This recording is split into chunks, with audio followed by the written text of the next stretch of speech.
Right, guys, we're back with another recap. The second day is in the books of our beautiful festival here in Bratislava. 7 days total coming up. And yesterday we kicked the day off by going to the beautiful flagship restaurant. We brought our hospitality winners to go and enjoy some local food and beer. And we even got a historical lecture by Professor Frankie. The casino events started. In the casino we had the famous roulette tournament kicking off. Players battle it out at the Felts. Poker-wise, the main event started with Day 1A, well over 100 players in that one, and we crowned the winner of the Sweet and Special event. Congratulations, Michael. Also, our charity event was held on our TV table, and finally, our own Mr. Bad Beat Stories, Maurits, got to win something, and donating all the winnings to charity might give him some good karma for future events too, who knows. More action with the hospitality crew and more today, so follow us for all the action here on our socials.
Right, guys, we're back with another recap. The second day is in the books of our beautiful festival here in Bratislava. 7 days total coming up.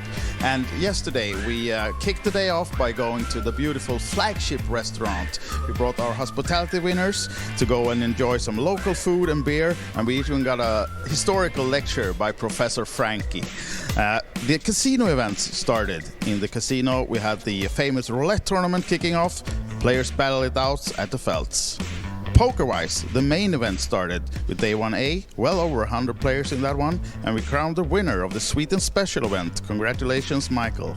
Also, our charity event was held on our TV table, and finally, our own Mr. Bad Beat Stories, Maurits, got to win something, and donating all the winnings to charity might give him some good karma for future events too, who knows. More action with the hospitality crew and more today, so follow us for all the action here on our socials.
Right, guys, we're back with another recap. The second day is in the books of our beautiful festival here in Bratislava. 7 days total coming up.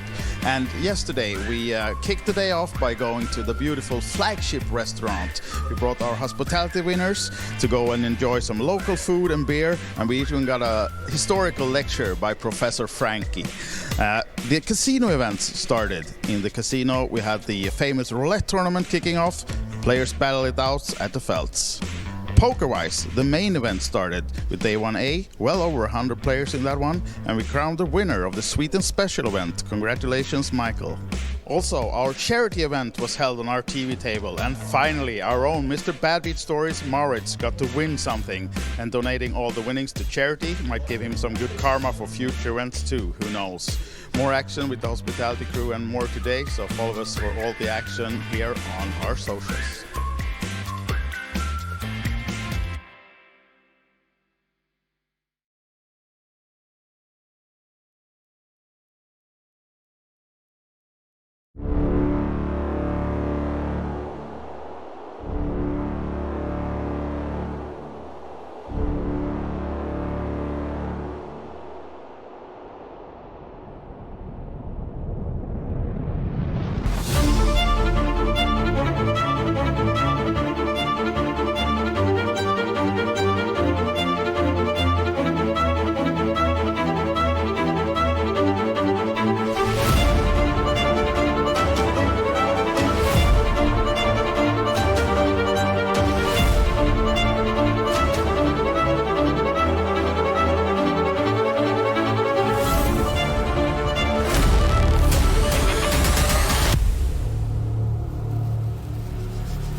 Right, guys, we're back with another recap. The second day is in the books of our beautiful festival here in Bratislava. 7 days total coming up.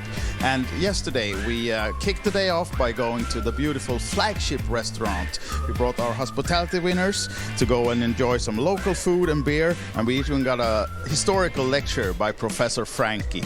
The casino events started. In the casino we had the famous roulette tournament kicking off. Players battle it out at the Felts. Poker-wise, the main event started with Day 1A, well over 100 players in that one, and we crowned the winner of the Sweet and Special event. Congratulations, Michael. Also, our charity event was held on our TV table, and finally, our own Mr. Bad Beat Stories, Maurits, got to win something, and donating all the winnings to charity might give him some good karma for future events too, who knows. More action with the hospitality crew and more today, so follow us for all the action here on our socials.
Welcome everyone back to Casino Banco here in Bratislava. We are playing the festival, and this particular event is the feature table of the High Roller PLO. €1,000 to buy in. I'll give you some details on it. So we had 62 players enter, so that's 62,000 in the pot. And we have 3 tables left, so we're joining you with this feature table and 2 other tables left, 20 players left. 8 players will receive the money, and we go from 2,400, the bottom payment, right up to a lovely sum of 20,000 for the winner. So the winner of this event will get 20,000, 11, 8, 7, 7, 5, 9 and downwards. So here we have our first hand that we can see. We've got a set of kings against a straight, but there's also a flush on board. So seat 3 didn't really want to get too much action, and nor did seat 4. So we needed to see a house for the kings, and the jack 9 made a straight on the flop, but obviously was not going to bet too much more into it because there was a made flush. So I think they're both fairly relieved on that one. Could have been worse. And players are now joining the table. Don't know many of the players on this table. Haven't played against many of them, except for seat 5. Seat 5 is a very nice young man, Irish player, lives in London, called Josh. Josh and I have been chatting, and we played together in Tallinn. He won a satellite to this event for €200. It was a satellite yesterday, and he won a seat for 200. There's some fantastic satellites here at the festival into most of the events. Satellites nightly for the main event. You get about 70 runners and 16 seats for the 500k guaranteed main event. But here we are in the High Roller PLO. I mean, 62 runners is a very impressive amount. If I remember rightly, last year there were about half of that, or less than 30. So around about 30. I have no idea why Josh has got that rather strange pink pig on his stack. So he's raising with a Queen, 7-8, 1 suit. And in late position, nothing wrong with that because there's been lots of folds in front of him. But seat 3 did a re-raise, so that's an interesting one. King 10-4. Hasn't really hit anyone, so aggression will win this pot, or it may be checked down and the queens will hold. So we've now got 3-4, so we've now got a much better holding for seat 3 for Mr. UC. He's got a wrap around the 3-4, he's got a 2-5-6.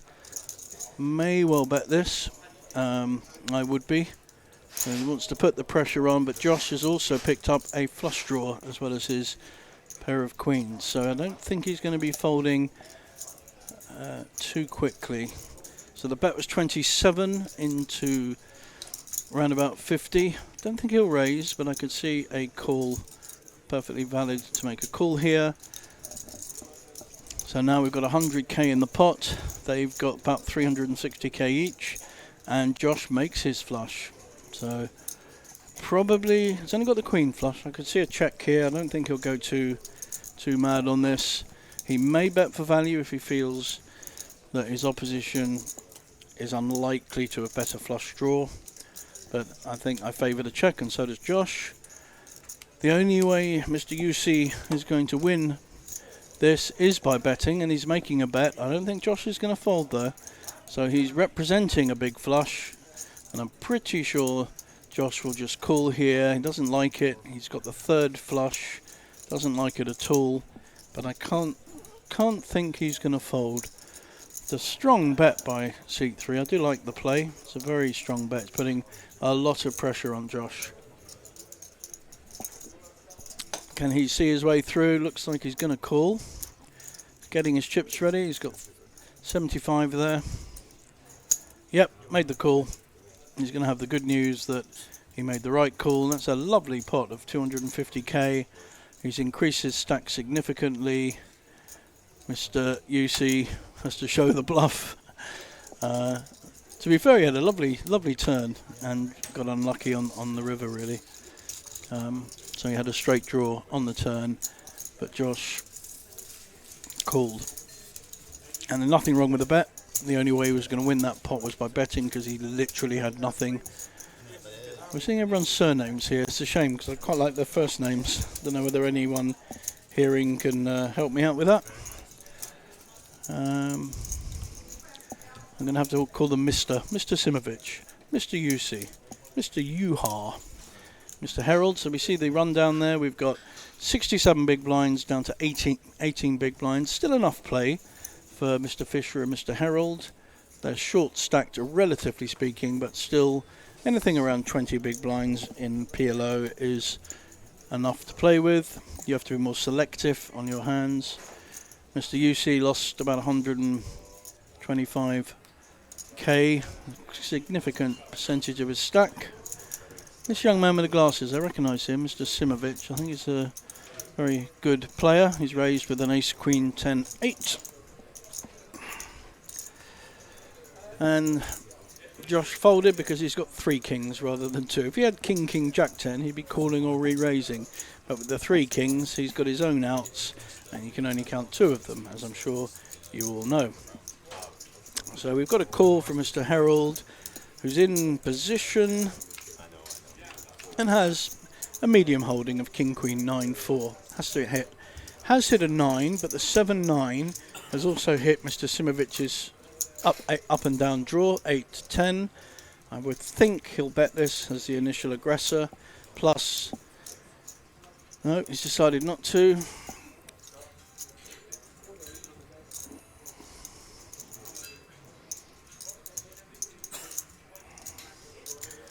He's now opened the door to Mr. Herald to make a bet. He's actually winning with a 9. I think there was an opportunity there for Mr. Simovic to bet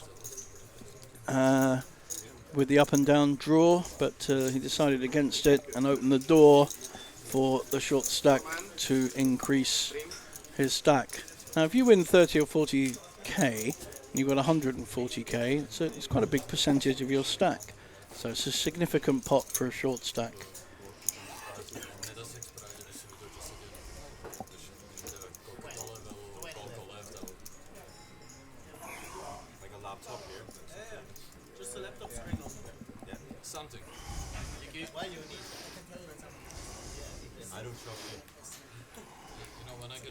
So we've got 6 players on this table, and like I said before, when we started this broadcast, there were 20 in total. So we're 6 on this table and 7 on each of the other tables. They always try and keep the tables balanced. So if we lose a player here, there'll be a player coming from one of the other tables. We've got Mr. UC is an aggressive young man. Look at this, a raise to 24 with an awful hand of 2-4-4 king, no suit. Mr. Simovic is folding a much superior hand, and this is the value of aggression. It's an early raise as well, so what he's saying to the rest of the table, all of whom have much better hands, is I have a really good hand. So it's an interesting move to raise early in position. He's now showing the bluff to everyone. They're all smiling, knowing full well they had better hands. It's a little bit of a cheeky move there.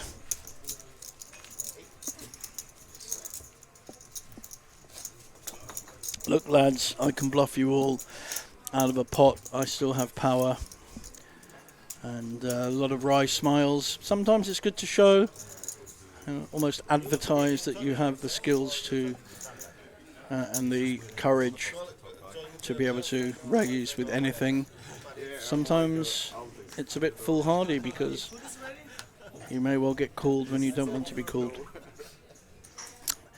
Or you can advertise that you're a player that with that ability, have the nuts, make the same move and get paid. So different ways of looking at that particular showing the hand.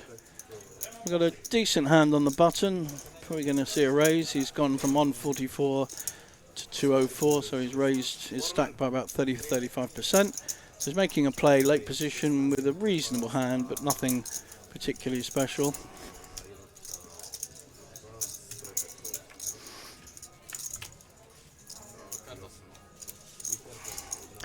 We've got a flop of 10-8-3, 2 hearts.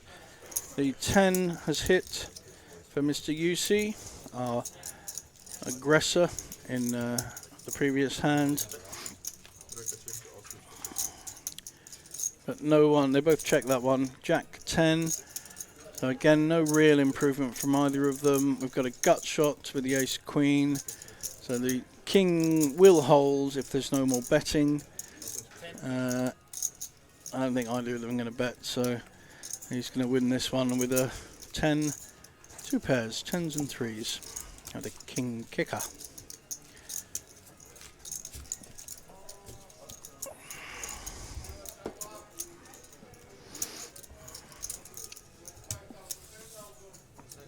So Mr. Yushi, having lost that big pot, has clawed back about 70k from his aggressive play. And he has 40 big blinds, 39 big blinds. So we go from 67. Josh is the chip leader on the table, having won 100,000 from Mr. Yusi. And Simovic in seat 4 has got 463k, which is 57 big blinds at the moment. Because blinds are 4-8. There is no ante in PLO tournament, so you will get a small blind of 4, big blind of 8, and that's it. And that makes for a lot of play. I remember playing a PLO tournament in England, in Luton. And for 2 hours, and I mean 2 hours, I had between 2 and 6 big blinds. So much less than our short stack on this table. And then I had some hands, and I won some pots, and ended up winning that tournament from 2 hours of 2 to 6 big blinds. And it's incredible how much play. And I was even raising with 2 big blinds and having to fold on a re-raise and then going back down to 2 to 4 big blinds. So it was a real, what's called grind, but it was worth it because then I was able to come out of that and start to grow my stack at the right time. So never worry about having a short stack in Omaha. It really can be built back up at any time. On the other hand, I can have a big stack like I did last week in a different tournament in Bratislava, and then manage to lose it all in about 2 hours. So yeah, works both ways. Here we have a raise by the aggressive Mr. UC. Does he actually have a hand here? Not much opposition with hands. Mr. Yuha looks like he's going to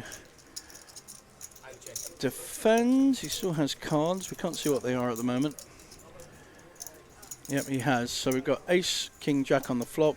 Can't see either of their hands, but I suspect Mr. UC will...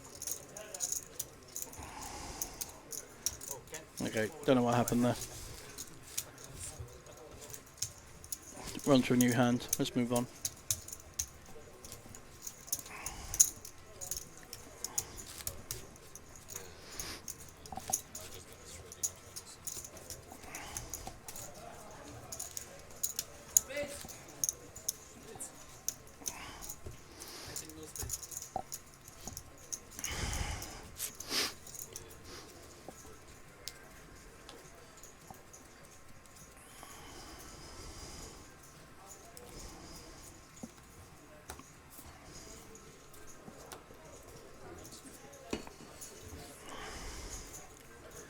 Blinds are 4-8, there's 12k in the pot.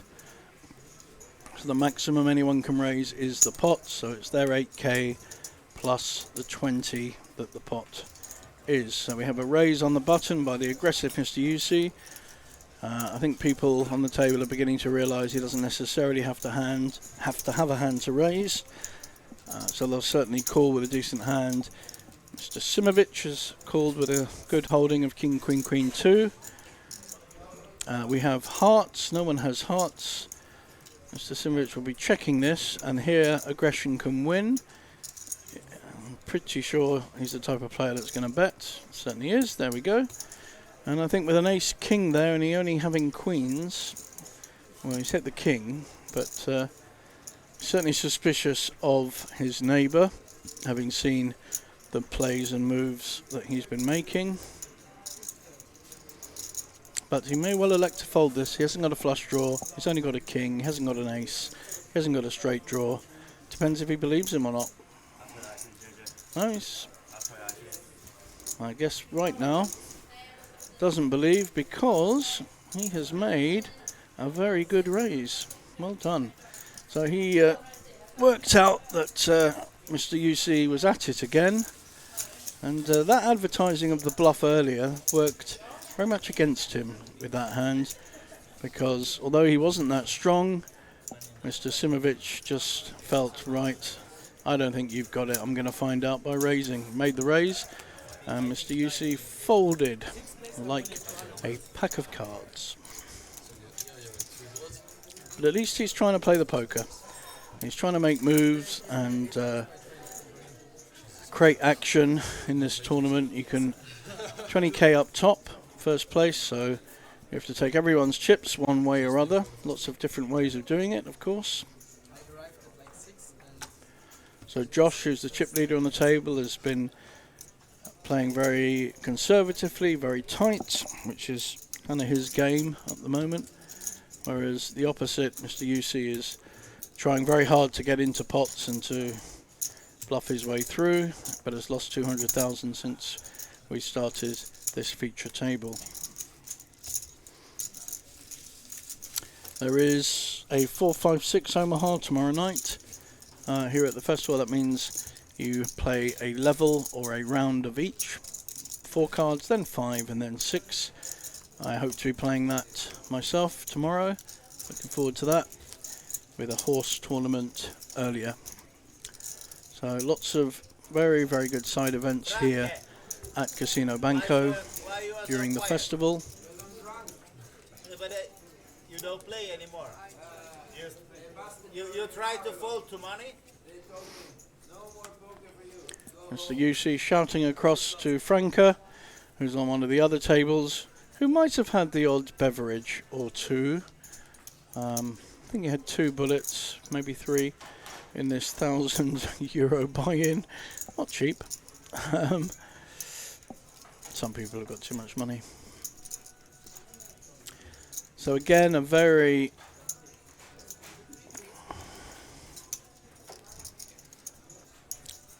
loose raise by Mr. UC. If anyone has anything, they should be calling. They must know at this point he's the most aggressive player and really doesn't necessarily have a hand.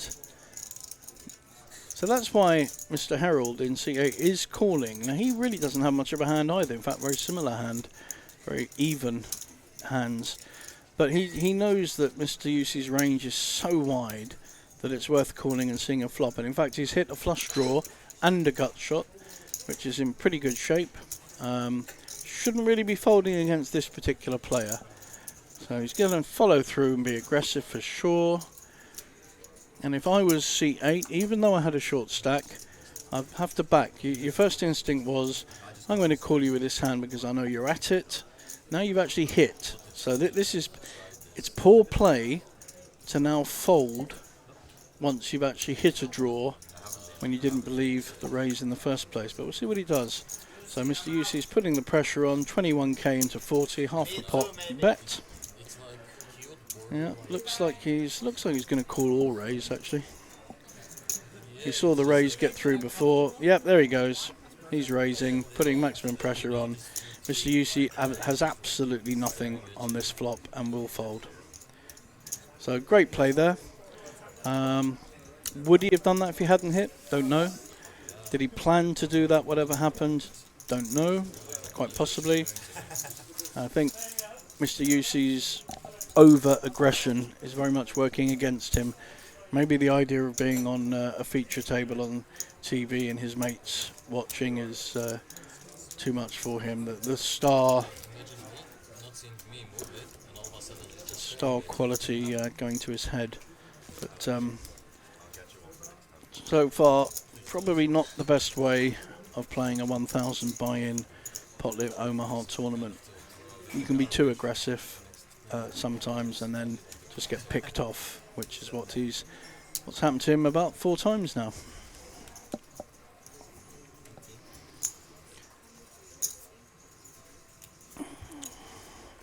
We have another raise to 18k by Mr. Yusi. Mr. Simovic folds. It's quite a nice hand actually, a connected hand. We now have another fold. Will the big blind call? Big blinders, I think, called, yep. So, and he has 3, 5, 6, 10. Now this time Mr. Yusi does have a better hand than usual. So this is where aggression can work. He's actually hit the flop as well. He smacked the flop with a king, got king ace on a king, king, queen board. He's slow playing it though. So this is where he may get paid. I'm sure he's going to bet now about 20. Okay, I think he bet 15. And this time, because his opponent didn't really hit anything, he wins.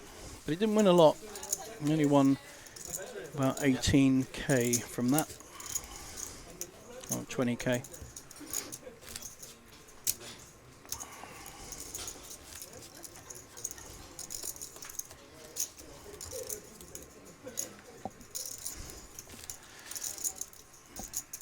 The other thing I notice here is that Mr. Yusi makes a big pile of his chips, so he's making a big, kind of a statement in many ways. Psychologically, I'd be, if I was another player on the table, I'd be reading that as a weakness really. You know, you don't need to build a big tower like that. Most of the other players have got them in order, sensible numbers of something like 20 of each, and don't feel the need to make a large phallic shape of your chips. He's a very interesting character, Mr. Yusi. I will say hello to him once we've finished here. I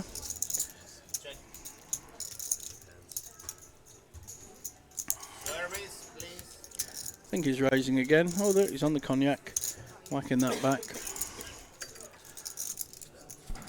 This time, seat 7, who's hardly played a hand, but a 7, 7, 9, 10 double suited, nice hand, has raised. And has hit a flush draw. Mr. Yusi has hit an ace. So I don't know whether Mr. Yuha will follow through, having made the initial raise. He has hit the flop, albeit only a flush draw. But it looks like the aggression of Mr. Yuha has gone through. Good. So he followed through, did have a draw, a flush draw, but was representing a higher hand, and Mr. Yusi had only hit an ace with no real draw. So well played, young man. I think it's just about the first hand he's played since we started.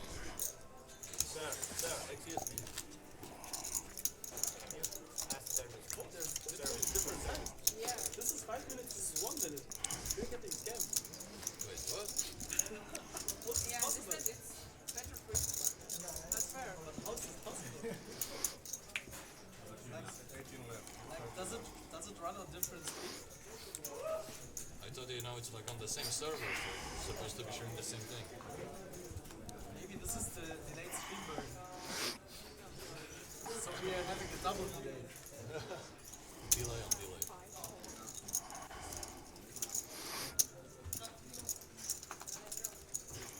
delay. Got a lot of folding going on. I'm sure seat 3 won't be folding.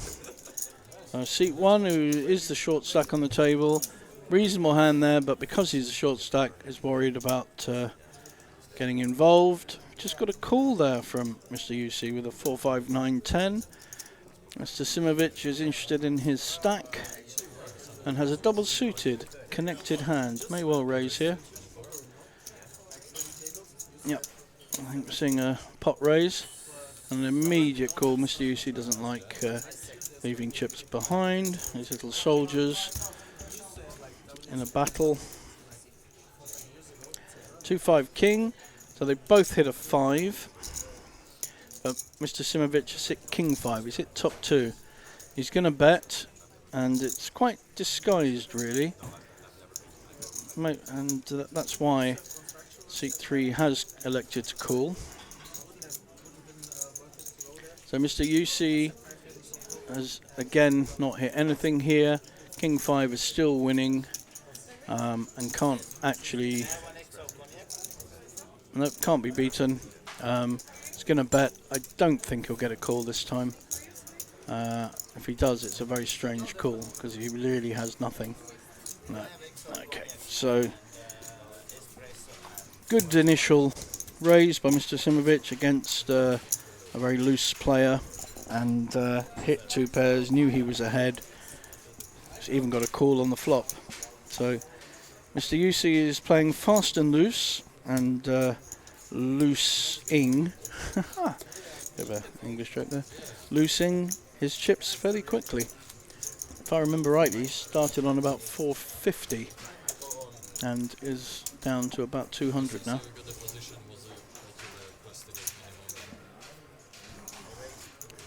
And that's not because he's been unlucky, he just likes to be in every pot and raise with very weak holdings. This is a lovely hand. 8, 9, Queen Jack double suited, definitely worth a raise. Mr. Harold raised. Now, this is a kind of hand that Mr.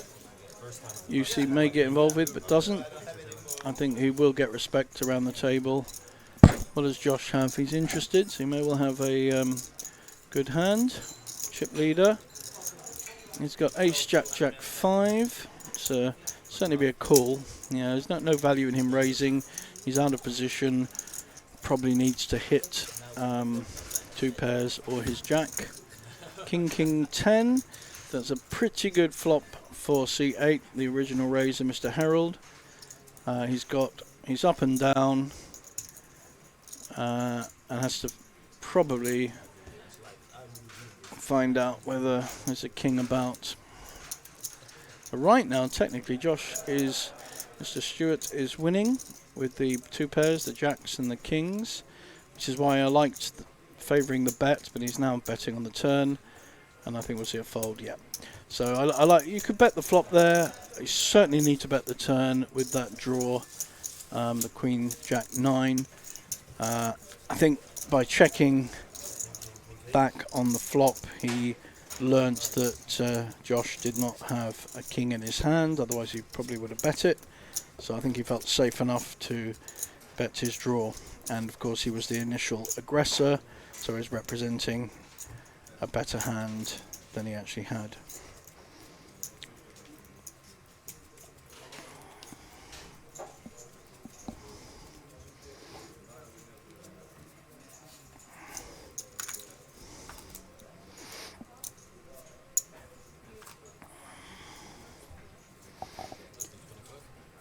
The blinds are now up to 510k, makes the maths a lot easier. So when people raise, you can work out exactly what it is.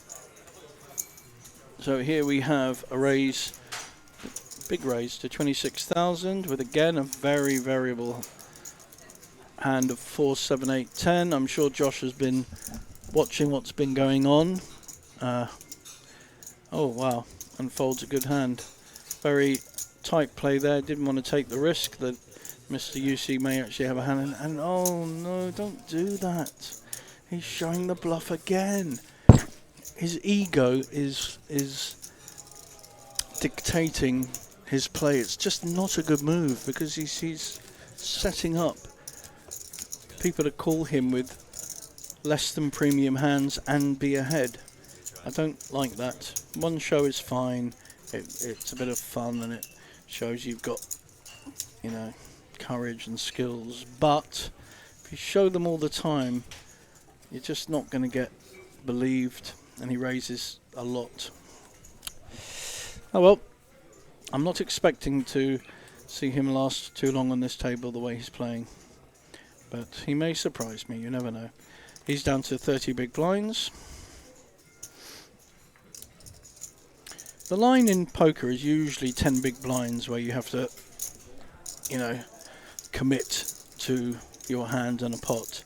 In Omaha, like I said earlier when I lasted 2 hours on 2 to 6 big blinds, because there's no antes, you really can last a lot longer in PLO and be a lot more patient. So that fold by Josh Stewart, even though he's chip leader,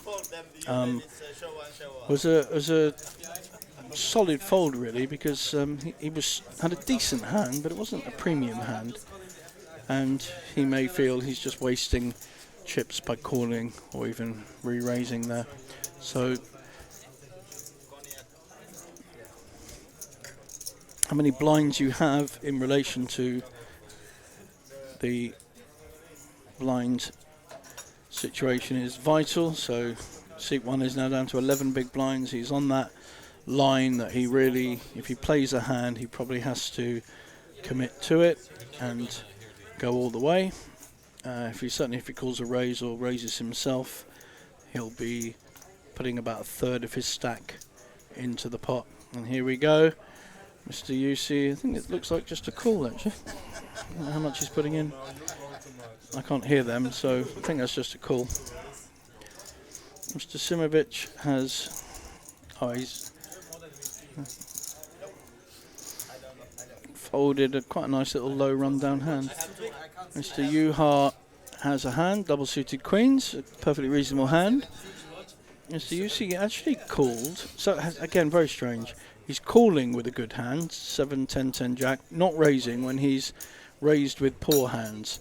Now he is inducing another player to raise, which I'm sure Mr. Yuha will, but Mr. Yuha has a better hand, a slightly better hand anyway, than Mr. UC. So he's raised to 30. We'll see what happens when it comes back around. Now this may well be, yep, here we go. This has to be his stand hand. So he's putting it all in, 100,000. Mr. UC is posturing and looking like he's going to put more chips in, but he will fold. He'd be absolutely mad to call the tightest player on the table with a holding like 7, 10, 10 jack, although it is double suited, so, you know, you may consider it. But I think if he's sensible here, because he also has a player behind him that's raised, so he may have a really big hand. So he's in the middle, piggy in the middle. He has to fold, I think, but he may think different. I know I would fold this hand in this position because, oh wow, look at this. Yeah. Is he just playing up to the camera, or is he serious? He's got it. Usually when a player brings their hand up and looks at it like that, and almost like their neighbour can see it as well. Lots of checking how much the opposition guy has, etc., etc. But if he does raise or call, then Mr. Yuha will have to fold, I think. You can't really call here, you can only raise. Okay, we have a call. So both have got suited diamonds. Mr. Fisher, the short stack, he's the player at risk, having the better hand. He's got an ace-king and a better flush draw, whereas Mr. Yuha has a pair of queens. So although Mr. Yuha is winning right now, he's not favourite to win this hand. Ace, King, Jack 10 as a holding is a lot better than Queen, Queen, 7, 5, which is why he's 65% favourite. But anything can happen. 7, 5, 3. So the two queens have hit two pairs. Oh, there's an ace. So Mr. Fisher needs to hit a king, jack, 10, or an ace. And does not. So 2 pairs will win. And we lose our first player at the feature table. He got it in with a good hand. But once Mr. Yuha has raised to 30, he's not going to fold for another 70. And he had a good enough hand to call. Got lucky by hitting his 2 smaller cards, or danglers as we call them. And he's on a break.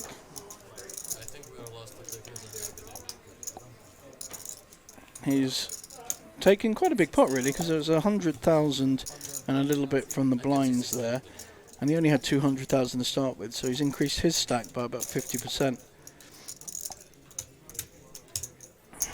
I think probably waiting for player to come in, because we're now down to 5 on the feature table, and to balance the tables I guess we'll be bringing someone in from another table.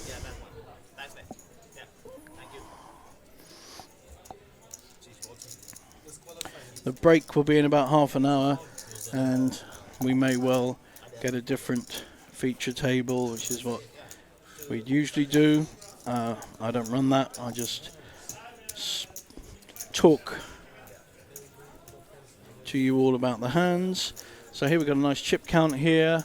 Josh is still chip leader with 500k, but I don't know if you remember, but he had 65 big blinds before, and because the blinds have gone up, he's down to 50 big blinds, and it's a lot more even because the bottom is 26 big blinds because he increased his stack there, as opposed to the 11 big blinds and 15 big blinds we had earlier.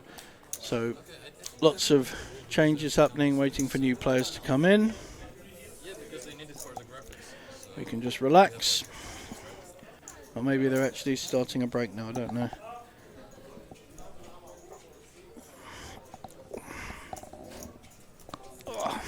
I need to stretch myself.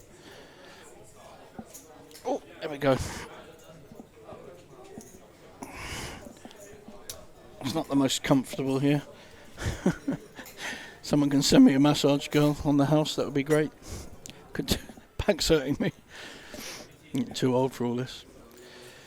So the players are just chilling a bit whilst waiting for a new player, because obviously they have to be mic'd up so we can hear them, and all their chips checked.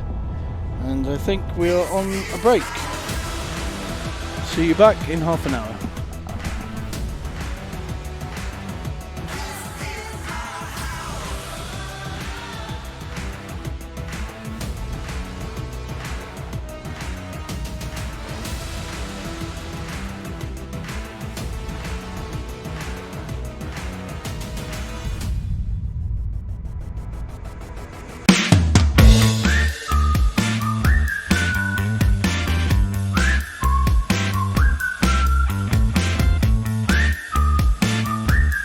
Right, guys, we're back with another recap. The second day is in the books of our beautiful festival here in Bratislava. 7 days total coming up.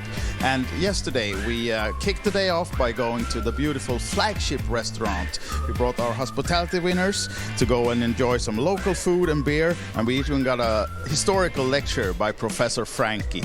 The casino events started. In the casino we had the famous roulette tournament kicking off. Players battle it out at the Felts. Poker-wise, the main event started with Day 1A, well over 100 players in that one, and we crowned the winner of the Sweden Special event. Congratulations, Michael. Also, our charity event was held on our TV table, and finally, our own Mr. Bad Beat Stories, Maurits, got to win something, and donating all the winnings to charity might give him some good karma for future events too, who knows. More action with the hospitality crew and more today, so follow us for all the action here on our socials.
Right, guys, we're back with another recap. The second day is in the books of our beautiful festival here in Bratislava. 7 days total coming up.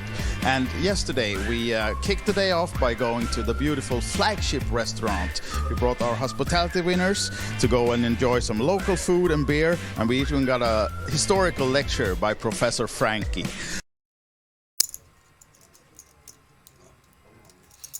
Let's play.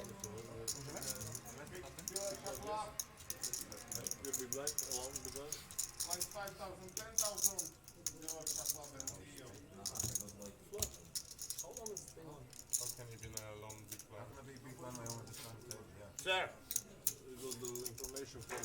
Sir, he's a big line. Seat number one is big line. Or what? We both joined the team. I think he has to be single big. Where was the blind? There is a button. There is a button.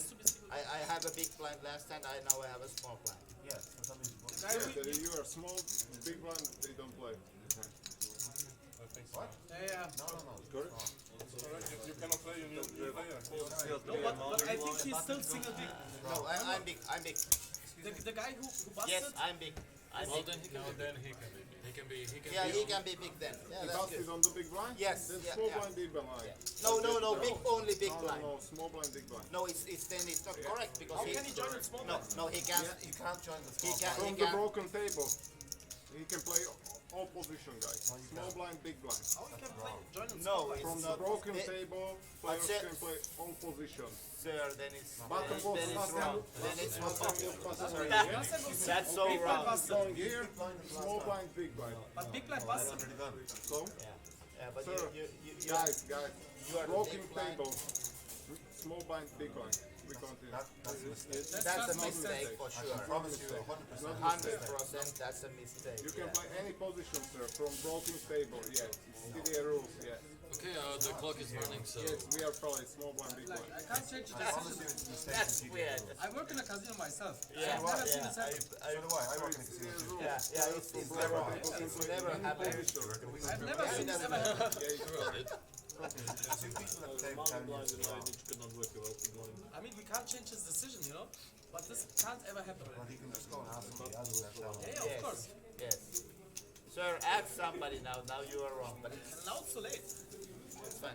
I don't know. Floor is the Bible on the table, so you know. I guess we just have They to take go with it. 5% from the prize pool, but it's not advertised ever. Anywhere. That's okay for me. I don't mind. I'm gonna maybe raise. I need to complain a little. No, I fold. Yeah, I come on. fold. That's the second hand Yeah. so far. Second fold.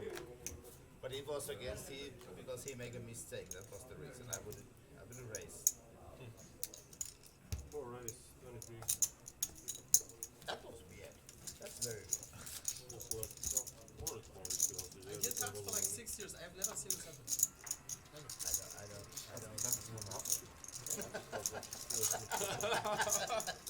I like that explanation. Yeah.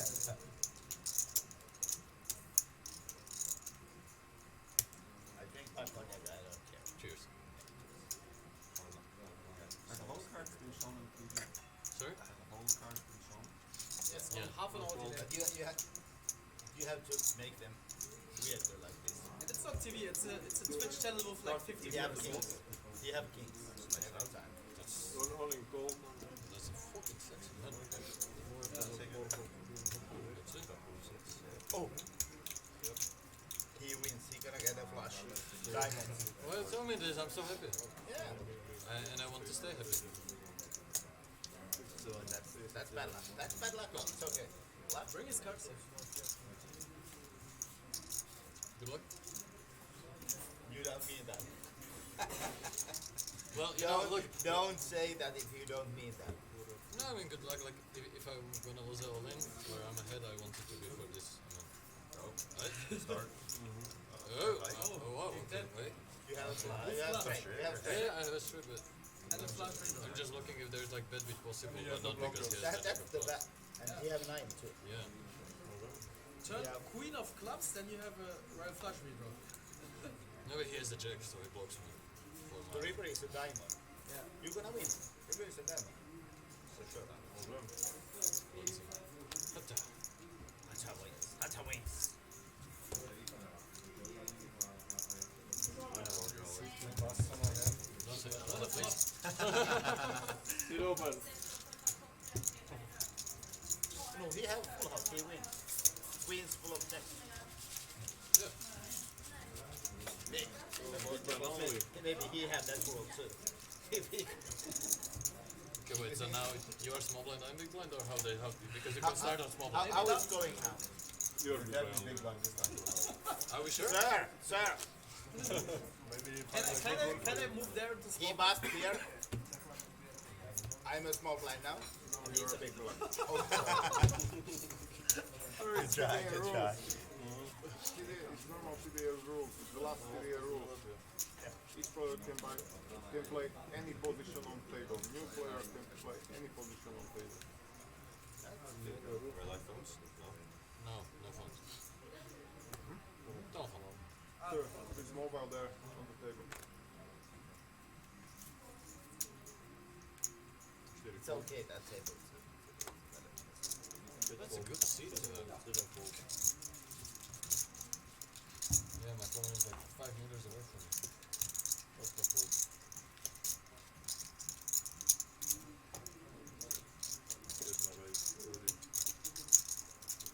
I check go. I check. There's the You first do? check blind. Aw.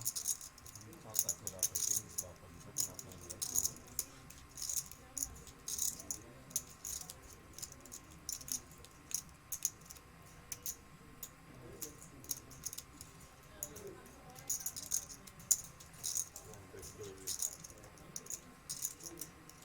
Here go.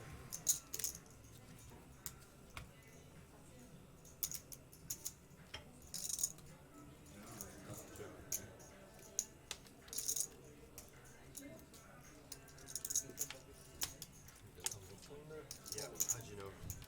They'll play the first. Makes sense.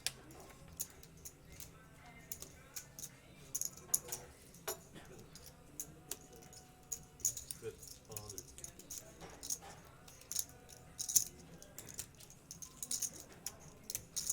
Go.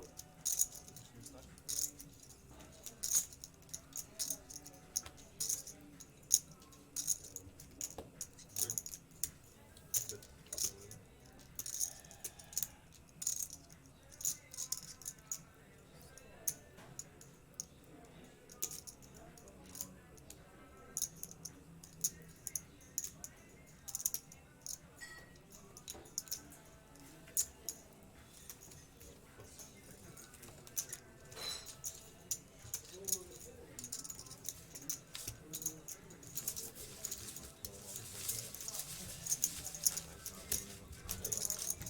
I would be surprised if I reached that.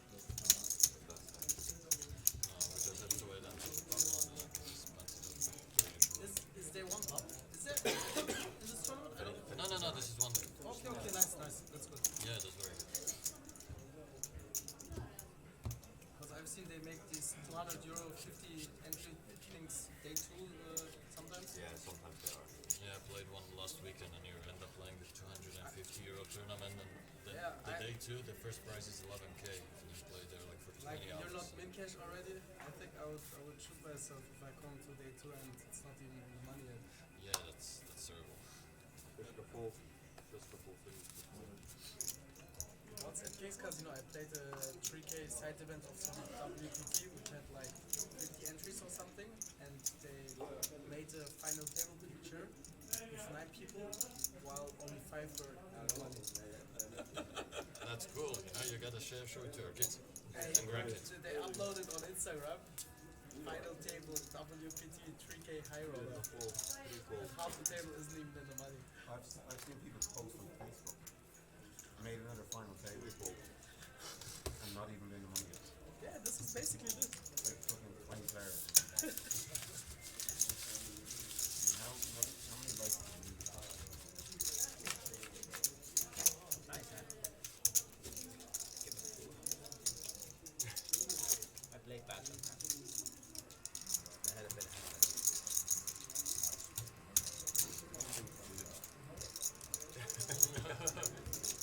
There's no point lying either, because you'll see it in 30 minutes. So. I had aces.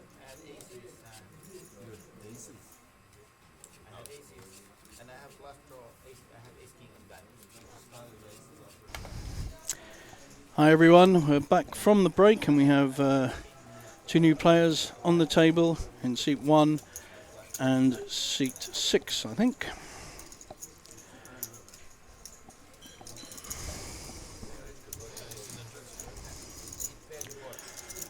I don't know, I guess get the names in a minute. Seat 1 seems to have a decent stack, similar to Mr. Simovic. And seat 3, our loosey-goosey player is on the button and doesn't raise. So he's been raising every hand, but he's on the button and doesn't raise. Mr. Simovic, looks like he's just made a call. Blinds are 5-10. We have 15 players left, 2 tables, blinds are still 5-10. So one table has been broken, we're down to 15. Table of 7 here and 8 on the other table. So we're getting near the final table. 7 more to go and we will have our final table. King, Queen 3. We have Mr. Simovic, who has top 2. And Josh is coming in, Mr. Stewart, with a call. Can't see his holding at the moment. Certainly there's 2 spades there, so there could be a flush draw, could be a straight draw. This is fun, we can like guess the hand. Ace Jack 10, be a nice hand to have with a King Queen on board. He doesn't tend to play hands that will meet the 3-5, so we've seen a 30k bet and a flat call. Now, Mr. Stewart, Josh knows that Mr. Simovic is not a loose player, so he must be calling with a very good drawing hand, or a fairly equivalent hand. May even have a King Queen as well. I can't see his hand on the system, and nor can you. But this is fun because we can guess. So, he could have Ace King or Ace Queen. I think he's lost with the check thing. What have we got? I can't see his hand there either. So your guess is as good as mine. Okay, here we go. Josh made a couple of calls. Probably had a flush draw. Not flush draw, maybe. It might be an Ace King or an Ace Queen. So he had some equity in hitting 2 pairs or 3 of a kind. Because I don't think he calls twice with anything less.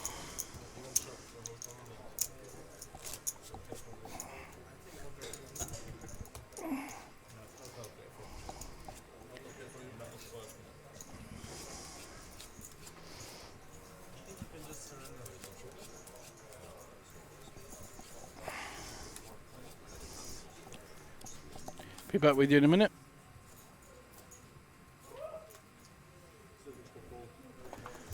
Right, we are back in the action. Blinds are still 5-10.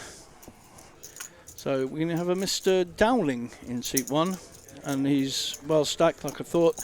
He's equivalent of the chip leader on the table, 500k. Back to Mr. Simovic, who's one of the chip leaders as well, with Mr. Stewart, Ace Queen 7-4. It's on the small blind though, against an unknown player, so we're going to see at least a call if not a raise. Yep, it's a raise, so he's made a full pot raise to 30k, he's put the pressure on. He's only up against one player, he's got a suited Ace Queen, nothing wrong with that play. He's going to find out whether the big blind had anything at all.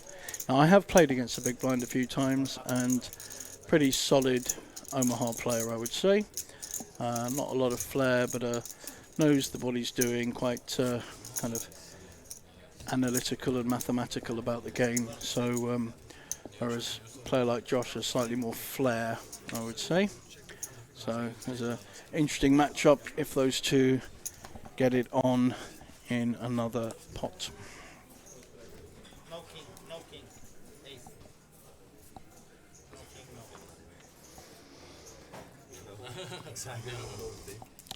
The graphics taking a while to catch up. Mr. Simovic folds. Josh is on the button. And we've got a fold. So we've got a raise now from the small blind this time. So, and a push. And we have an all-in situation. So we have small blind at risk. But Mr. Yuha has woken up with ace, jack 7, 1 suit. It was only 50k from the new player that came into seat 6. Mr. Yuha must be smiling at the moment until we see both the hand and the flop, but at the moment he's in pretty good shape. It's a good hand, 7, 8, 10, 10. If it hits that middle range, we've got spades, we've got straights, we've got tens. So a lot of cards to hit. It's not as simple as the aces will definitely win. So it's all flop dependent, this one. And bang, the 10-8 has smacked a straight. So now the aces are a big dog against a made straight. Oh, what's that mean to the camera? And now has increased. It's now got a set of jacks. So any ace, any 7, or any jack. So still fairly short, about 10-12%, very unlikely. So the short stack has doubled up with what is a nice holding. I mean, a 7, 8, 10, 10 is connected. There was suited, 1 suit. You had a pair. So you hit that middle flop of Queen Jack 9 fairly squarely in the mouth. You will double up. Well done, sir.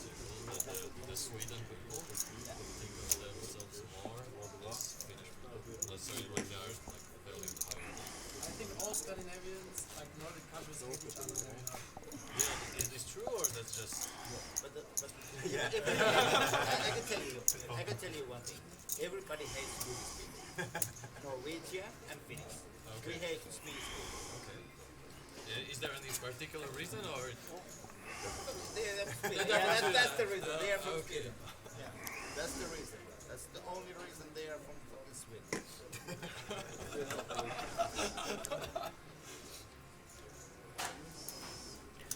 So now we have a push from the loose Mr. UC, but this time he does have a good hand. 8, Jack, Jack, Queen, 1 suit, similar to the 7, 8, 10, 10 we saw from the short stack before. Don't know whether he'll get looked up or not. Everyone knows he's very loose. Both these players have enough to call and survive. We don't know what they've got at the moment. Mr. Yuha obviously has to think about this one. He obviously has some kind of hand that's worth thinking about. Looks like he's reaching for chips. Oh, I have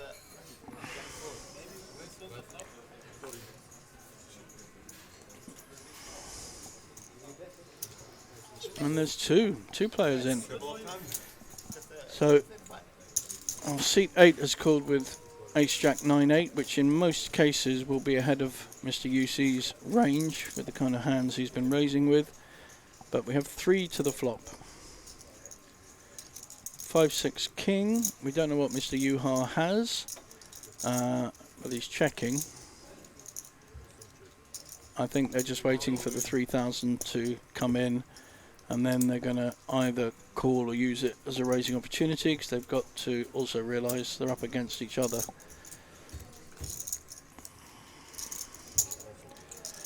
I would think these two will probably check it down unless they hit a very big hand. The jacks of Mr. UC may well be winning here, because I can't see Mr. Yuha's hand, but he's not playing it like he's got a king. So unless he's got queens, I think the jacks will win.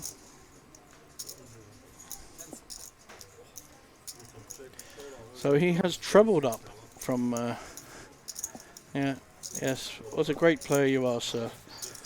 You play rubbish all day and get lucky with a semi-reasonable hand. I get the maximum. Not sure it's quite deserving of a world championship belt, but there you go. Wait.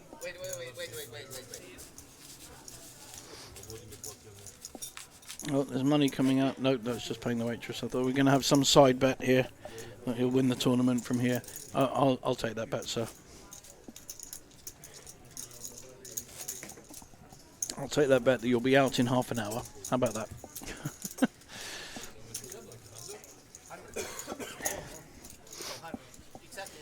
And the reason he trebled up there was that two players who also didn't have particularly good hands know that he will raise with absolutely anything, and often their hands, their holdings, although not strong on paper, may well be ahead of his.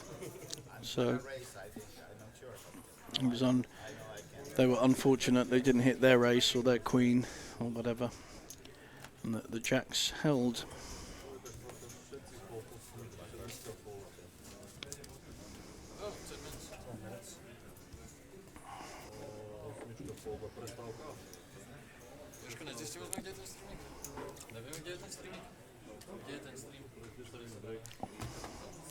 So now I think we are going into a full break, and we'll be back in 20 minutes or so.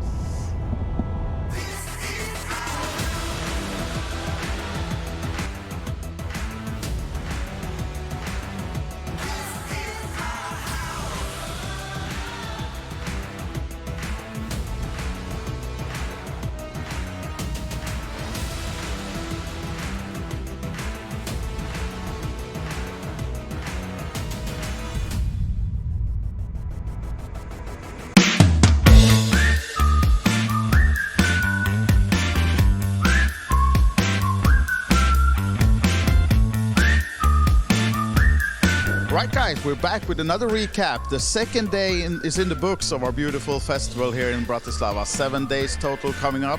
And yesterday we kicked the day off by going to the beautiful flagship restaurant. We brought our hospitality winners to go and enjoy some local food and beer. And we even got a historical lecture by Professor Frankie.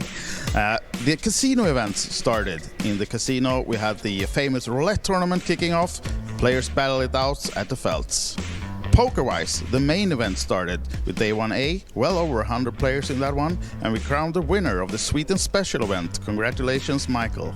Also, our charity event was held on our TV table, and finally, our own Mr. Bad Beat Stories, Maurits, got to win something, and donating all the winnings to charity might give him some good karma for future events too, who knows. More action with the hospitality crew and more today, so follow us for all the action here on our socials.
Right, guys, we're back with another recap. The second day is in the books of our beautiful festival here in Bratislava. 7 days total coming up.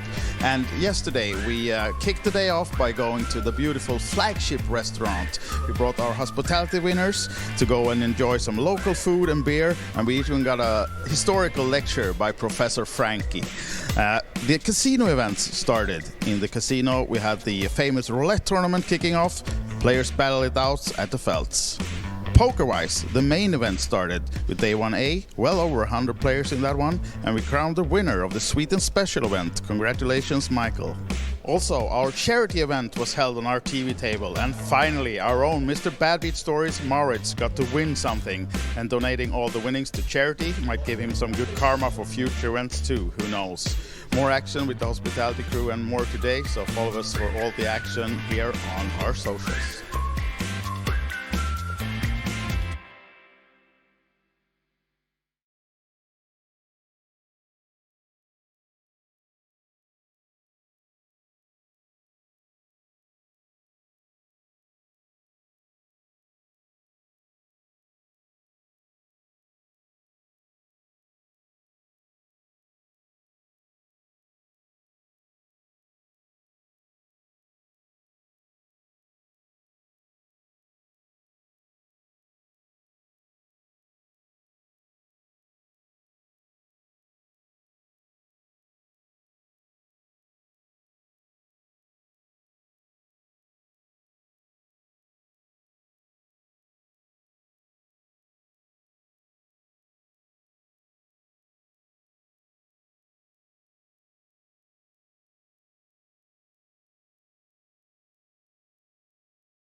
hard way. Don't pair the board yet. Don't pair the board in the turn, please. Or the other way around. Oh, that was back. Now it's something. Okay, good luck, guys. Welcome back, everyone. We had a few technical issues there, but it's timed beautifully with Mr. UC, our most aggressive player, going out against a full house on the turn. He was well behind on the flop. 3 jacks against a queen. And as I predicted, I think about an hour ago, that he would be out about half an hour later. So I think my prediction came true there. So we're now down to probably about 14 players. We still have 2 tables. And it'll be 6 and 7. So we're down to 13 players. Until we get to our final table of 8 players.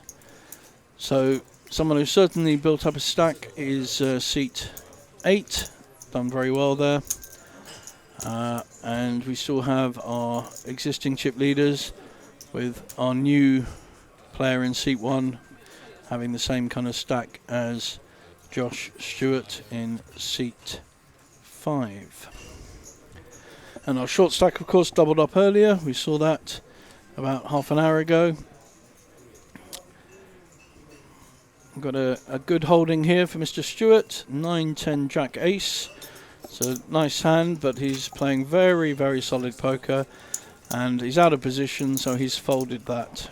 So he's certainly a very solid player, more solid than I am, for sure. And we have a new player joining the table, so the tables are balanced.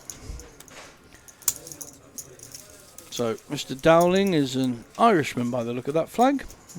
Welcome, sir. As an existing Irish... now, you see, that's interesting. This player I know a lot about, because I have played with Rob Harkins, who's in seat 2. I played with him in London for about 20 years. A well-known PLO player, tries to get in most PLO tournaments that happen around the UK, especially in London. In the old days, we played some very, very wild dealer's choice games. He's quite a kind of analytical, what's called dour Scot. Doesn't say a lot. In fact, says very little, to be honest. Very analytical in his play. Doesn't do conversation, shall we say, but observes. I did play 5-card PLO with him in Bratislava last week, and knocked him out of that tournament, which was obviously nice for me. Sorry? Is it? Tell them there, would you? No, can you tell these guys? Are you playing? Okay.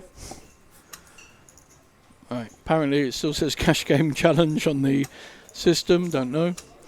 So we are not in the cash game challenge, we are on the final stages of the high roller PLO, with 20k up top for the winner and 8 places paid, and we are down to 14 players, 7 on each table. New player Rob Harkins has joined, so we have Jack 8-8 against King Jack 10-7. The board is Ace King 7, and our short stack is betting 75,000. Mr. Simovic is going nowhere. He has King 7, he has 2 pairs, and our short stack feels committed to this. Needs to get very lucky, he needs to hit a Jack or an 8. He's only 11% favourite, because that's the only out he has, Jack or an 8, no other combination. And Mr. Simovic has 2 pairs already, and a gut shot draw to a queen. So I think we're going to see, we now have a full house, so he is now only drawing to a Jack. So even less, 5%, and no way. So our short stack, who doubled up earlier, unfortunately has had to leave us. He fought hard, Mr. Kontinen, which sounds Finnish to me. A lot of Finnish here, a lot of Norwegians, Swedes, Icelandics. They're all big boys, the Icelandics. I was next to one in the 8 game earlier, and he was a big lad. Mr. Simovic has added 140,000 to his stack and probably is chip leader on the table now. We'll see people's chip stacks at some point. So we have 8 players, and we have a new addition in seat 8, been drawn from the side table. So we have 7 and 6. We have 13 players left.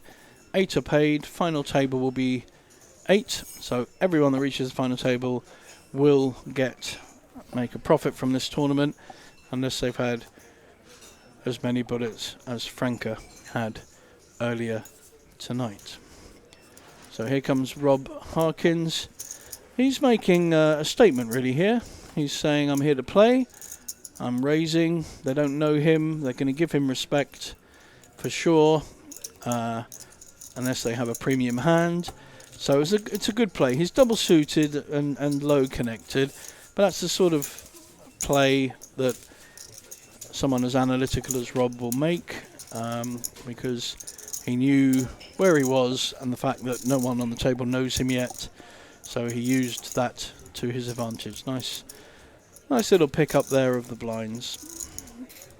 And the blinds are 612 now. So you've got 18,000 already in the pot before you add anything to it.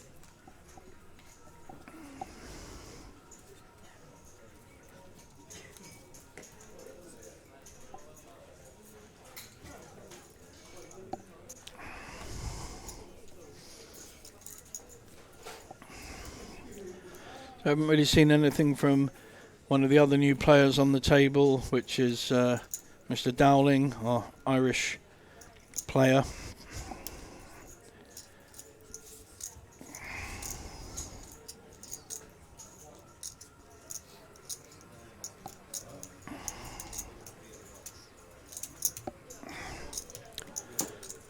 Mr. Juha, who's increased his stack fairly well, is now thinking, how will he play his ace, queen, queen, 8? It's a good holding. He's going to raise by the look of it. So Mr. Simovic raised to 30. Mr. Juha is using his fairly solid table image. He's not got out of line once to re-raise, I think. And seeing Mr. Simovic's king 10, 10, 7, I'm pretty sure he's going to fold. I can't see anything but a fold here. He's checking how much he's got, but I think that's all for show. Mr. Simovic is a good player. He'll know where he is. He'll know he'll be behind the king 10, 10, 7. And of course, exactly the opposite to what I predicted. So the reason he's called there is it's only costing him 55, and he can afford to call 636. So, but he's going to be facing a pot bet here, I think, because I think Mr. Juha has no choice but to put it all in. He's got an overpair, and he has to hope that, yeah, it's going in. He has to hope that Mr. Simovic has not hit a jack or got a flush draw. That's a very loose call, to be honest. King 10, 10, 7. I think in that particular situation, it's just not strong enough holding to call, because you then may feel committed to another 100,000, depending on the flop. What happened if he hit his king? Does he then call? So I think Mr. Simovic has got a nice stack there. He has to be somewhat careful to protect it. He's chip leader on the table, and doesn't want to give them all away, having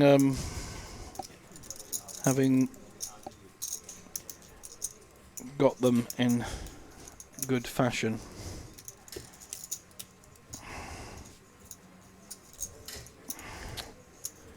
Okay.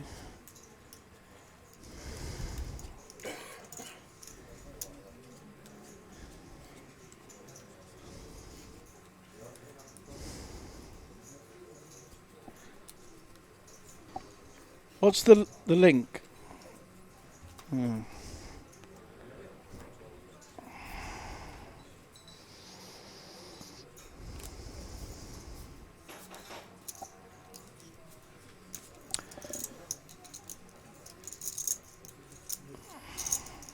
Josh is now raising in late position with an ace king 4-3.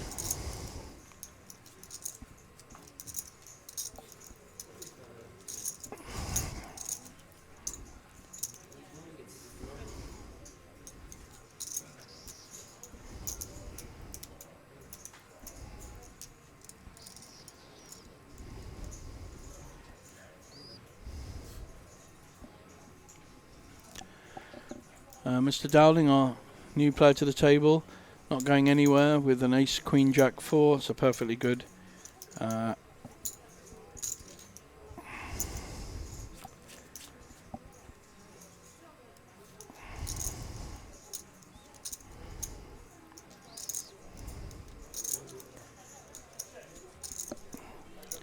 Hang on one sec, I'll be back with you.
No idea if anyone can actually see or hear this, or whether it's being broadcast at all, so I'm probably talking to myself. So we are down to 13 players, 6 on the feature table, 7 on the other table. Mr. Simovic is our chip leader on the table. Started to become more aggressive with a bigger chip stack. I'm seeing some folding. Mr. Yuha has a nice hand here, 7, 9, 10 jack, definitely a raising hand in late position. I'm sure we're going to see a raise.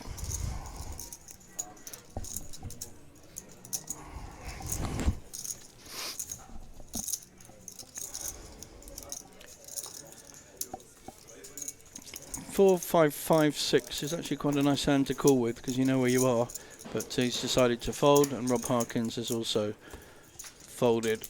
Mr. Yuha definitely had the best pre-flop hand there. C8 may have considered calling with a 4, 5, 5, 6. It's nice connected, low holding. If it hits, you definitely ahead. Whatever larger holding Mr. Yuha has. Tournament needs to get cancelled or something. No, those TV cards are expensive.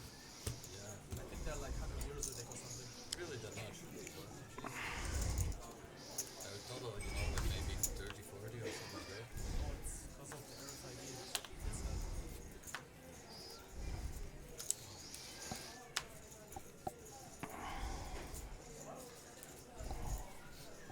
just go like.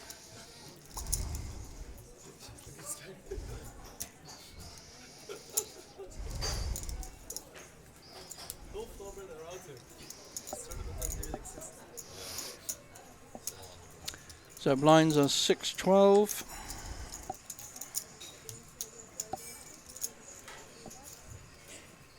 And we have a raise with a 5, 6, 7, 10. So slightly speculative call, or raise even. But he's going to get respect because he's hardly played a hand and he's on the button.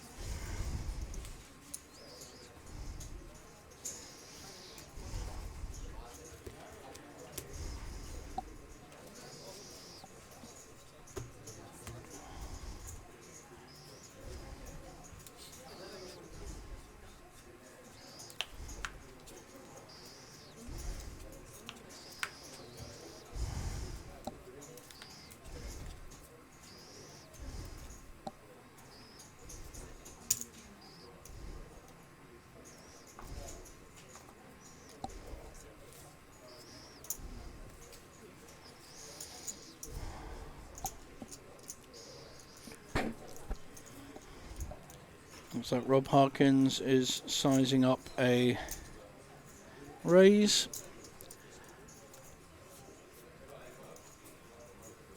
With a double suited hand, 2 connected, King 9, 5, 3. Will Josh Stewart defend? He's got a suited ace, ace 4, 4, 5, 5.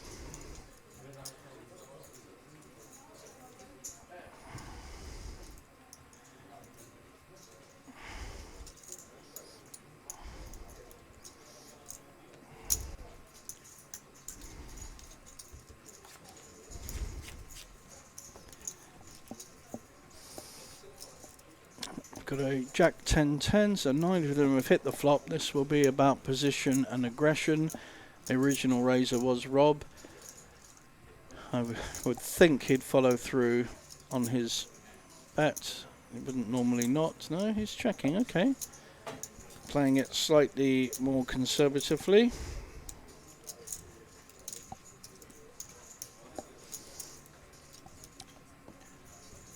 And now Josh has picked up a flush draw, the nut flush draw, but also he's sensing weakness in Rob Harkins. However, Rob has also picked up both a straight draw with the gut shot queen and, in fact, a straight draw, yeah, and a flush draw, second nut flush. Now, you may not know he's up against the flush, but I don't think he's going to fold. So this is going to go down to the wire, this one. The pot's already about 120,000. If a diamond hits, that's not good for Rob. Josh may feel he's in decent enough shape, but I would think he'll check this and see what Rob Harkins does. He may make a small bet. No, we're checking. Now Rob can only win this by betting, so it's not really his game. But he's a tough opponent, and if he works out that Josh was on a draw, then he may well bet and represent a stronger hand than he has. No, he's decided to close up, and the ace is good enough to take the pot.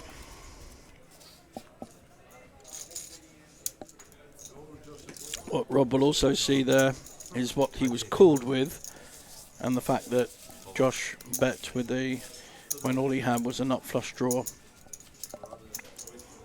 So Rob may now feel he could have taken that away from Josh with a more aggressive approach, but that's not really his game.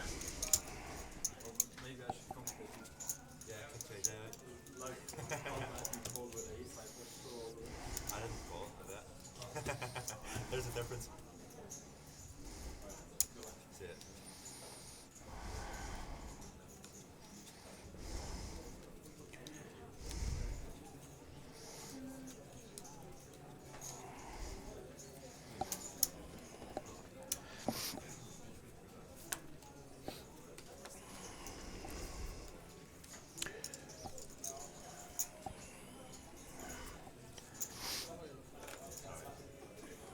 So Simovic is on the button. Does he have a raising hand on the button, or is Josh talking him out of it? So we've now got small blind, big blind, but Josh actually has got a raising hand, 6, 9, 10 ace, but decides to let it go. I guess there were some verbals happening there that persuaded him not to make a move. Mr. Yuha has picked up the blinds.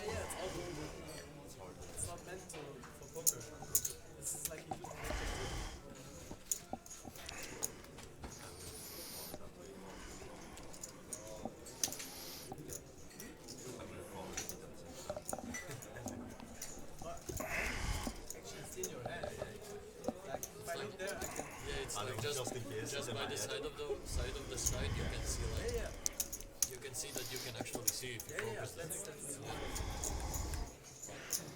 If I look like this, someone on the internet will capture it. Yeah. Oh, look at this cheater shitless. Take a mic. Think about one of those 17 viewers. Now we have Mr. Dowling here. Again, he's only got into one pot so far, making a strong raise. Looks like a pot raise. Oh, 27k. So it's a strong raise. He's got a suited king. Nope, sorry, that's not his hand. He's got queen, 10, 10, 9, double suited. That's a lovely starting hand. But Mr. Simovic is definitely not going anywhere with a pair of kings. He'll want to see a flop. He's got a flush draw as well, and he's got 2 low connected cards. And sometimes those 3 5s, 2 4s, 4 6s can hit 2 pairs or hit a straight and get maximum value. So I've got 2 good hands. You can see that the kings are 60%, but I wouldn't say that. I actually prefer the 9, 10, 10 queen hand. I think it plays in more interesting ways. So although the stats are 40%, I would rather have Mr.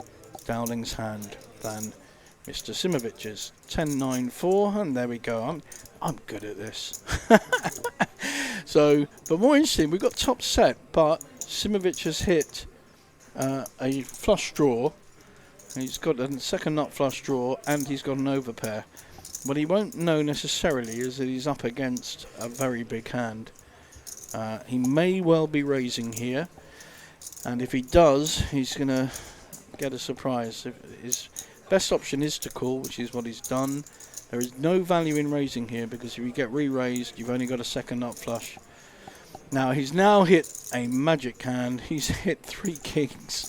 So that call worked out very, very well. Mr. Dowling has a problem because the Queen Jack has also made a straight. So if the board pairs now, they're both going to have a full house unless one hits quads. I'm pretty sure Mr. Simovic will be betting. He's got 152 in the pot. I think I can see something like 80, 90,000 bet. He also may be up against Queen Jack, so he has to factor that in. But I think we'll see. I think he's doing a full pot. Okay, I was wrong. 152,000, full pot bet, putting massive pressure on Mr. Dowling, who hasn't really had enough time on this table to know whether this is an aggressive loose play or whether he is behind. He certainly was ahead on the flop, massively so. But the Queen Jack has now completed a straight, and probably not considering a set of kings, because that's quite a lucky kind of hit on the turn. So I don't think he's necessarily. He may well think he's up against Queen Jack, or that Mr. Simovic is making a move. If he thinks he's making a move and pushes all in, he's in for a nasty surprise, I'm afraid. May just call and hope that the board pairs. From his point of view, we know that if the board pairs, he's very unlikely to be winning. He's made the call. He's a very brave player, because, you know, lots of good hands like Queen Jack, King Queen Jack have been made. Now the flush has been made, so Mr. Simovic has actually improved from a set of kings to the second nut flush, and Mr. Dowling has got absolutely nothing. It's got worse and worse for him. A straight, set of kings, flush. In fact, it's even a straight flush technically. So his hand has gone from hero to zero very, very quickly. I don't think Mr. Simovic will actually bet this. He's got the second nut flush. There's no, well, his third nut flush really, because there is a straight flush there. It's not. He doesn't really need to. There's a big enough pot there already, 450k. He's only going to get a call from a better hand, which is the ace flush or a straight flush. Jack 8 of clubs is definitely within people's range. So Mr. Dowling is going to get the surprise that Mr. Simovic is not a loosey-goosey player, but although he got very lucky on the turn, he had a pretty good starting hand. Although I did prefer Mr. Dowling's, just in general. Kings and king flushes are not usually great holdings in Omaha, especially if you're playing more cards than 4. If you're playing 5, 6 cards, you honestly don't want to hit the second nut flush. You're often well behind and losing to a nut flush or a straight flush in the case of having 6 cards. But here at the High Roller Pot Limit Omaha, at the festival in Bratislava, we are just playing the 4 cards. Like I mentioned earlier, there's a 4, 5, 6 Omaha tomorrow night. which I certainly will be playing. And that's a lot of fun. You play a round or a level of each. I don't know what they'll do here. Doesn't matter either way. You get 15 minutes or half an hour of each one. And a lot of people don't know how to play 5 and 6 Omaha because they're not used to it. We play a lot in the UK, but they don't actually play a lot in Europe. So it's a little edge for the British PLO players like Rob Harkins, who we can see on screen, and Harish, who's here with his roommate Rob, and a few Scottish lads that are here, all of whom will have played a lot of 5-6 card Omaha. So it's not as common in Scandinavia either, which is a surprise because they have a reputation for being kind of wild Omaha players. So again, 3-3-4-6, that's the kind of hand that I think I'd be raising with. I like this hand. He's in late position. No, he was on the small blind, I'm sorry. But I'd be least calling or putting pressure on the big blind there. Especially with Mr. Dowling has just lost a big pot and maybe a bit befuddled. His brain maybe a bit scrambled, trying to work out how he lost that hand when he had top set on the flop. Probably wondering about how and why he called the turn when there were a lot of made hands that he could not beat. Well, Queen Jack, one made hand. So, how's young Josh doing? Well, he's not played that many hands, so he's playing very within himself, I think. Here comes a nice raise.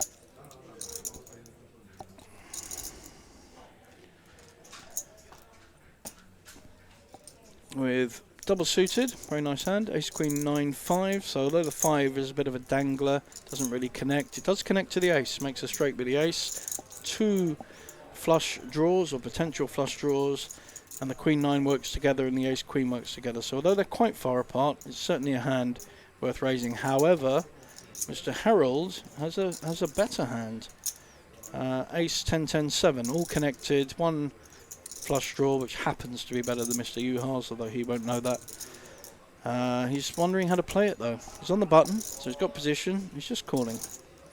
Okay. I don't think there's lots of choices there. There's no right or wrong on that one. Raising puts pressure on, but if you get re-raised, what do? Calling is fine as well. Now Rob Harkins wants to come in with a very much less salubrious hand. 4-6-7 king with diamonds, don't forget that, there is a flush there. And has anyone hit? Well, Rob's hit a 7, Mr. Juha has hit a 9, and the 10s at the moment are holding.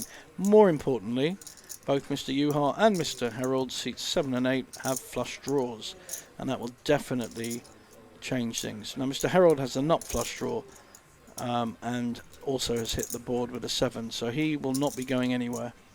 I'd be very surprised if I could see Mr. Juha betting this, see where he is. No, he's checking.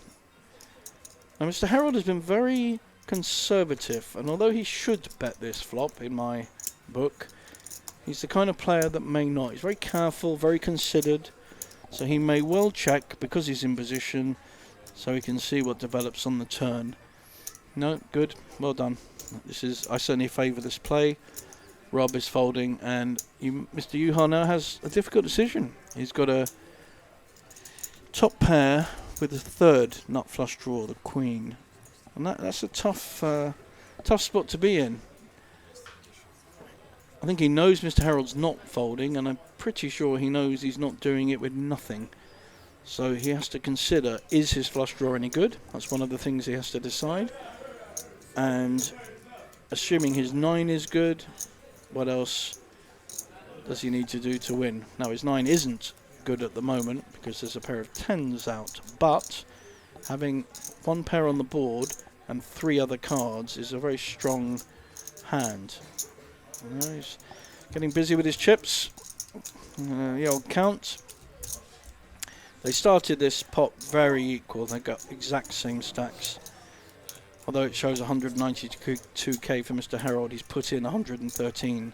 So they started with pretty well the same size stack. So it's a very tough spot.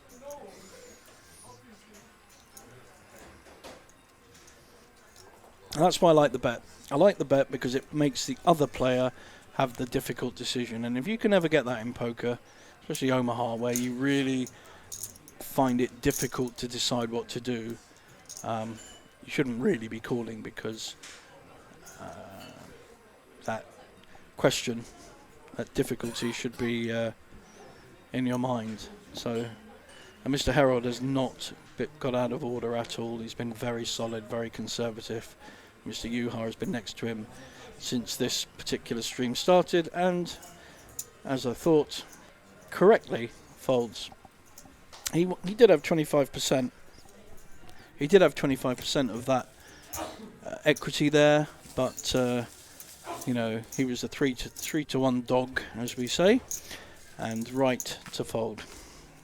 So Mr. Harold very much using his solid, tight image, and I'm glad he didn't favour the check there, and was a strong bet with a good draw. And an overpair to the board. Good, good.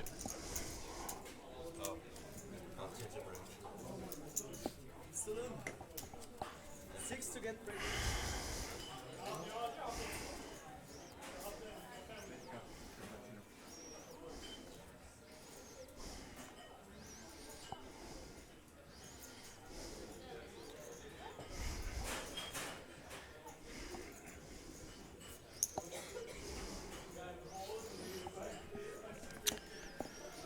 So here we have a premium hand. He's been very quiet, young Josh.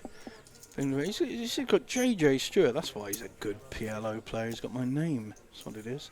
But he's also got suited aces. So ace, 10-7 with one suit.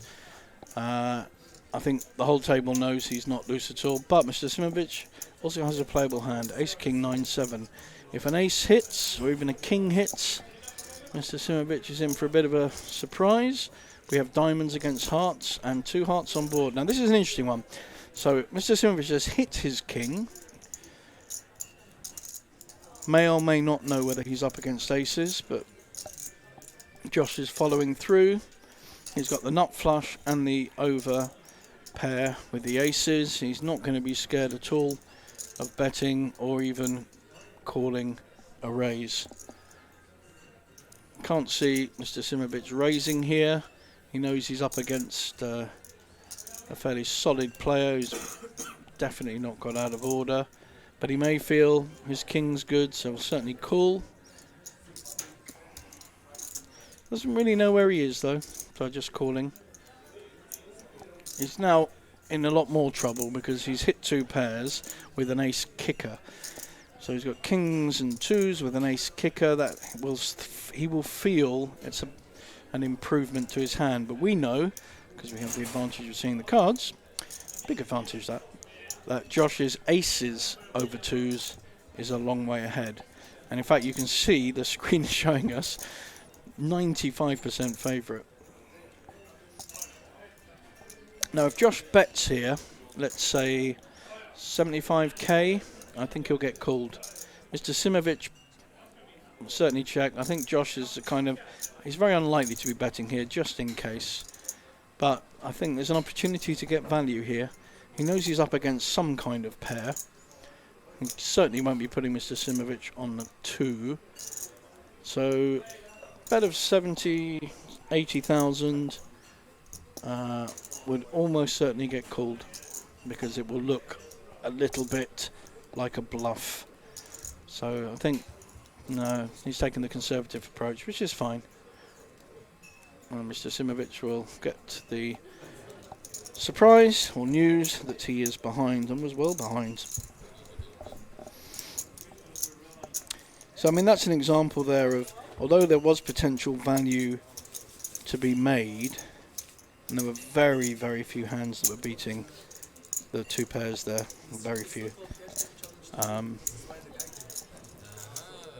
If he bet and got raised for all his stack, he'd have a very, very difficult position. So he avoided that potential trap. Here's our payouts on the screen. 20,000 for first place. That's a nice chunk of change for a night's work. Do I get paid that? No. Oh, okay. Fair enough. Do I get paid anything? No. Okay. Wonderful. And 8th place, 2,400. So obviously a big difference between 8th and 1st. Like any poker tournament, all the money's up the top.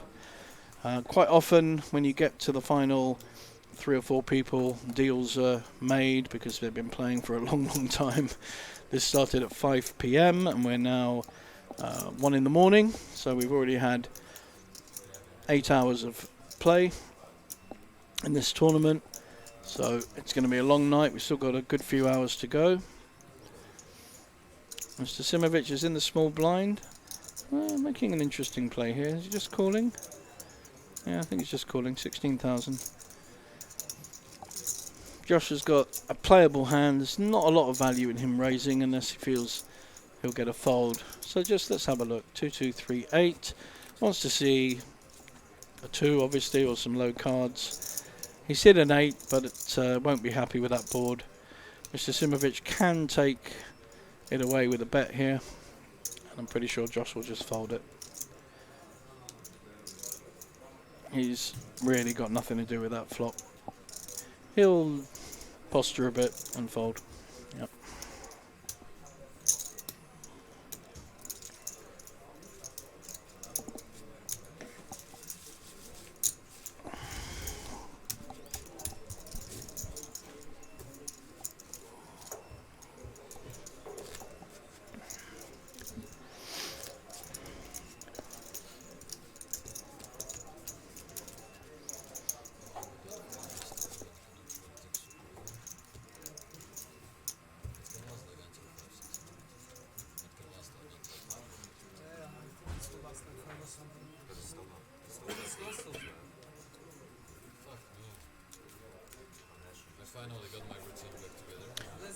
We have another hand being dealt. Mr. Yuha is enjoying himself, I think that would be the way. So we've got a fold there with an 8-8 King Queen double suited. Again, very solid stroke too tight in my book. That's a perfectly good raising hand.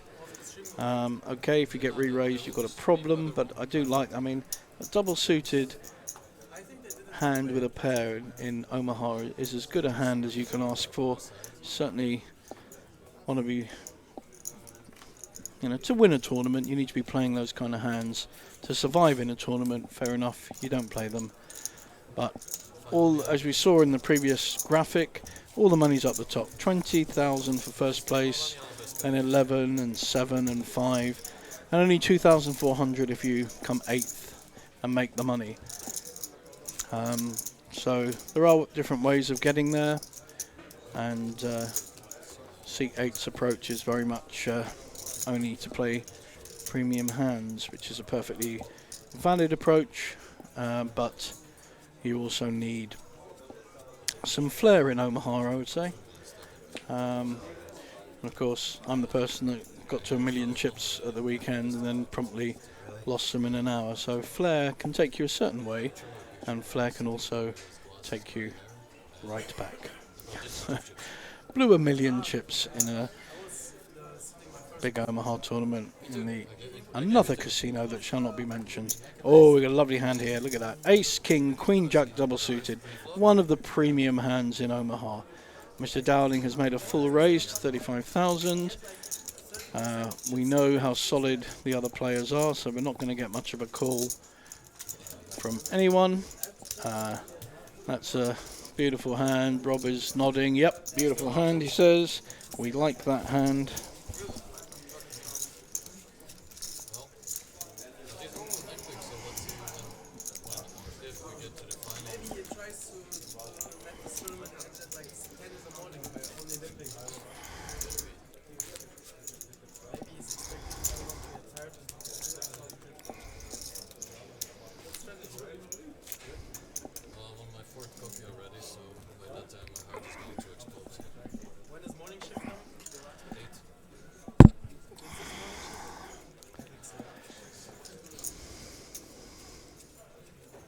Alright, new hand being dealt out.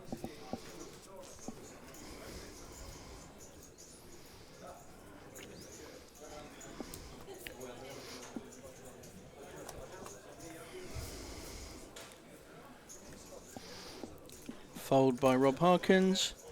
Mr. Simovic. See, this is an interesting kind of hand. Ace 2, 4, 5. It's a hand I would like to raise with, but the problem is you get re-raised and you might have to fold it. Very solid folds happening here. I think people realise in any tournament as you get nearer the money that in general people tighten up. But what that does offer, in my book, is an opportunity to get chips from people because they are playing so tight that there are opportunities to put pressure on the smaller stacks, the medium stacks, to pick up some nice pots. The problem is when it goes wrong, as I learned at the weekend.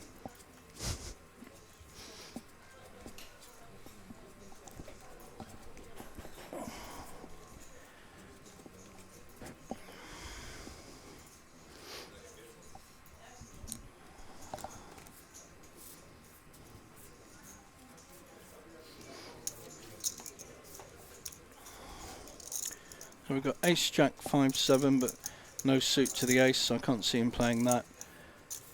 Very similar hand. Yeah, again an ace 9 5 3, but no suit to the ace. So we're back to the blinds. I doubt Mr. Dowling is going to do a lot with this hand. Might call and see if he can see a flop. If he does call, I could see Rob, if he has any kind of hand, raising to put the pressure on. And he has more than any hand. He has a double suited kings. Very nice hand. Certainly going to see a raise here. And Mr. Dowling will almost certainly have to fold. He's out of position with a poor hand. Yeah. I think that one went by the book. Don't know what book. It went by the book.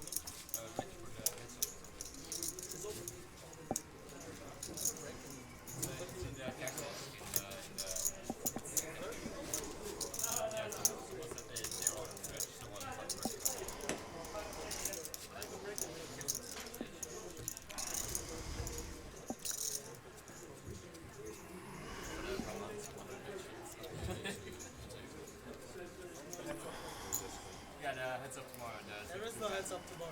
Oh. It's a 32 player cap, but the register is already open. There is no range. So you have to No one go there. like 250. 2-day event.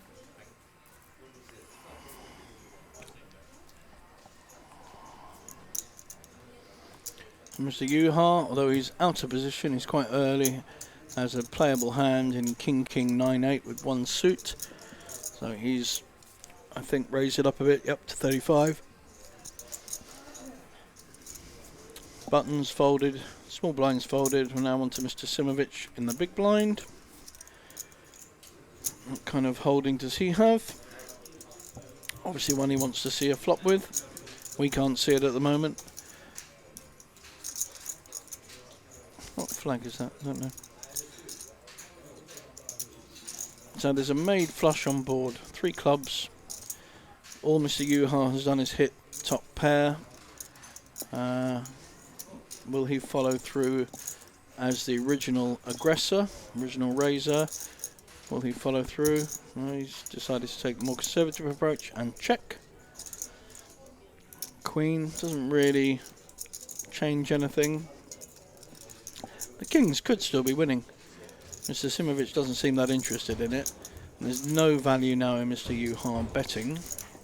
He can only get called or raised with a much better hand.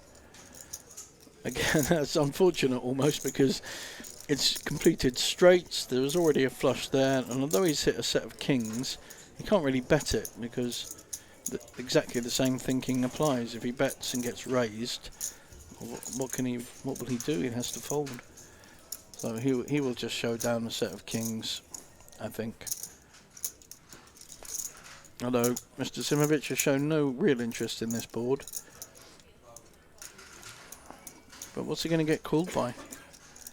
I mean, if someone's got Jack 10, they're going to call. He's making a bet. I actually don't like a bet here because it makes, yeah, if he's got nothing, he's going to fold like he did. And if he's got a straight, he may well call because he'll feel that Mr. Yuha can't have a flush with the way the hand was played. So I don't think there's any value in betting there at all. You're not going to get paid, and if you get raised, what are you going to do? Probably a bit of a naive play there. Don't mind him betting earlier, kind of representing the flush and still having kings behind, but it's not particularly good play just because you've hit 3 kings on the end when other hands could be beating you. You're going to get called by a 6 high flush.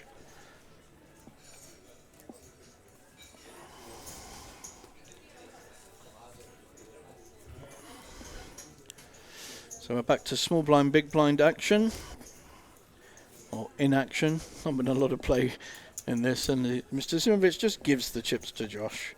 Josh is now looking at his hand, hasn't seen it yet, and no idea what he's got, didn't see it.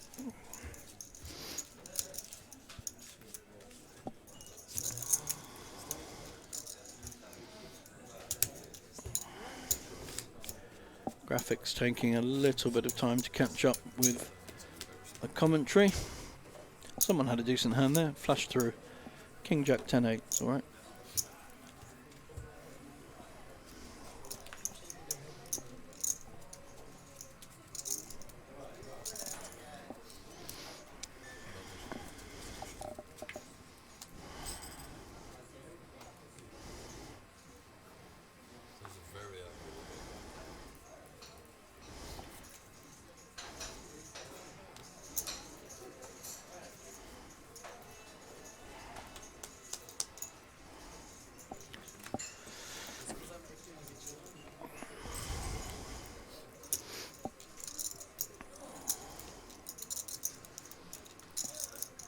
So again, there's been very little action to report on. We're back to a small big blind situation. Josh has got queens with a 2-4, and usually blind on blind that's going to be a fairly strong holding. There's only one player to get through. He's going to raise.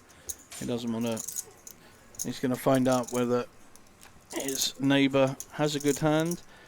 And he has a reasonable hand, but unfortunately they're all one suit. So King Queen 10-6. So he might well have a look, which he is, but it's not good to have 4 in one suit because you have 2 of your own outs that you might need to hit a flush. But he does have a rundown of King Queen 10. I think Josh will follow through, having been the original raiser. It's a dangerous board though. 5, 6, 9. There's hearts, there's straights, but by betting, Josh finds out where he is, so nothing wrong with that. Picks up a raised pot, adds another 40,000 to his stack.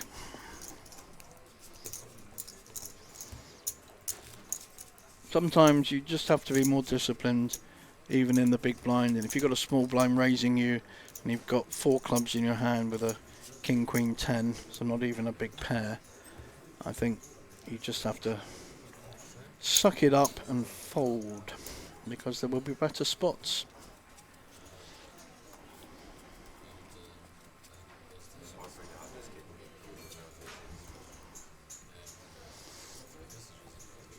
I think we're going to see Texas Fold'em, or pot limit Fold'em, for a while.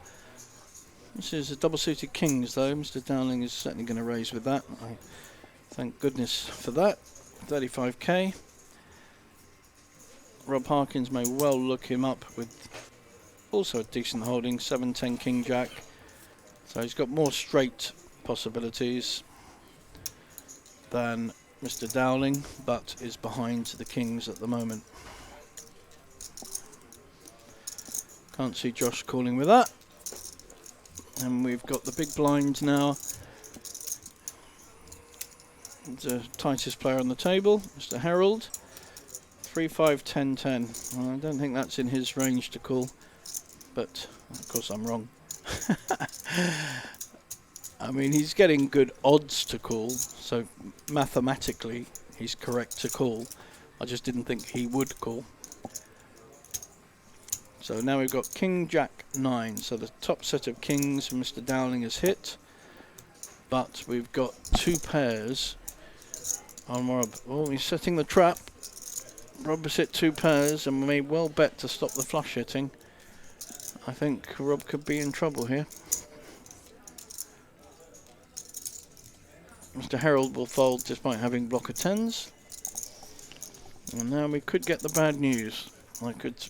Cannot see anything but a raise here.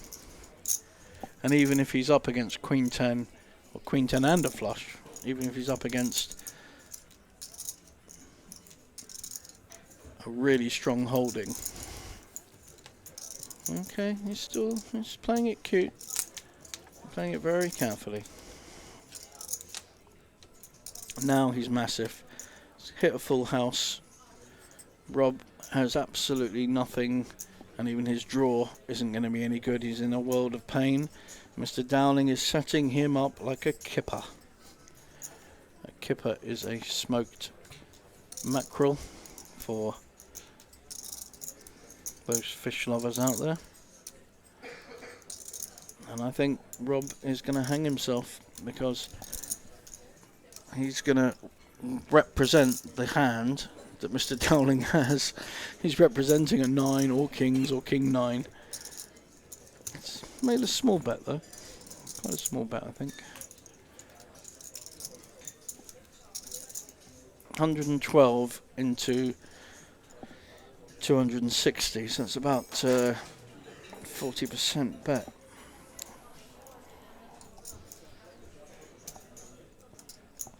Is Mr. Dowling? Oh, look, he has. No, he now has pushed. I think he felt it was too suspicious just to call there, so he might as well get all his chips in. I can't see how Rob can call him. I mean, he's got nothing and no draw. It's not a good hand, nothing, no draw.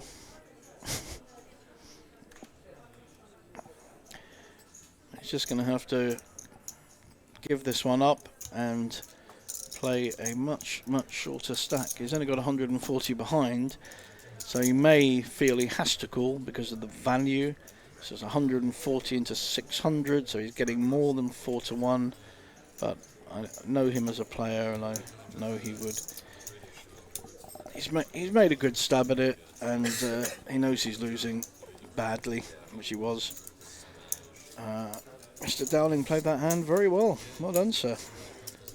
And has gained a very big pot from a slow played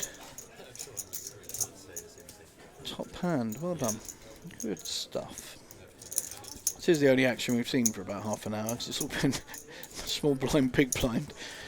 And there's our payouts coming through. 20,000 per top, 12,000 per second, 7.5, 6, down to 2,400 for 8th. Now, as long as you only had one buy-in at 1,000, that's still a decent profit of 140% if you reach 8th, and 2,000% if you reach first place. But like I say, I'm pretty certain that if they get to 3 people, that they'll do some kind of deal. So Rob, having lost an awful lot of chips, has got aces, 5-4, so he's making a play. He's hoping someone's got a hand. We know that Mr. Harold needs the nuts to call. So has Mr. Dowling got a hand to call? Probably not. No.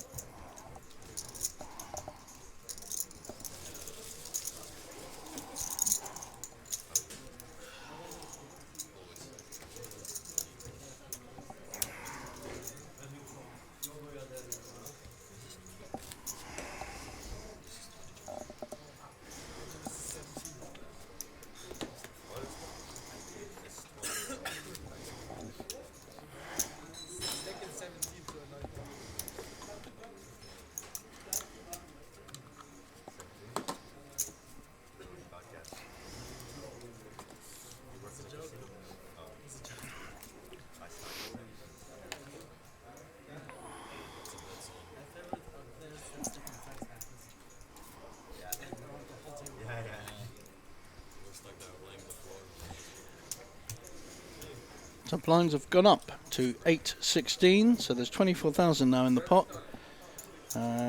Josh has a double suited jacks, very playable hand. Fairly late position. He's got 2 behind to the button. I would think we'd see a raise coming here. 40,000. But Mr. Yuha, he's not slow playing this. Look at this. This chip's going faster than I breathe. And he's counting them and he's working. He's got aces, double suited aces. Now you see a smart player would call here.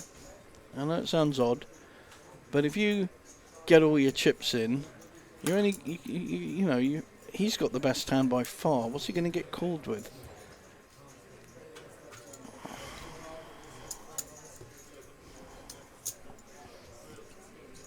He needs to maximise his value of a premium hand like double suited aces.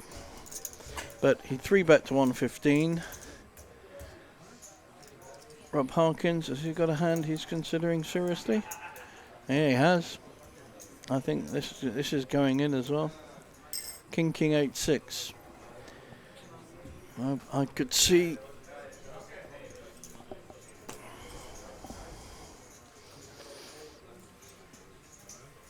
See it going in or folding, obviously.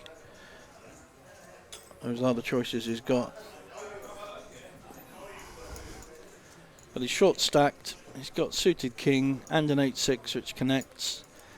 It's not bad, but he doesn't feel it's good enough. And I wouldn't think that Josh will be calling either. He's checking how much he's got in total. He's got 160 behind. The 115 he's put in, and Josh quite rightly folds. So although I want to break.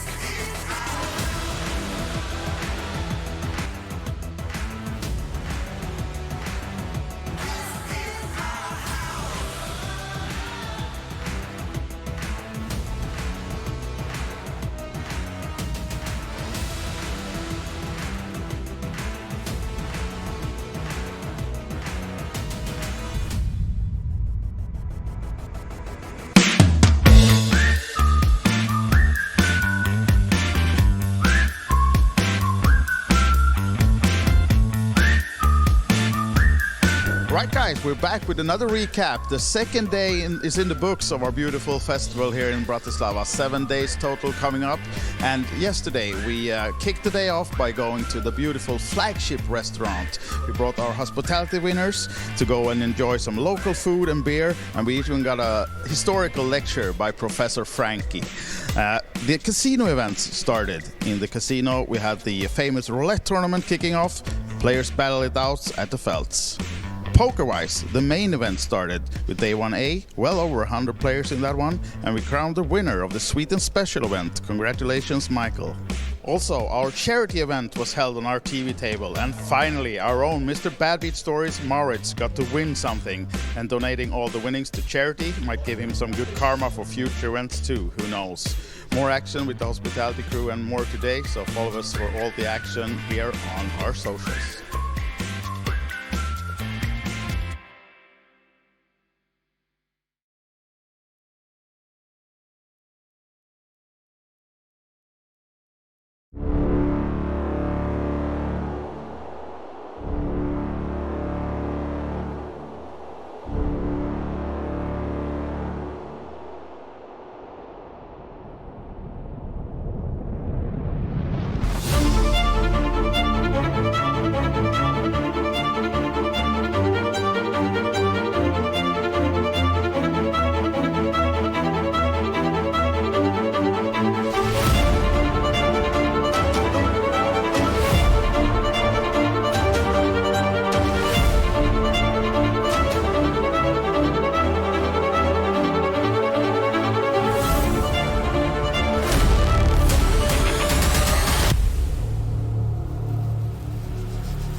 Right, guys, we're back with another recap. The second day is in the books of our beautiful festival here in Bratislava. 7 days total coming up. And yesterday we kicked the day off by going to the beautiful flagship restaurant. We brought our hospitality winners to go and enjoy some local food and beer. And we even got a historical lecture by Professor Frankie. The casino events started. In the casino we had the famous roulette tournament kicking off. Players battle it out at the Felts. Poker-wise, the main event started with day 1A, well over 100 players in that one, and we crowned the winner of the Sweden Special event. Congratulations, Michael. Also, our charity event was held on our TV table, and finally, our own Mr. Bad Beat Stories, Maurits, got to win something, and donating all the winnings to charity might give him some good karma for future events too, who knows. More action with the hospitality crew and more today, so follow us for all the action here on our socials.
Right, guys, we're back with another recap. The second day is in the books of our beautiful festival here in Bratislava. 7 days total coming up.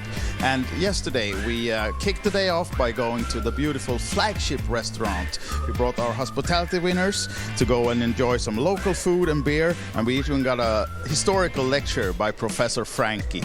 The casino events started. In the casino we had the famous roulette tournament kicking off. Players battle it out at the Felts. Poker-wise, the main event started with day 1A, well over 100 players in that one, and we crowned the winner of the Sweden Special event. Congratulations, Michael. Also, our charity event was held on our TV table, and finally, our own Mr. Bad Beat Stories, Maurits, got to win something, and donating all the winnings to charity might give him some good karma for future events too, who knows. More action with the hospitality crew and more today, so follow us for all the action here on our socials.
Right, guys, we're back with another recap. The second day is in the books of our beautiful festival here in Bratislava. 7 days total coming up. And yesterday we kicked the day off by going to the beautiful flagship restaurant. We brought our hospitality winners to go and enjoy some local food and beer. And we even got a historical lecture by Professor Frankie. The casino events started. In the casino we had the famous roulette tournament kicking off. Players battle it out at the Felts. Poker-wise, the main event started with Day 1A, well over 100 players in that one, and we crowned the winner of the Sweet and Special event. Congratulations, Michael. Also, our charity event was held on our TV table, and finally, our own Mr. Bad Beat Stories, Maurits, got to win something, and donating all the winnings to charity might give him some good karma for future events too, who knows. More action with the hospitality crew and more today, so follow us for all the action here on our socials.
Right, guys, we're back with another recap. The second day is in the books of our beautiful festival here in Bratislava. 7 days total coming up. And yesterday we kicked the day off by going to the beautiful flagship restaurant. We brought our hospitality winners to go and enjoy some local food and beer. And we even got a historical lecture by Professor Frankie. The casino events started. In the casino we had the famous roulette tournament kicking off. Players battle it out at the Felts. Poker-wise, the main event started with Day 1A, well over 100 players in that one, and we crowned the winner of the Sweet and Special event. Congratulations, Michael. Also, our charity event was held on our TV table, and finally, our own Mr. Bad Beat Stories, Maurits, got to win something, and donating all the winnings to charity might give him some good karma for future events too, who knows. More action with the hospitality crew and more today, so follow us for all the action here on our socials.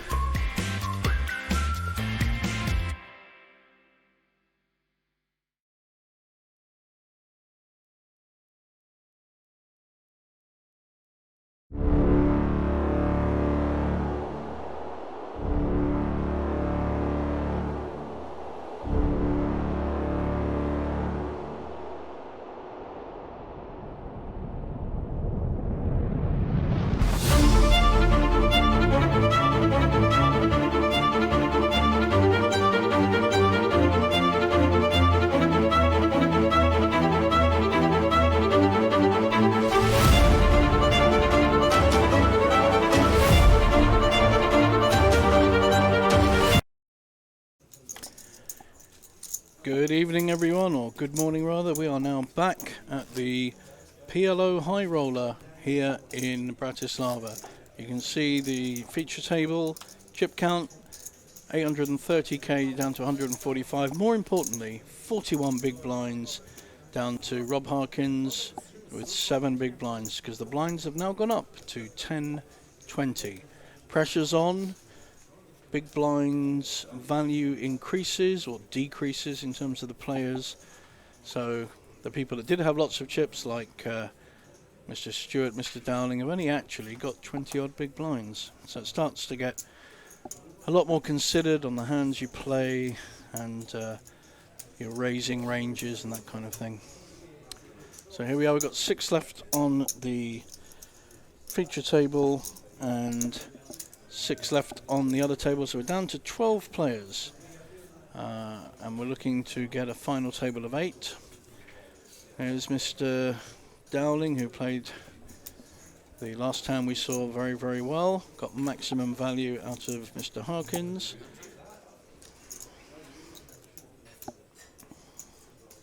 So we have a suited ace with a rundown 6-8-9. Mr. Simovic is on the big blind. He's going to raise.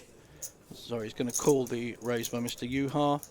He's hit a nut flush, but Mr. Yuha has also hit a flush. So Mr. Simovic is going to slow play this one and see if Mr. Yuha will hang himself to some extent. So all he has is a flush draw. He doesn't actually even hit the flop. No one has a pair at the moment. This card is significant. Still no one has a pair. Technically the ace-9 is winning. Mr. Simovic may choose to have a stab at this. I don't think he possibly can think he's ahead. This is the kind of hand that whoever makes the first move, the aggressive move, will often take down the pot. And the pot's 90,000, but I mean, with Mr. Yuha, that's a third of his stack. So it's a significant sized pot. Well done, sir. I'm glad at least you're making a stab at it. However, we know Mr. Simovic has the nut flush draw and is very unlikely to fold on a very small bet of 35,000 into 95. So it's a small bet in relation to the pot. He may even choose to raise. I think he has.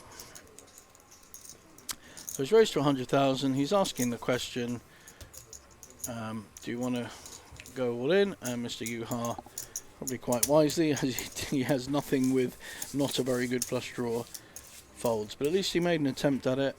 It was a weak attempt, and I think that gave Mr. Simovic the opportunity to raise him because it was such a small bet.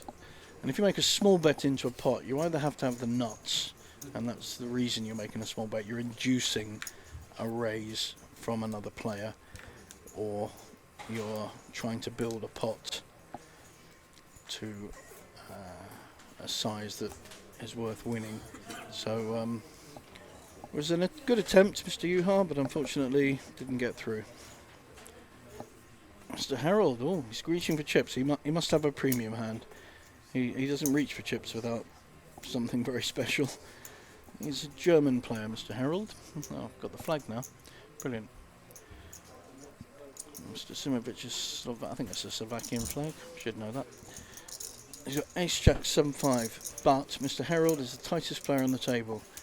If you're ever not going to call someone, he is the player not to call. Unfortunately, Josh has got a very good hand, ace-king 9-8. But we can see that Mr. Harold has aces and sevens, and one of them is suited. As it turns out, no one has hit that board at all. Got top pair for Mr. Stewart, but the aces is still winning. The sevens block the straight, but no one has diamonds and no one has a straight.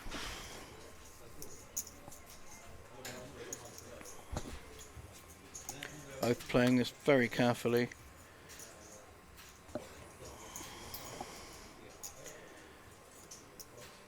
Josh is having a stab, attempting to, his story there is, I have got a flush, it's just not a very good one, so I'm going to bet it. So a nice little bet there. Was a different size bet to Mr. Yuha's earlier. It was a stronger kind of bet. It was 55. So it's that's got through. So despite having aces there and Mr. Josh Stewart being well behind, he played that very well and a bet at the right time. I think the turn was the ideal time. You don't want to be betting that flop with nothing because you really can't go ahead if you get raised. But Mr. Harold showed weakness on the flop, and Mr. Stewart pounced.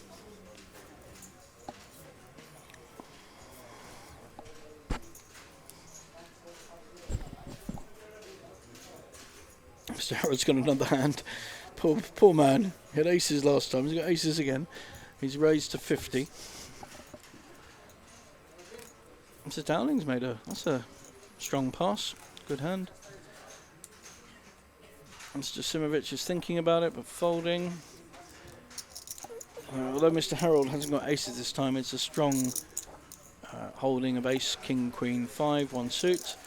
Mr. Stewart is now wondering whether he can put maximum pressure on him. He's got a suited ace as well, with 3 low cards, ace, 3, 4, and ace, jack, so he's got 2, but he's taking the more conservative approach and folding.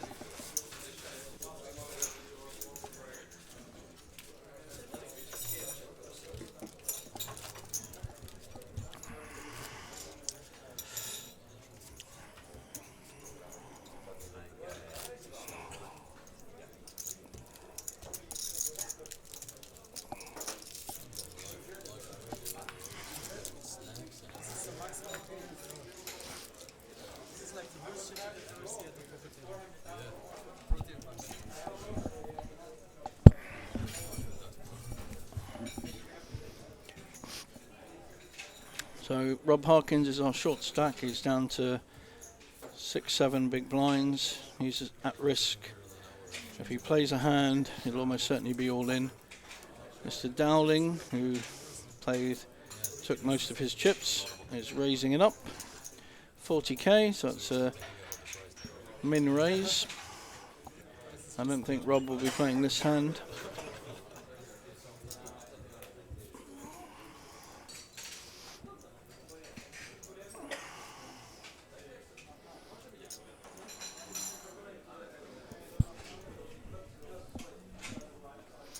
Rob's issue here is with his chip stack that he can't make anyone fold. Oh, he is playing it. Okay. He's decided to take a stand. He's got a run down 3, 5, 6. He does have a flush draw to the king, but it's a fairly desperate move. Mr. Dowling will definitely call him. So Mr. Yuha had a very good hand there. So he is fairly live, Rob. And you can see by the stats, he actually is 45% of the equity. So it's fairly even. It's like the Brexit vote, 55-45. So if he hits a 2 low cards, any 2 low cards really, he's either straight drawing or 2 pairs.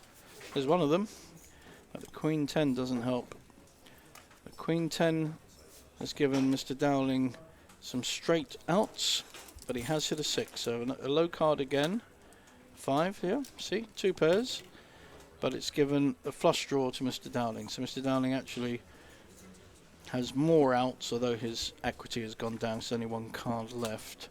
And there it is. So Rob is out in 12th, I think, or 11th. Not flush draw for Mr. Dowling. Played that hand very well again. I think Mr. Dowling was Rob Harkins' nemesis on that table.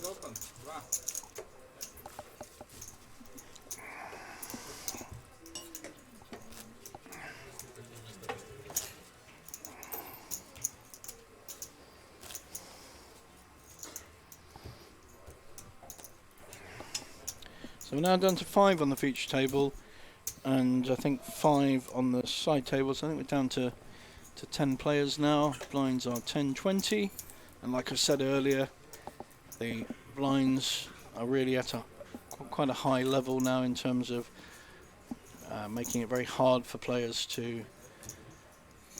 There's not a lot of play without very good hands.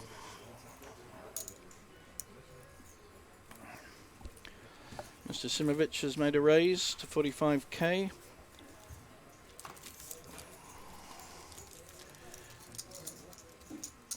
They're going fold. Mr. Dowling has got a good hand. Ace 3, King 10. We're now 5-handed, so the value of hands increase.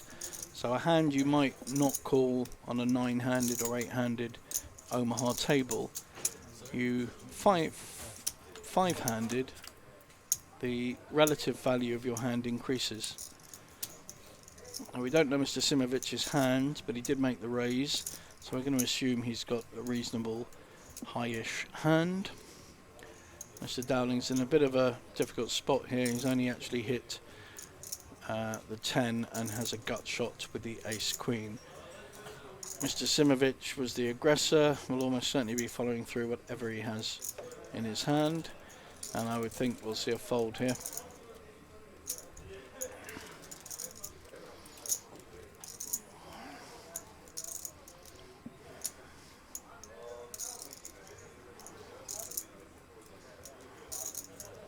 Wrong again. I love being wrong. Okay, interesting. So he's either not believing him or he thinks he can outplay him at a certain point.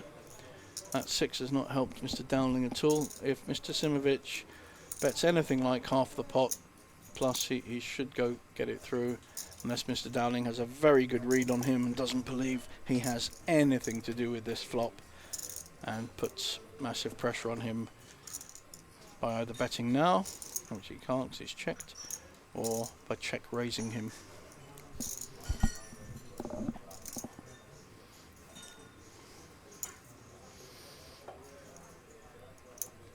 So I think half pot bet here will probably be enough to take it down. Oh, it's a pot bet. It's massive. It's interesting. It's either got nothing or got a lot. Either way, it's certainly getting through.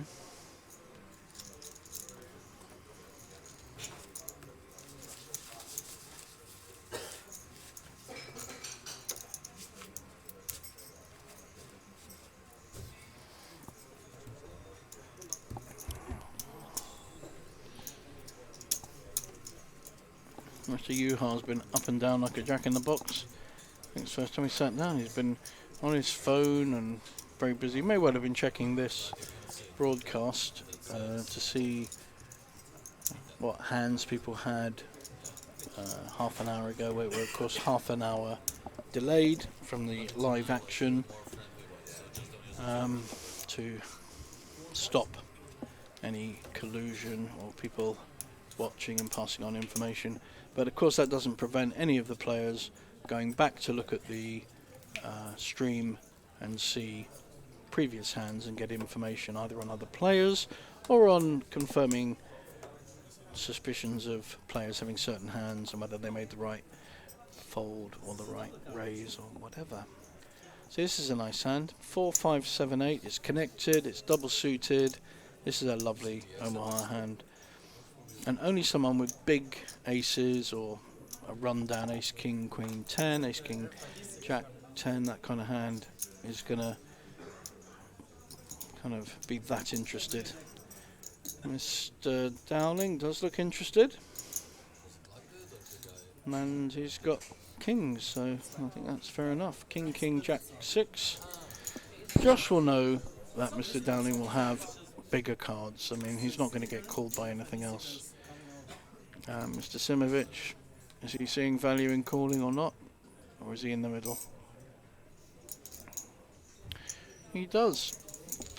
Haven't seen his hand, but oh, here we are. And he has a good hand. Ace, king, jack 3, but we have a kind of weird flop of queen 9, 4. Doesn't really help anyone. Kings is an overpair. Mr. Simovic has missed it completely.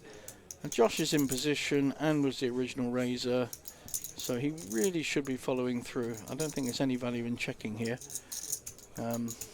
Well, okay. I mean, this is the problem. Then another high card comes. It's going to have hit someone. It's hit Mr. Dowling squarely in the face. He's got top set. His question is, does someone have jack 10? So he's playing it very, very safely.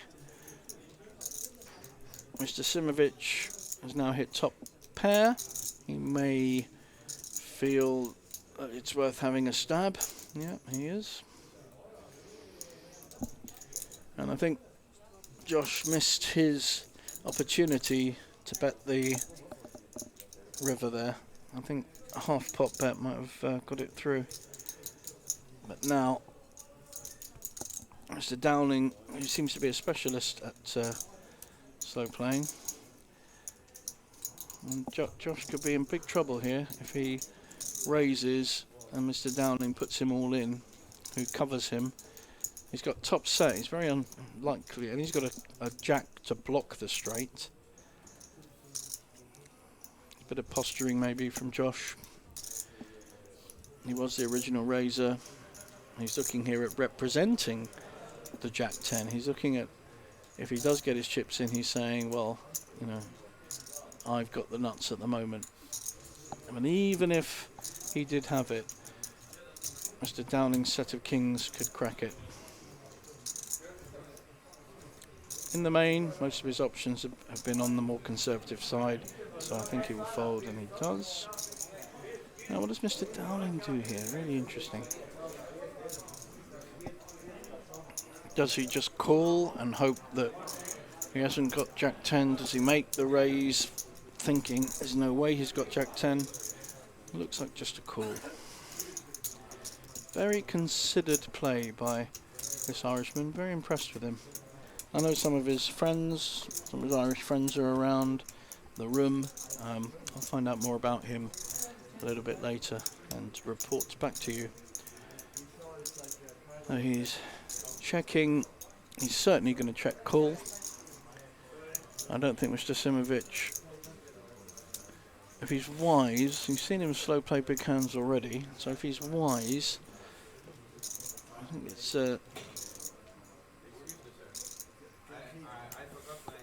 wow, okay. I think this is dangerous. He's representing. I mean, it's a good size bet. He's representing. He got called. Immediate call. Snap call. Mr. Dowling slow plays like a slow playing genius. Played his hands very well.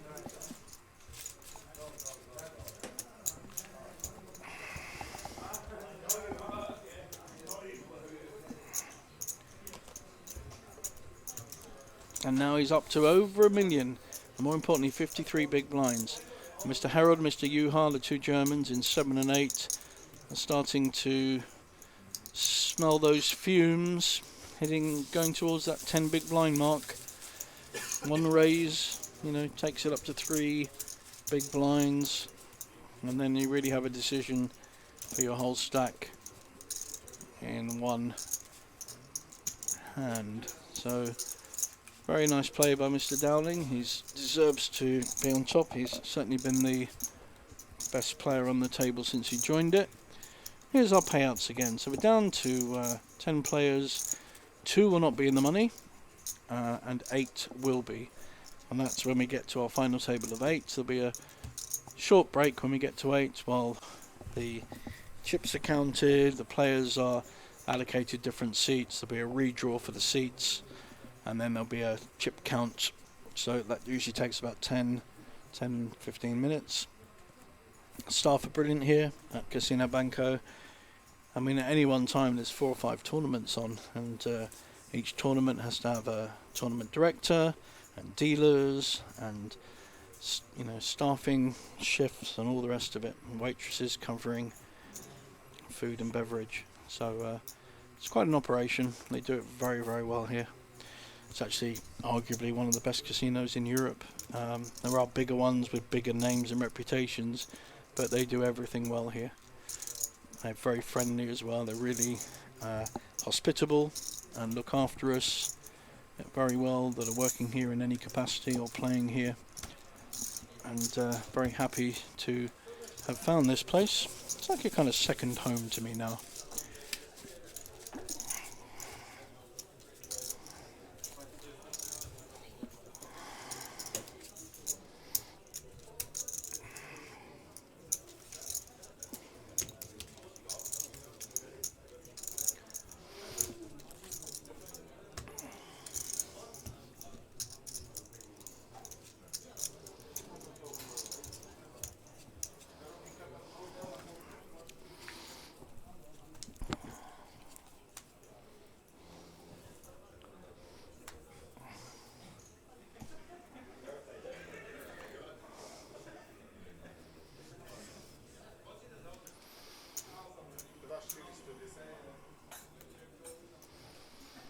And Mr. Dowling has a premium hand in terms of only 5 players on the table. He's got suited ace with a queen jack also suited.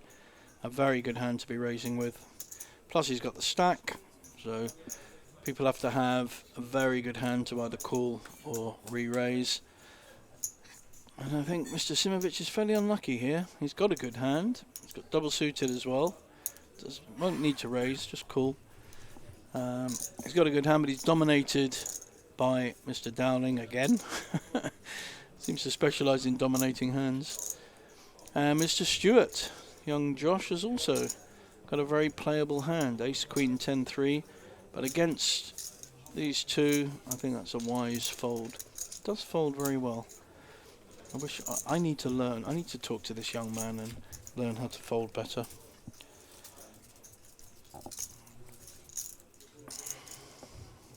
So we've got King 8-3 on board. We've got 2 spades. No one's actually got spades. Mr. Dowling has only hit the 3. Mr. Simovic has hit the king and may well feel he needs to be betting this. Of course he then checks. It's a dangerous board though. There's 2 spades. We've now got 3-4. So again, Mr. Simovic just has a king. And Mr. Dowling just a 3, and there's no real draw there. This could be checked down all the way, and Mr. Simovic will take the pot unless an ace pops in, or another 3, or possibly even a jack. Be unlucky of him if a queen pops in, because he'll think he's ahead. I think this is good play. He's seen weakness, and he's bet. And that's a nice play by Mr. Simovic.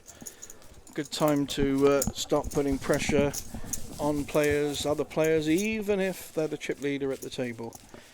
You can't just fold to the chip leader every time you have a hand or you've hit a flop, because you'll never win.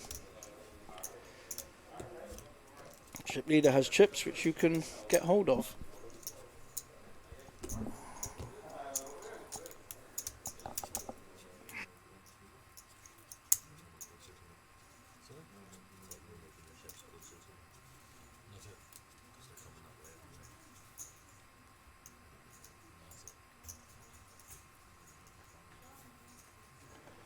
Here we are, blinds are now 10-20, they really are quite strong. Just making a move. I'm getting a little pizza coming in, guys. That's need a bit of sustenance to keep the energy up. Mr. Simovic, Queen, 8-3, decides to fold that. They're going to be playing a lot more solid, a lot tighter now as we get very close. We're on the bubble, we're very near the final table and the money. This is a good hand though for young Josh. King Jack 9-5. It's connected and suited, and he's also got the button, so he's in position. He's putting pressure on the smaller stacks. We know that 1 is a bit of a live wire. Mr. Yuhei, who's now counting out, may well go all in here. Ace Jack 10-5. He's got a suited ace and a rundown Ace Jack 10. In fact, he has Josh absolutely dominated. And if he goes all in, I don't think Josh will call him. It's the right play. He's putting maximum pressure on.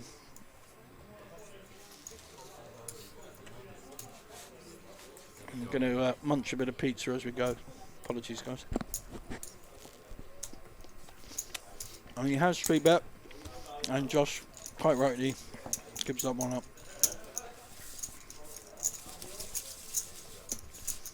I'll tell you what, I'll turn this mic off while I eat and then come back on.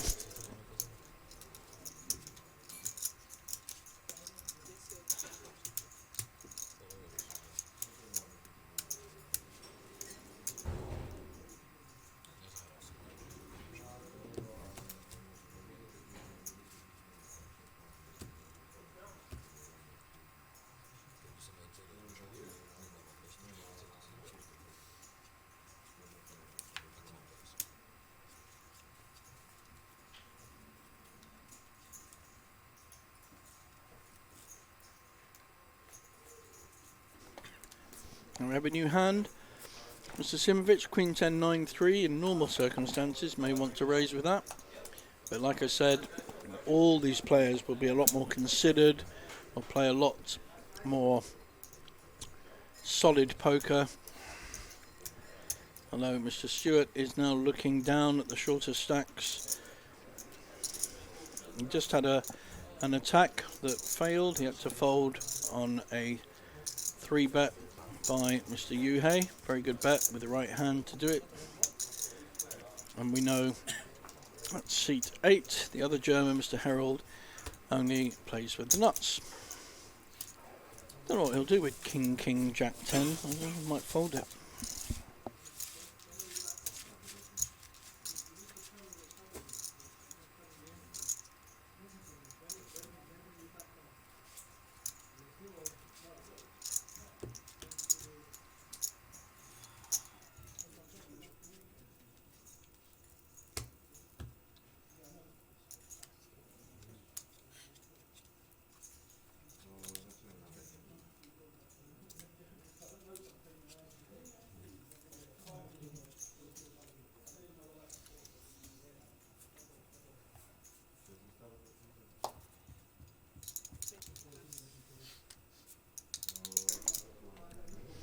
We have a fold there.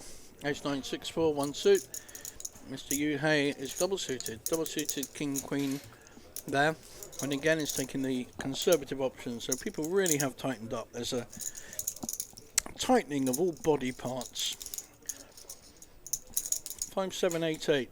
Mr. Herold folded, and now Mr. Dowling is calling from the small blind, just a call. King Queen 9, 5. Mr. Simovic again ordinarily may raise because he's thinking the small blind is weak, but hasn't really got the hand to do it, and also just there's no incentive really to create big pots where you could lose the opportunity to get in the cash. So just a reminder, for 8th place is 2,400. That's the first payout, going right up to 20,000 for the winner of this PLO high roller here at the festival in lovely Bratislava. Both players playing very coy, very risk-free poker. So we now have a flush made. We know the sixes are good of Mr. Simovic. Will Mr. Dowling bet at this pot? Going on what we've seen so far, Mr. Simovic definitely won't, but he will be happy to pick up this pot with sixes. 2 pairs.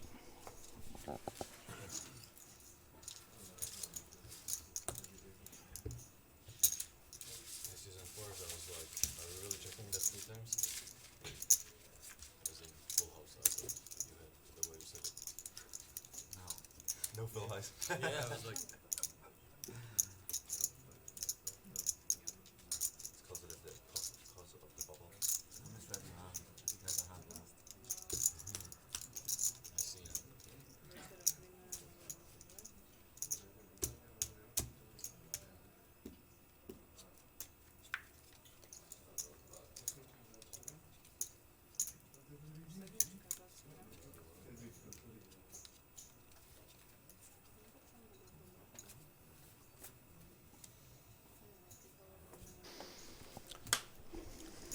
Back to the action, or inaction. Not been a lot of action. So you have folded a double suited hand there. I mean, again, normal circumstances, that's a raising hand. Mr. Herold. Oh, Mr. Yuha's very helpful on the technical side, making sure his cards can be seen.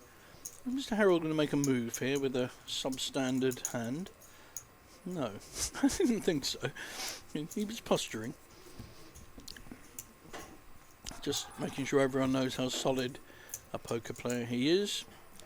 Mr. Dowling is on the button, and it looks like he is raising. Oh, so we actually have some poker being played. He's raised, small blind folds, and does Mr. Stewart have a hand he would consider calling? It's a very similar hand to Mr. Dowling, but does dominate him. And you see both the Irish flags there.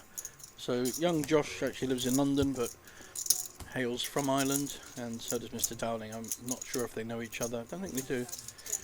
Not everyone knows everyone in Ireland. I know most people in Ireland. I go there quite a lot. Irish Open, great event. It's in March or April. So, there's our chip count. Only one player with over 1 million, but even that is only 42 big blinds. It's not a huge amount, certainly big compared to the 28, 18, and then the 2 players on 11 big blinds. So relatively speaking, it's a lot on this tournament. But the blinds are now 10.25, so even to call is 10%. Our 2 smaller stack players in 7 and 8 on this table, our German friends.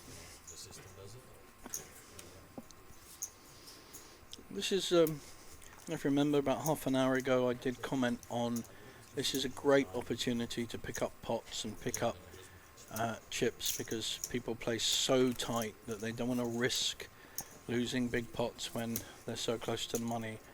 So this kind of period in any poker tournament, if a player is alive to it and can recognize it. So here's a kind of hand that, yeah, well done Josh, you should be raising with.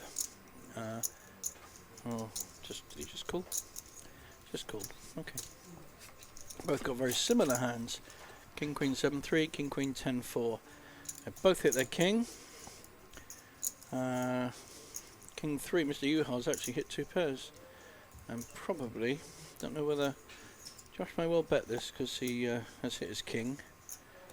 Mr. Yuha has hit 2 pairs and it's short enough to raise, but he may just call one more street and reel in Josh. Hasn't really changed anything, but Josh is now, his antenna will be up. He will worry that Mr. Yuha has a better hand than him, which we know he does, and so unless he makes a very strong bet into the pot, something like 75,000, the more likely approach was exactly what he did, which was the check. Will Mr. Yuha now bet behind, believing he really is ahead? See, if he bet 50 or 75, that will get through as well, and we know he is ahead.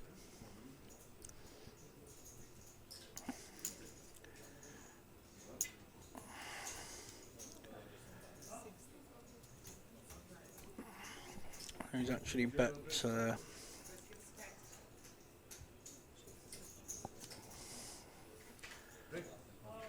60,000, so yeah, that's what I said. Oh wow, Josh has, what a game, what a play this is.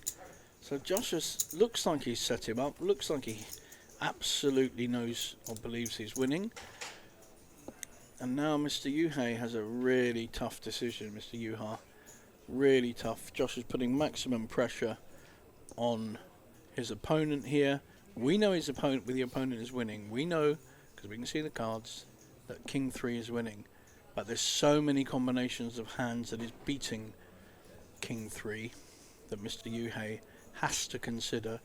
We've got to remember that Josh called in the first place, so there's minimum King, or the 8-5 may have hit the 2 pairs, which of course King 3 is beating. If he actually thinks this through, there's not a lot of hands he's losing to. Very unlikely to have kings when he's got a king in his hand. He's got 2 pairs, so aces is not winning.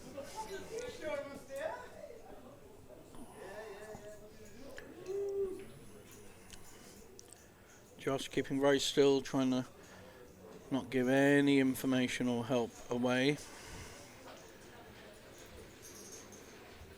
Oh, it's a very good call. Now, great call. Is he going to get unlucky? Is he going to get unlucky? Is Josh going to hit some magic card like Queen would split the pot, a 10 or a 4, and he'd win the pot? So the King 3 is ahead, and he's 3-1 favourite, 75% favourite. So really Josh is drawing Queen to split, 10 or 4 to win the pot. See, he's playing with his. Here we go. What do we got? Oh wow! We now have a split pot situation. They both have kings and eights with a queen kicker. That was another one I hadn't actually mentioned of a split pot. And of course, any other pair apart from the 3 would have been a split pot. So that was one of the options there that we hadn't analysed or looked at.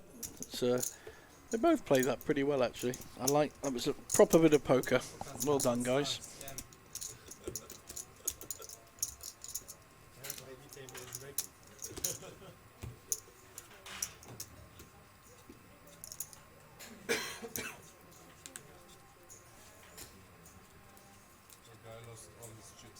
Yeah, I know. Yeah, it was the how you said it yourself, a nice gift. Like, you know, he didn't. Raise on the river, he push on in with like 50 knots or something. Right, back in the action. Our chip leader, Mr. Downing, is folded, so it gives someone else an opportunity to make a play. This is a very nice hand. 8-9 Queen Jack. Can't see anything but a raise here. And we go raised to 50. So that's a min raise there from Josh. And we know that Mr. Harold only calls or plays premium hands, so that makes the 8-9 Queen Jack that much stronger. Picks up the blinds, which is significant. I mean, the blinds are 10.25, so it's 35,000. 10% of his stack just picked up in one easy move.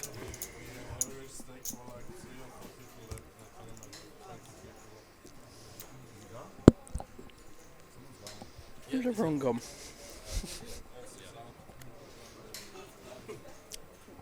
I think we have action on the other table. There might be someone all in or at risk, so we might be one place away from the final table.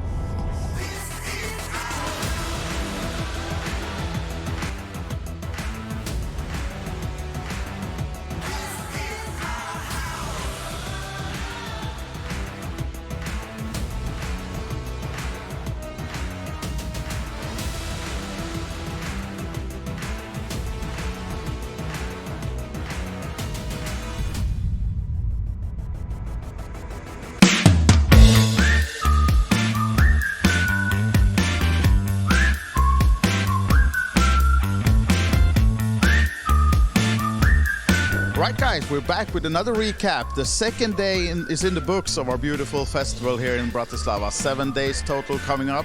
And yesterday we kicked the day off by going to the beautiful flagship restaurant. We brought our hospitality winners to go and enjoy some local food and beer. And we even got a historical lecture by Professor Frankie. The casino events started. In the casino, we had the famous roulette tournament kicking off. Players battle it out at the Felts. Poker-wise, the main event started with Day 1A, well over 100 players in that one, and we crowned the winner of the Sweet and Special event. Congratulations, Michael. Also, our charity event was held on our TV table, and finally, our own Mr. Bad Beat Stories, Moritz, got to win something, and donating all the winnings to charity might give him some good karma for future events too, who knows. More action with the hospitality crew and more today, so follow us for all the action here on our socials.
Right, guys, we're back with another recap. The second day is in the books of our beautiful festival here in Bratislava. 7 days total coming up. And yesterday we kicked the day off by going to the beautiful flagship restaurant. We brought our hospitality winners to go and enjoy some local food and beer. And we even got a historical lecture by Professor Frankie. The casino events started. In the casino we had the famous roulette tournament kicking off. Players battle it out at the Felts. Poker-wise, the main event started with day 1A, well over 100 players in that one, and we crowned the winner of the Sweden Special event. Congratulations, Michael. Also, our charity event was held on our TV table, and finally, our own Mr. Bad Beat Stories, Maurits, got to win something, and donating all the winnings to charity might give him some good karma for future events too, who knows. More action with the hospitality crew and more today, so follow us for all the action here on our socials.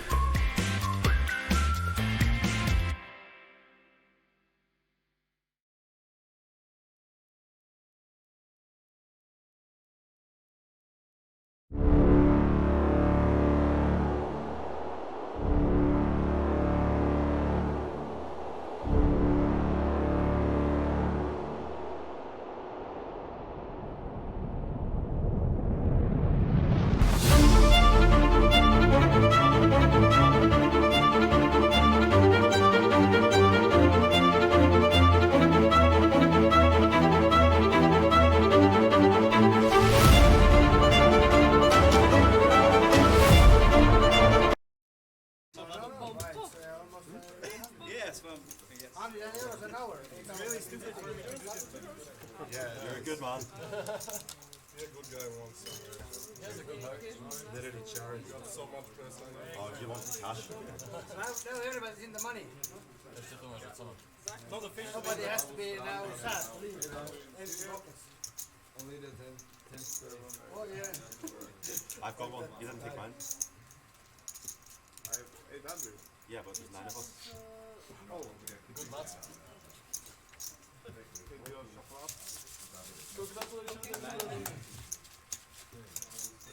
Games begin.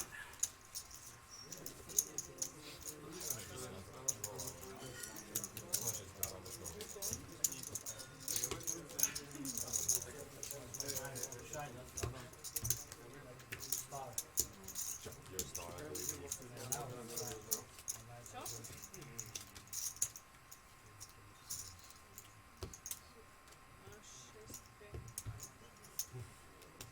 Now it's a friendly table. Okay, no bubble. The last 8 players will take a longer break. We just counting the hit and we'll continue on the stream, yeah?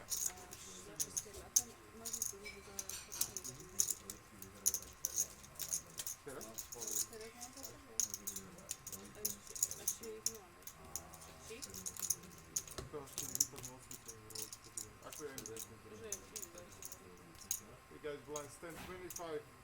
All the best of luck. Go shop up and good luck, guys. One shot. I will need it, thank you.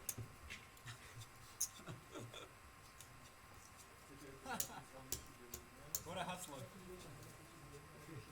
He's awesome.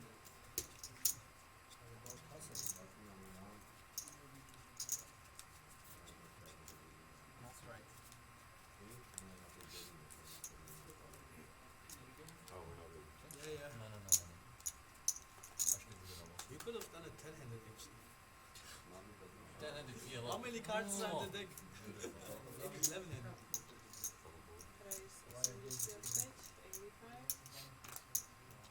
Cancel double deal. Cancel everything.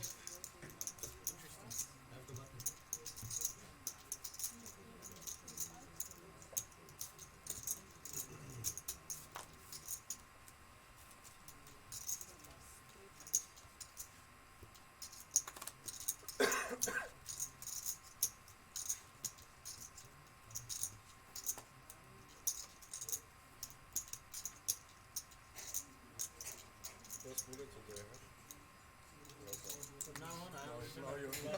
Who's on more than 3? Anyone? Anyone more than 3 bullets? You're winning. You're ahead. Okay, who's got 2 at least? Now I'm in for 3,400. That means I need to get 6 for 100 euro profit. No, that's no profit. You already get 100 away. Yeah, no, 3,400. Yeah, but you get 100. Oh, that's okay.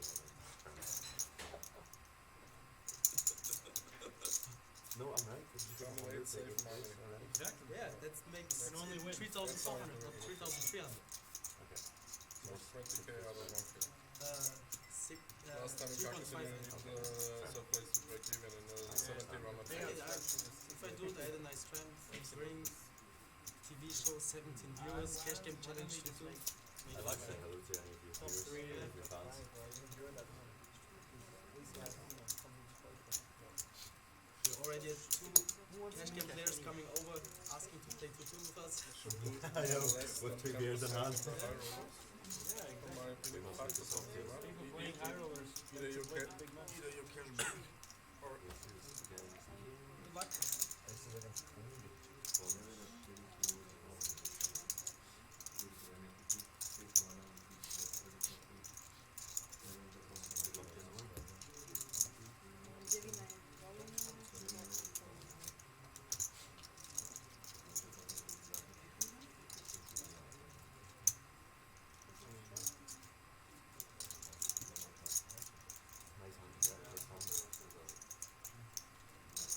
I think they are manually putting the cards into the system, like King of Spades. Imagine. No, for the all-in, I think they do.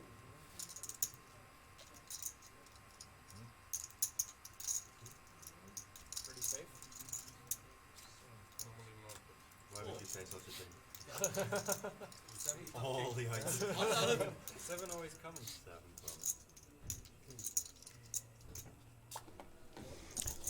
Sorry about that gap in broadcast. You've been seeing the pictures, but I was called away. So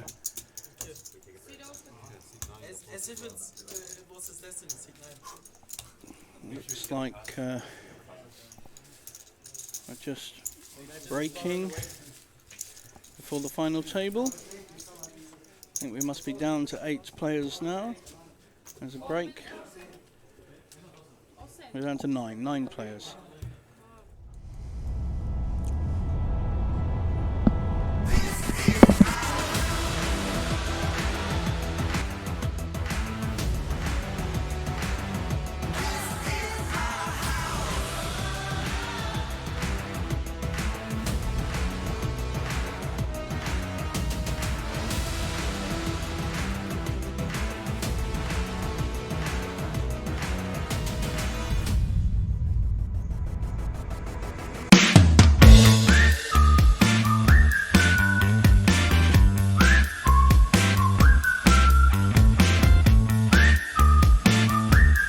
Right, guys, we're back with another recap. The second day is in the books of our beautiful festival here in Bratislava. 7 days total coming up. And yesterday we kicked the day off by going to the beautiful flagship restaurant. We brought our hospitality winners to go and enjoy some local food and beer. And we even got a historical lecture by Professor Frankie. The casino events started. In the casino we had the famous roulette tournament kicking off. Players battle it out at the Felts. Poker-wise, the main event started with day 1A, well over 100 players in that one, and we crowned the winner of the Sweden Special event. Congratulations, Michael. Also, our charity event was held on our TV table, and finally, our own Mr. Bad Beat Stories, Maurits, got to win something, and donating all the winnings to charity might give him some good karma for future events too, who knows. More action with the hospitality crew and more today, so follow us for all the action here on our socials.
Right, guys, we're back with another recap. The second day is in the books of our beautiful festival here in Bratislava. 7 days total coming up.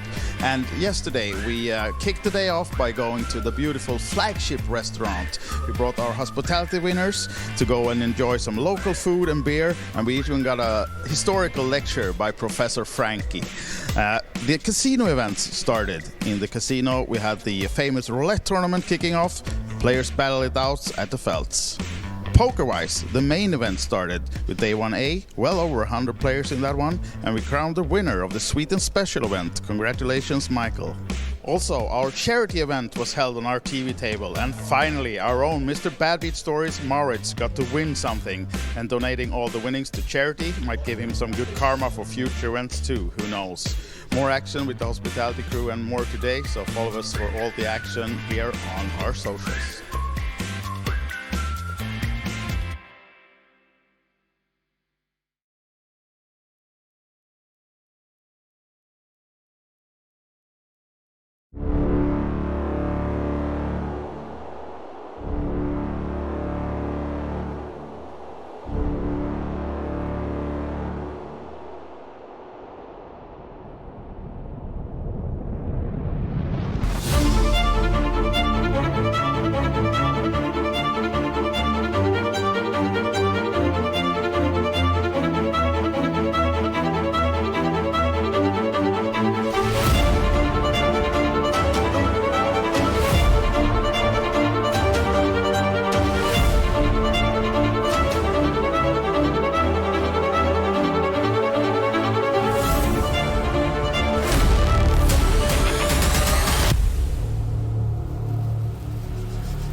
Right, guys, we're back with another recap. The second day is in the books of our beautiful festival here in Bratislava. 7 days total coming up. And yesterday we kicked the day off by going to the beautiful flagship restaurant. We brought our hospitality winners to go and enjoy some local food and beer. And we even got a historical lecture by Professor Frankie. The casino events started. In the casino we had the famous roulette tournament kicking off. Players battle it out at the Felts. Poker-wise, the main event started with Day 1A, well over 100 players in that one, and we crowned the winner of the Sweet and Special event. Congratulations, Michael. Also, our charity event was held on our TV table, and finally, our own Mr. Bad Beat Stories, Maurits, got to win something, and donating all the winnings to charity might give him some good karma for future events too, who knows. More action with the hospitality crew and more today, so follow us for all the action here on our socials.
Right, guys, we're back with another recap. The second day is in the books of our beautiful festival here in Bratislava. 7 days total coming up. And yesterday we kicked the day off by going to the beautiful flagship restaurant. We brought our hospitality winners to go and enjoy some local food and beer. And we even got a historical lecture by Professor Frankie. The casino events started. In the casino we had the famous roulette tournament kicking off. Players battle it out at the Felts. Poker-wise, the main event started with Day 1A, well over 100 players in that one, and we crowned the winner of the Sweet and Special event. Congratulations, Michael. Also, our charity event was held on our TV table, and finally, our own Mr. Bad Beat Stories, Maurits, got to win something, and donating all the winnings to charity might give him some good karma for future events too, who knows.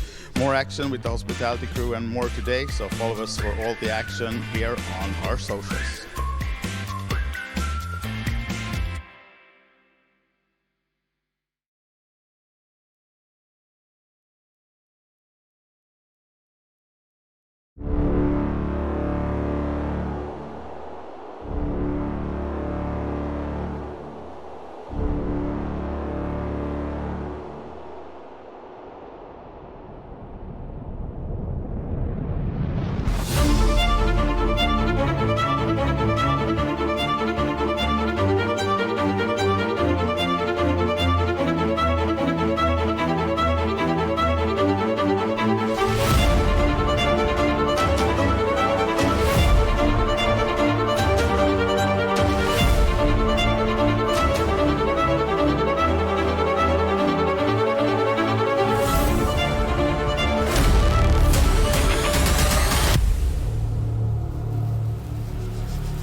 Right, guys, we're back with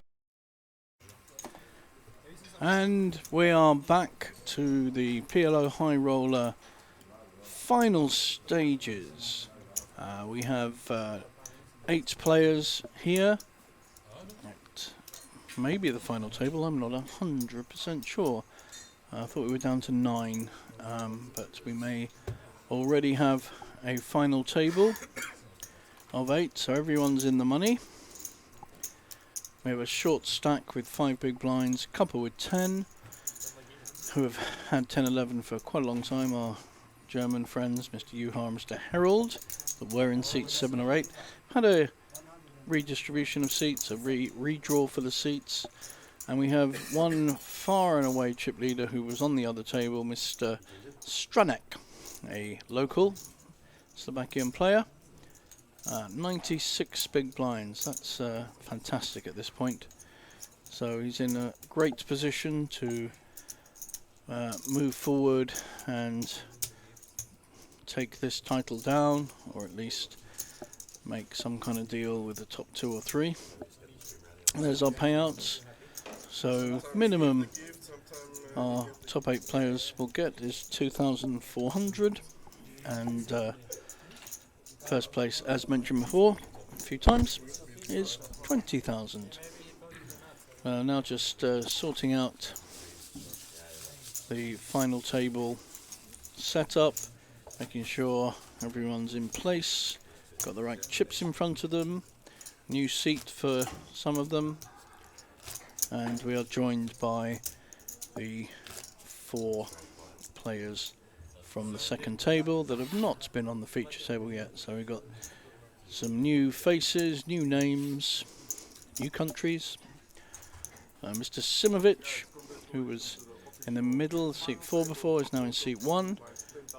Josh Stewart was in seat 5 before, has now moved out to seat 7. So we know those two.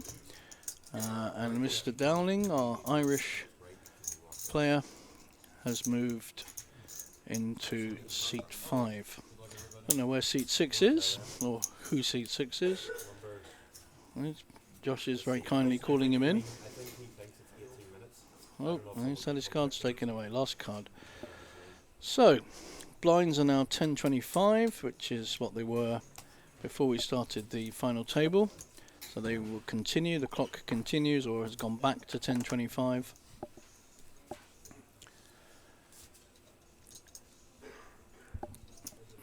Mr. Dowling has made a min raise to 50 with a suited ace, ace 774. Mr. Stewart has folded.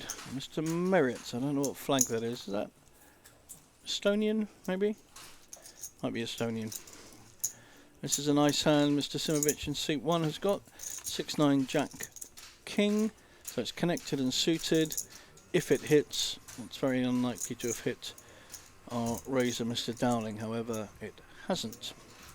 So neither player has hit the flop. This will come down to the aggressor. The first aggressor was Mr. Dowling. He'll probably follow through. So bet of 50, an immediate fold for Mr. Simovic. So again, we're seeing some tight play despite being on the final table and all 8 now being in the money. Usually things loosen up a little bit at this point. Everyone can breathe a sigh of relief that they've played for many hours, something like 9 hours now, and have reached the money. So even the profit for 8th place at 1,400 is a lot of money for a day's work. I think most of us would be very happy to earn that in a day. And the champion will win 20,000, which is 19,000 profit for a day's work. That's not to be sneezed at. Rather good. So we have seat Botian, Mr. Botian. What flag is that? I don't know. Need to know my flags more. I'll have to look it up. I'll look it up while we discuss the hands. So Josh Stewart, again, that's an interesting hand. Our short stack has moved in. The 5 big blinds he had. Will he get looked up? Mr. Simovic is looking interested. So Mr. Merritt, our Estonian, has moved in with a good hand. Double suited ace king, but Mr. Simovic has kings. He's not folding that. So we're looking at Mr. Merritt's having to hit a flush of one of the diamonds or clubs, or hit an ace to survive.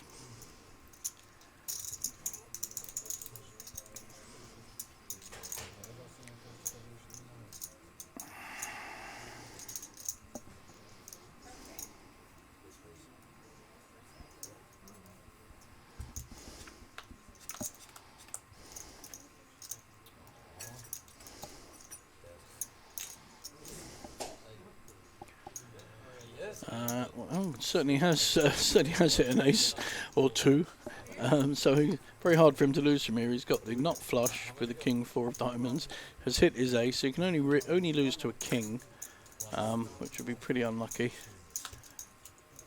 No. So our short stack has doubled up. He had 5 big blinds. He's now moved to 10 big blinds, a bit more actually, because the blinds would have been included as well.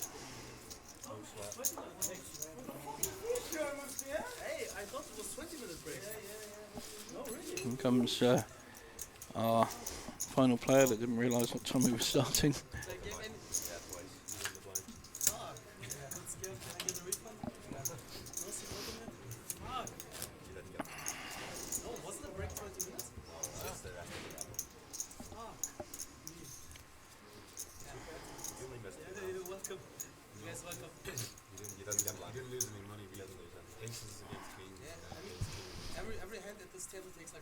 No, we'll still have 8 players. We've been joined by our player. That's Mr. Botvian. And seat 4 folded. Just trying to find out his flag. It might be Hungary. I need to check that again. Didn't see it long enough. Sounds like a Hungarian name, doesn't it? Mr. Uyar, who's just deigned to join us when he's not on his phone. And Mr. Simovic, one of our local players. 30 minutes. 30, I think. It's behind. I think 30 minutes, yes. Folds on the button. Mr. Stranak, who is also a Slovakian player. He's our massive chip leader. Mr. Harold is interested in this. He has like 10 big blinds. Looks like he's just calling. So we have a small blind, big blind situation. You can't see their hands at the moment.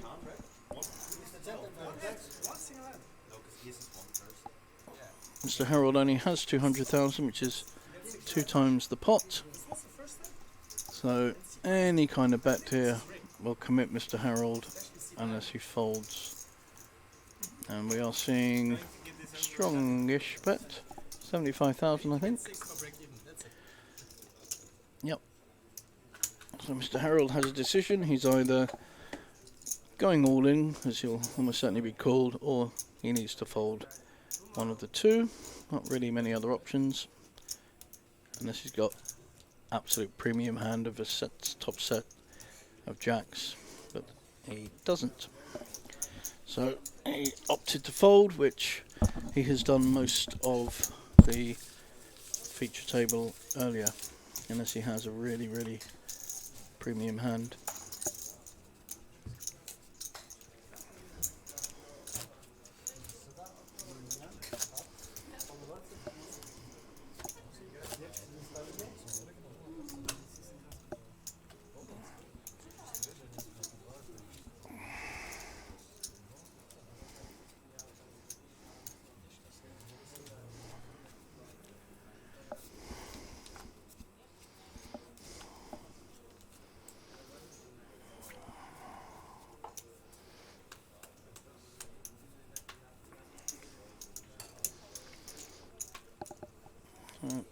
A lot of folding going on.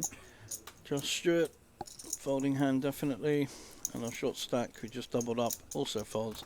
Our Estonian Mr. Merits, Mr. Simovic, folding. So you can see he's on about 20 big blinds. Here's our chip leader, Mr. Stranak, who's using his stack to raise on the button. Doesn't have a great hand, it's ace 3-3-8. He may not know because he hasn't played with the players that we've been watching as to how tight or loose they may play. Although, like I said, at this point, most players are playing very, very solid. So this is Mr. Botyan. Just trying to check on the flag. Yep, I was right. Hungarian. Very good. Got everyone's country sorted now. They not have their pronunciation of their names right, but got their country sorted.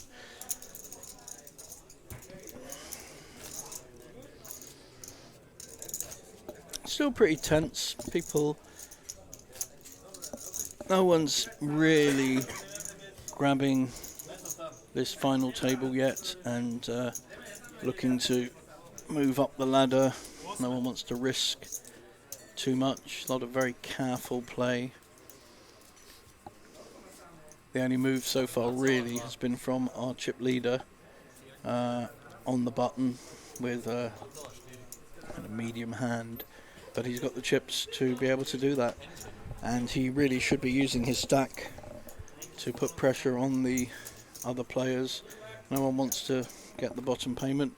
They want to move up a few places in the ladder. Here he goes again. What kind of holding has he got? So it's a late position raise to 75 with, love that, 2-3-4-4. That's the kind of hand that I think you should be raising with when you have the chips.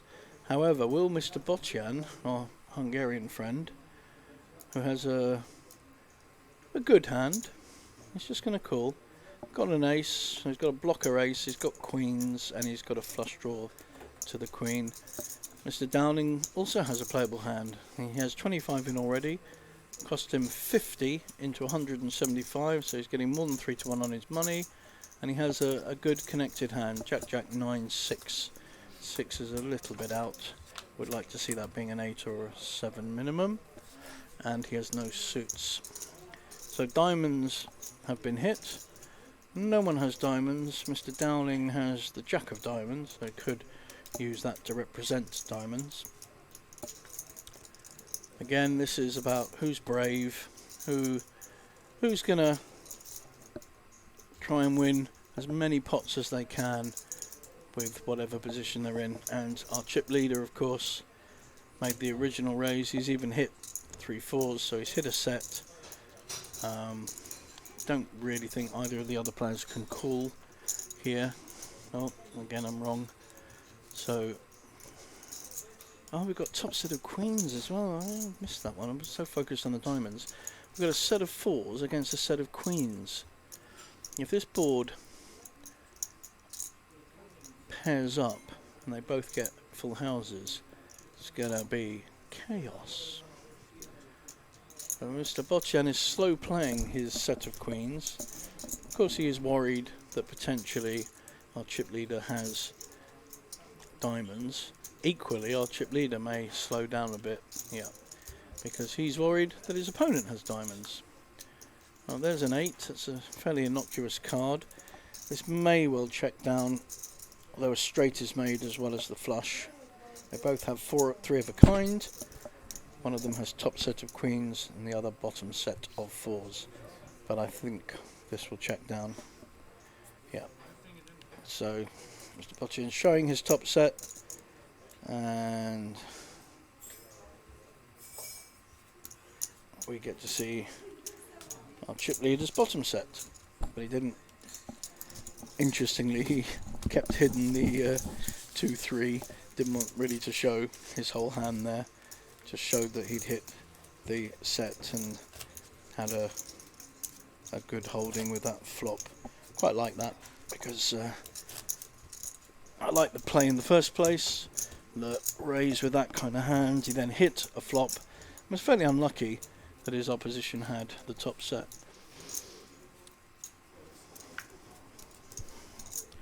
But he then pot control, didn't lose too much. Mr. Bocsian equally had top set but could have been behind and did a lot of pot control on that. I think they both played that hand pretty well.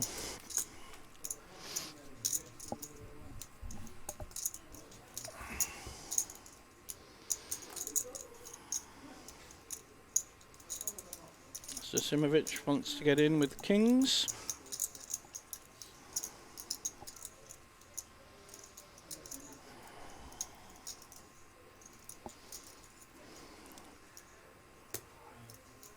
And we have a call from our chip leader with 7-7-8 Jack, 1 suit. Anyone else? Any more for any more?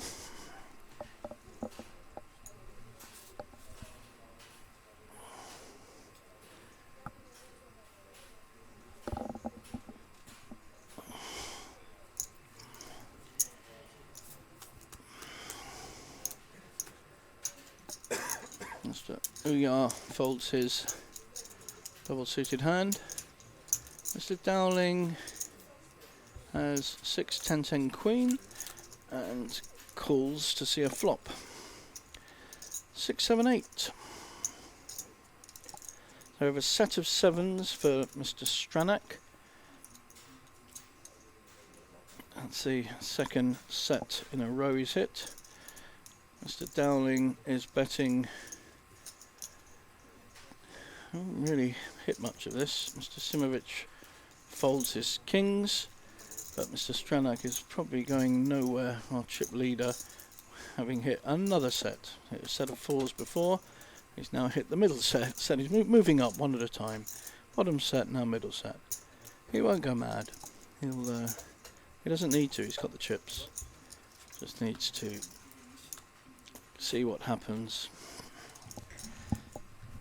Mr. Dowling may well slow down here, having been called. He can be knocked out.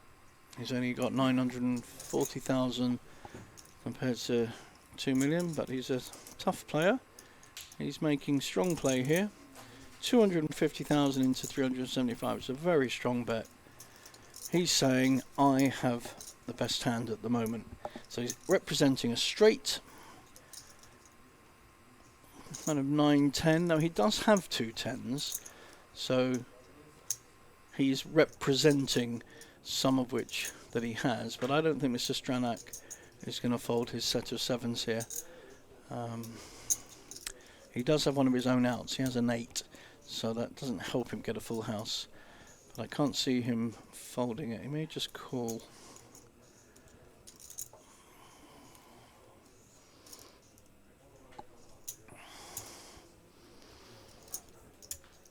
Now, will that slow Mr. Dowling down, or will it encourage him?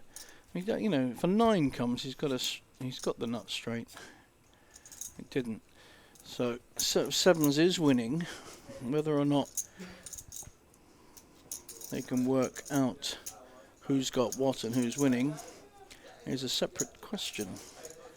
Mr. Dowling is barreling again. Wow. 3 barrels, 3 complete barrels. He's bet 1 million. Sorry, no, he hasn't. He's bet 500,000. Half. 500,000. He's saying, I have a straight. He is saying, I have a straight. What are you going to do about it? And Mr. Stranak, it's a difficult position here. Basically, if he doesn't believe he's got a straight, his set of 7s is definitely winning. So it's all about whether he believes the story or not. A lot of poker is about that. Is the story make sense? Mr. Dowling has bet every street. He called, he bet the flop, he bet the turn, and bet even bigger on the river.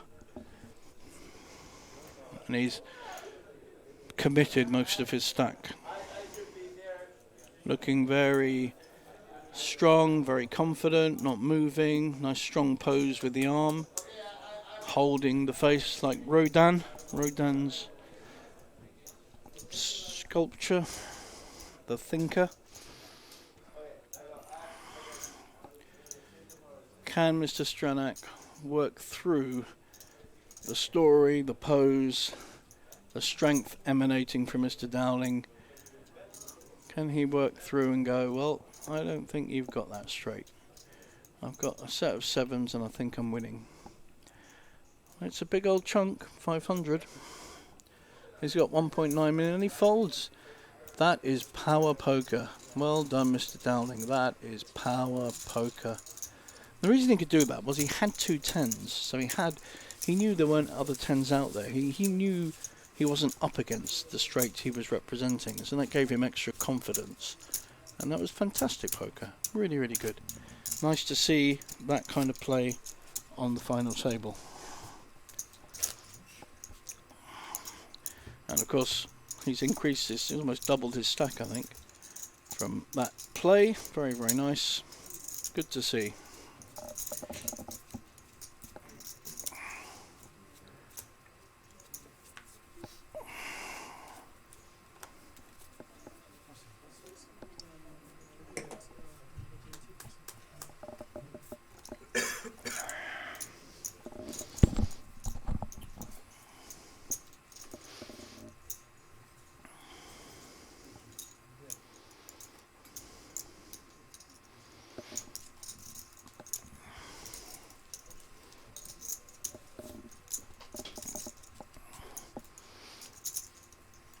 There's a few small stacks out there. Is Mr. Dowling going to try and put pressure on? He certainly is. It's min raised to 50,000, but unless these players have got something they can fight back with. 5, 6, 6, 10. Not really a hand you're going to get into war with. So Josh folds. And more blinds get put in. So this is the advantage. Mr. Dowling's just won a big hand. He's got more chips now, and he can now start to bully, in a nice way, bully the shorter stacks on his left if no one has raised on his right, and if he's in late position. Position's so important in all poker, but especially in Omaha. The ability to know how many folds you have in front of you, how many people are behind you, how what the risk is, and the later the position, the less risk of raising a pot. If someone has a very large hand and re-raises you, you can choose to fold and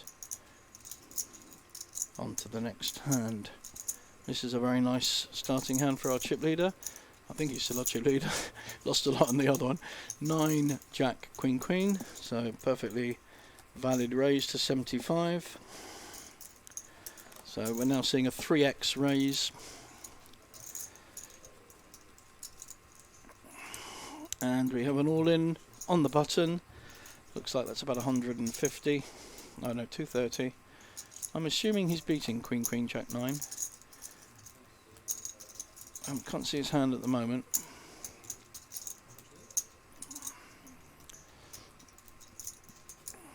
Now our chip leader has another difficult decision. He folded the last one with the best hand.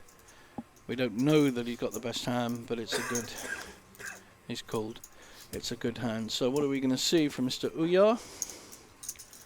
We've got Queen Queen Jack 9, diamonds, 1 suit for our chip leader, and our short stack, who's covered obviously, has, can't see it, aces, ace 7-6, so pretty strong position, but because the Queen Queen Jack 9 is so connected, you're only seeing 58-42 in favour of Mr. Uyar. So it's a pretty good board. He's hit a 9, but Mr. Uyar has also hit with a 7. The aces are still ahead at this point. The problem with Mr. Stranak's hand here is he has 2 queens, but he's hit another 9. Oh wow, he's now miles ahead, 95% or so favourite. Mr. Uyar can't believe it. He's taking it very well though. He's a nice young man. Yeah, and Mr. Uyar goes in 8th place. Well played. He did his best and played in a friendly and competitive way when he wasn't checking his phone. He's got his tee. He's off. And we are down to 7 players.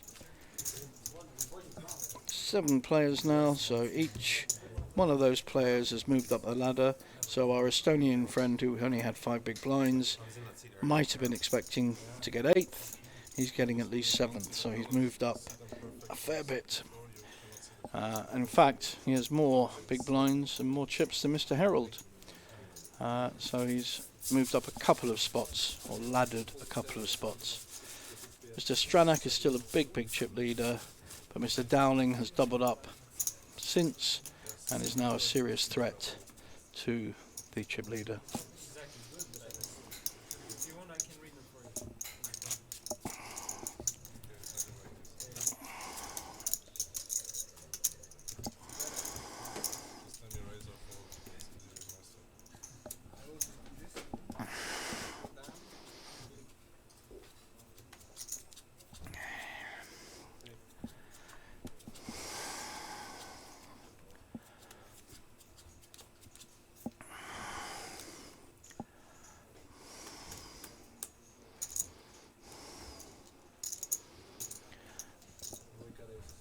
And we've got a wider opening range with the chip leader here, so he's not got a great hand at all. 4-7 King Jack.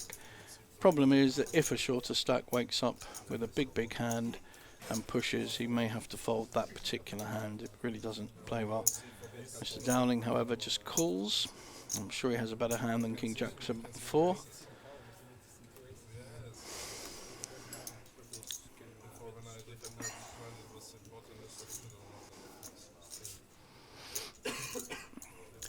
Significantly better. King, Queen, Jack, 8, 1 suit.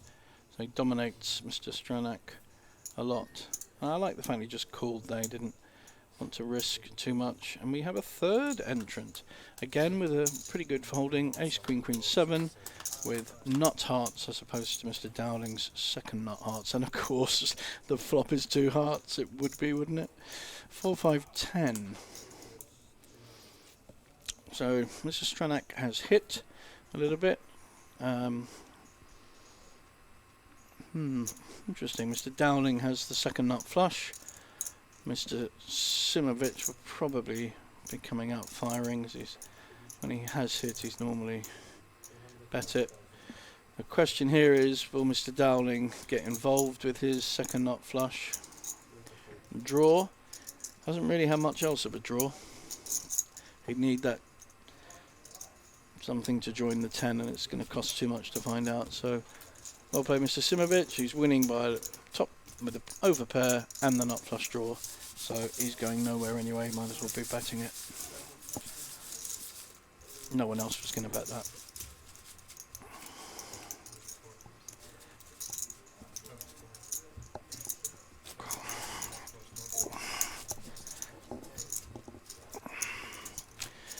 So our next place prize is 2,900, and then we move up to 3,500. So that's our next person out. That will receive a good amount, 2,900. Very nice profit of nearly 2,000 euros, which again, let me remind you, is just one night's work. Good work if you can get it.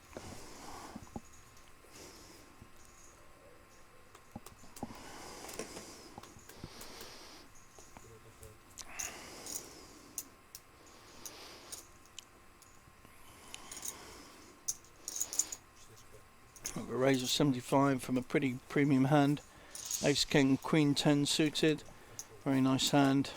People are unlikely to have a better hand, and I think most people will be folding unless our chip leader wants to have a look. Not sure what he's got yet.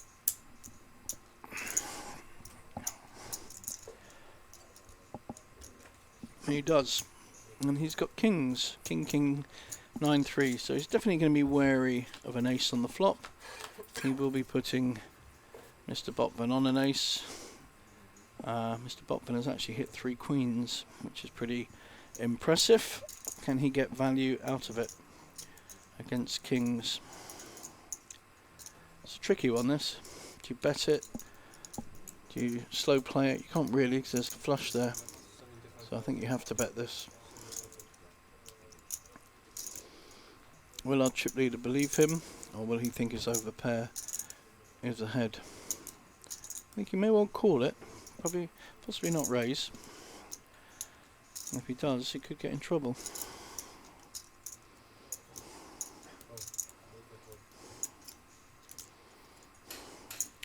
It's called the 75, putting lots of blue chips in.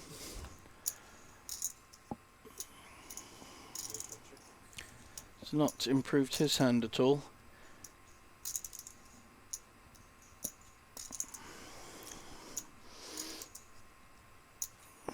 Our Austrian friend is still well ahead with 3 queens. Pretty sure he'll be betting this something like 175, maybe 200.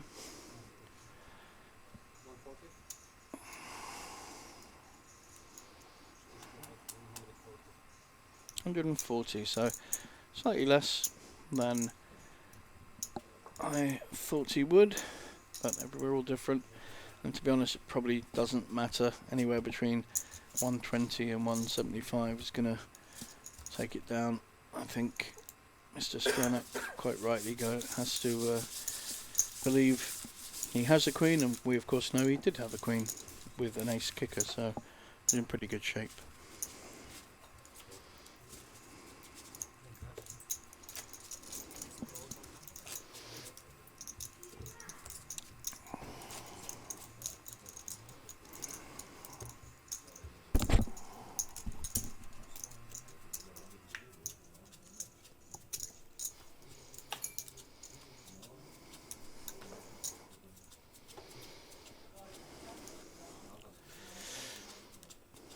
So blinds have now gone up to 1530.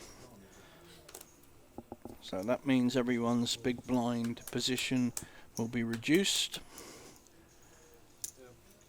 One of our more active players on the final table, Mr. Dowling, who's played very well so far, has chosen to raise to 60,000. So it's a min raise.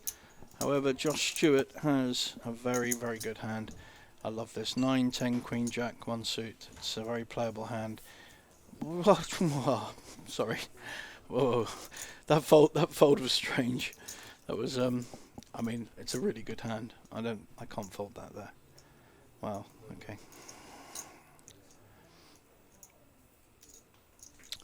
Right. Well, that'll be interesting. Our chip leader here has got a really interesting hand. 3, 3, 4, 5. I think he raised with a similar hand earlier on, and he understands the value that if he hits that kind of flop with 2 raisers that are likely to have high card holdings, he'll be in a very good position. So it's certainly worth a call. I think you need to have a look at flops for this kind of hand. It's similar to the 4-6 suited in Hold'em, or 3-5 suited, that kind of hand where you know your opposition's got ace queen or ace jack, and you kind of tend to know where you are. I think it's a similar one in Omaha.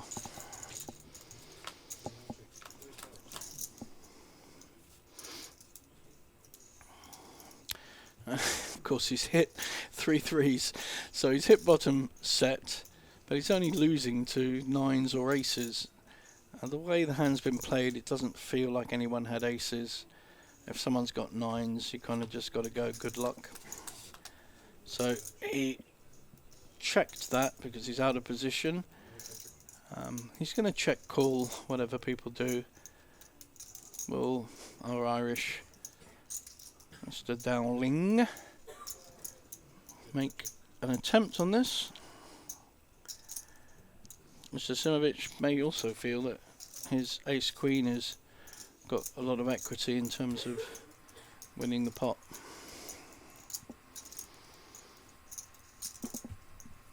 We're going to see a bet for value here.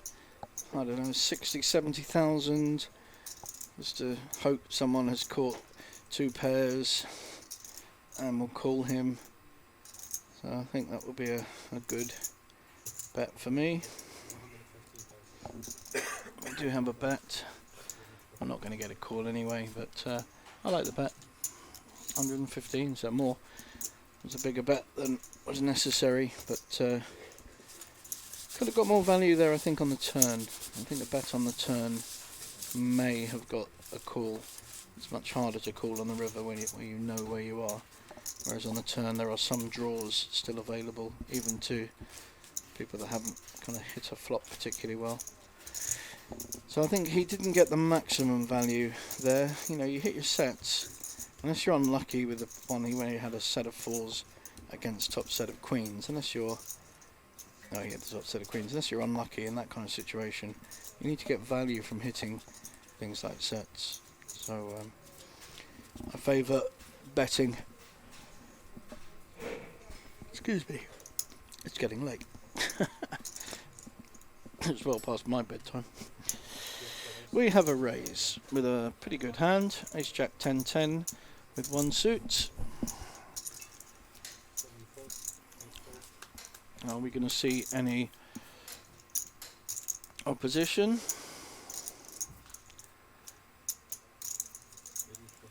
King, Queen, Jack 8. Again, normally a good hand, but doesn't want to get involved, probably quite rightly at this point. With that kind of holding, it's quite variable. And this is a different decision. He's already got big blind in. He's only going to cost him 30, and he's got ace, king, queen, 7 with a suit. So I can't see a fold here. Possibly could raise, but it doesn't. These two haven't played together yet, I don't think, in this tournament. They played very early on. We're going for the cover the face move. King 8-2, so Mr. Bottoman has hit the king, and will be check calling, I think, if there's any bet. We know that Mr. Dowling likes to follow through and bet, but I think Mr. Botivan will probably call this. He's not losing to many hands on that board. He's got top pair, top kicker.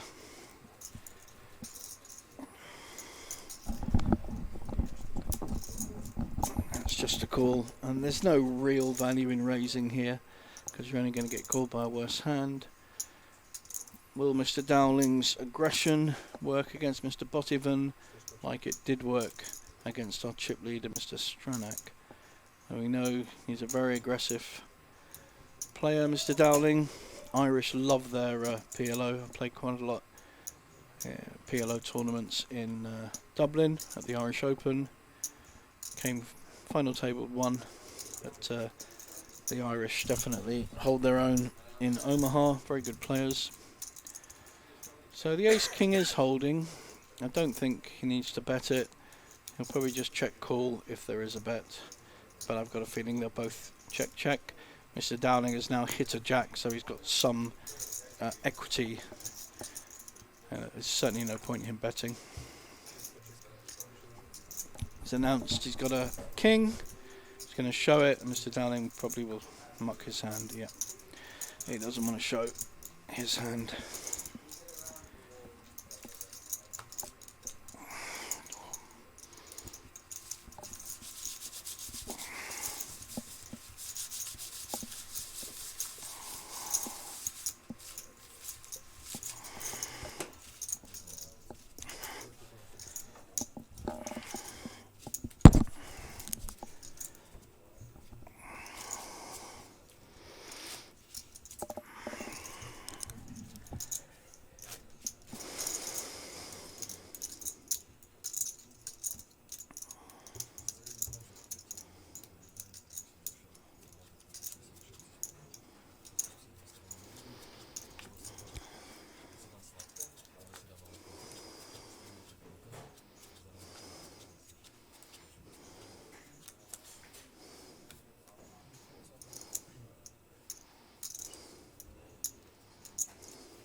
Josh Stewart's just calling for the king, queen, queen, 9. Very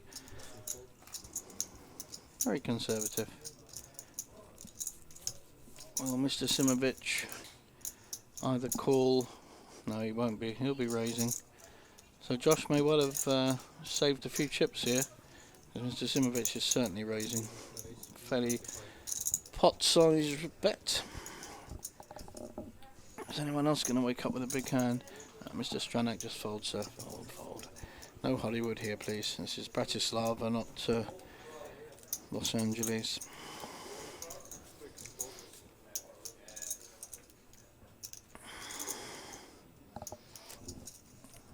Ooh, king, queen, 7-4. Nope. Mr. Dowling will fold as well, and has. The original raiser is up against a significant raise. Oh, wow. Could be in bad shape here. Well, he is in bad shape.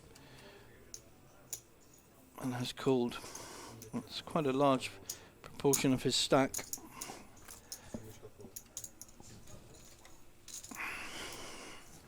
Does have a good hand, but Mr.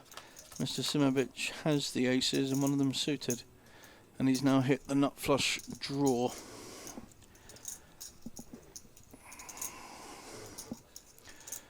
He has to bet this. Got the nut flush draw with the overpair aces. He doesn't want Josh to see many more cards. He's even got the gut shot with the ace 3.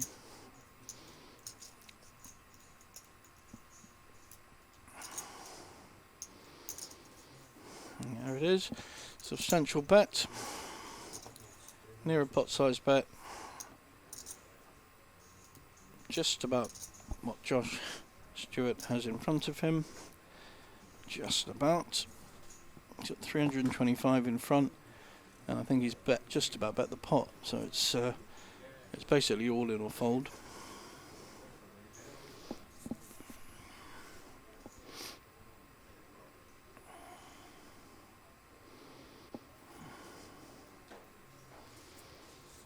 I think that would probably a fold.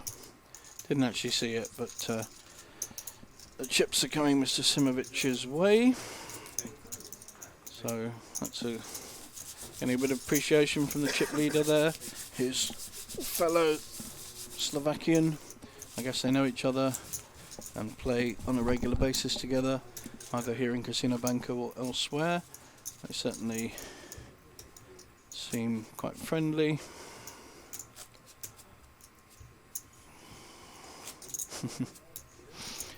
Thumbs up for that one for sure.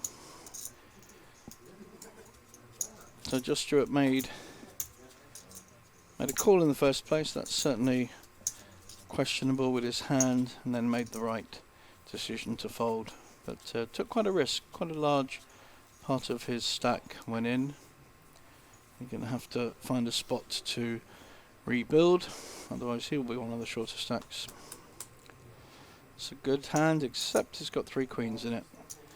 You could split that and call it ace queen suited queen queen, but it diminishes the hand tremendously to have 3 of a kind in it.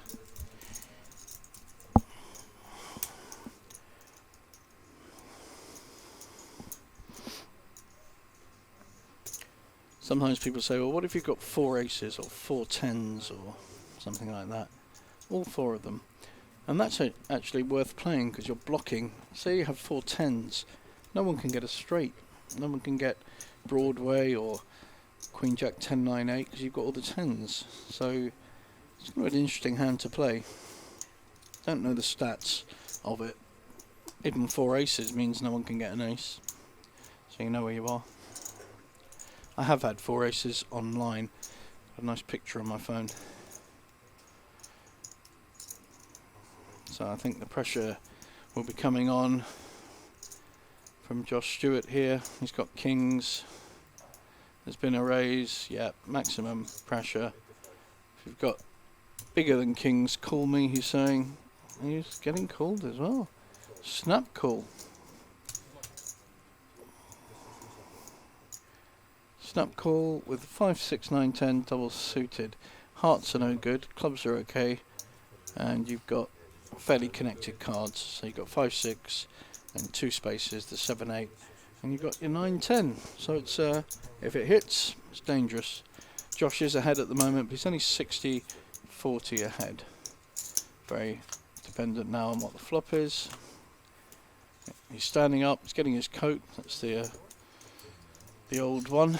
I'll get my coat, and then you win the pot and sit down again.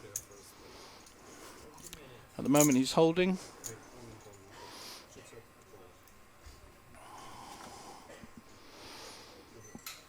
A 4 would give Mr. Stranak a straight.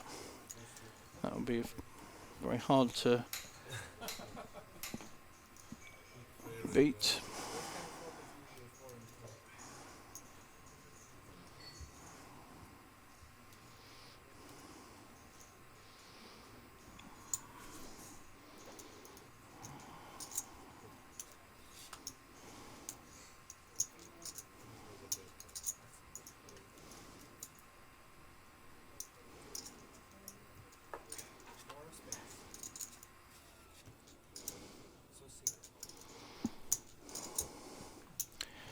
So the king's improved to a king high flush, and we have a double up for Josh Stewart. I think that's a perfectly logical move. He's got a good hand, he's got kings, he's only losing to aces at that point, and it's an opportunity to double up, which he has done.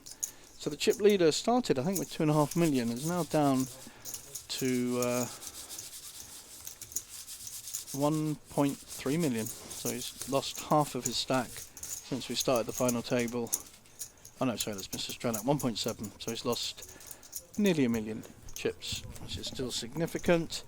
Mr. Merritts has doubled up, Mr. Stewart has doubled up, Mr. Simovic has won quite a bit, Mr. Dowling has won a lot. So there's now 3 big stacks, 2 medium and 2 small. That's the dynamic of the table. You always need to know who's got what stack so you can work out what your best strategy is. Should you be attacking? How much buy? If you attack and they raise, what's it going to cost you? So you have to think through all these things before making your first move. If you can, you need to think through what your next few moves will be, or what response you're likely to be met with. And even if it's a surprise that you haven't really thought about, you've then got to make decisions based on that surprise.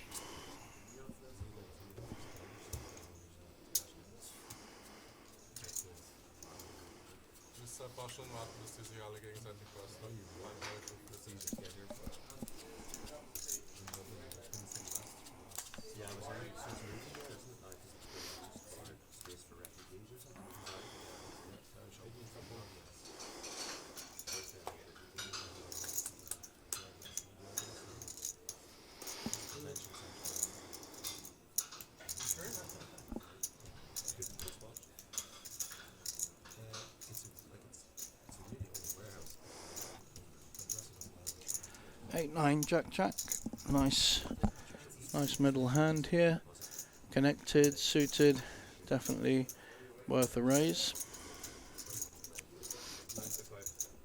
If he ever does get a call from his German neighbour, we all know from watching him for a few hours that he will definitely have a good hand. And he's got one now. Might be worth it. I think he's all in. Yep. He's got the kings this time, which another player had last time. Are we going to lose another player? Oh, we have a question. Interesting. Oh my goodness me. Mr. Dowling has ace, ace, queen 10. Our Irish person on those definitely re-raising. That will take out Mr. Stranak. He will fold. And Mr. Herald is in trouble unless he hits... can only hit a king really, can't even hit a flush. I think Mr. Stranak has to fold here.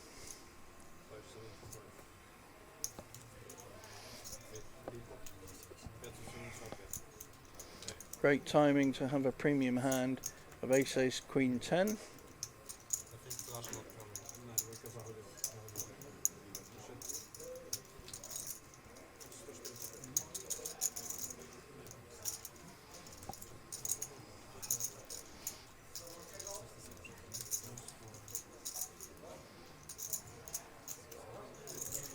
Mr. Harold is drawing pretty dead to a king, but yet still has 33% equity. Funny game, poker. Sometimes you just don't understand how he could possibly have so much equity when he's so dominated. And now he literally is drawing to 2 kings in the pack, 10%, 5 each, 5% per king. And we find our 8th place. He did very well to ladder up to 8th from when we were down to about 15. He was pretty short the whole way through. Found a couple of spots to stay in and double up. Lots of fist bumps. I think he can be proud of his finish. And we are down to 6. Estonian has moved up 2 spots. Now he's very happy, having a beer to celebrate. Cheers. So we're now looking at 6th place, 3,500 euros.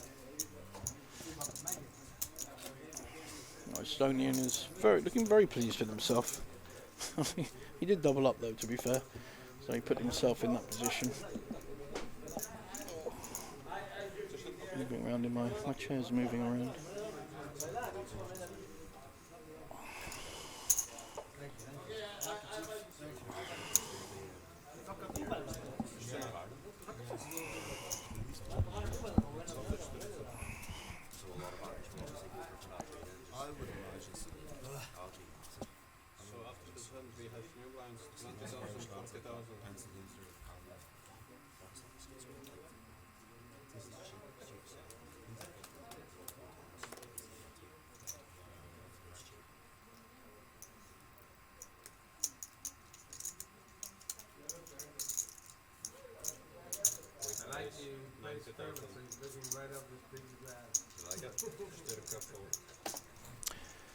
Now we have a new hand.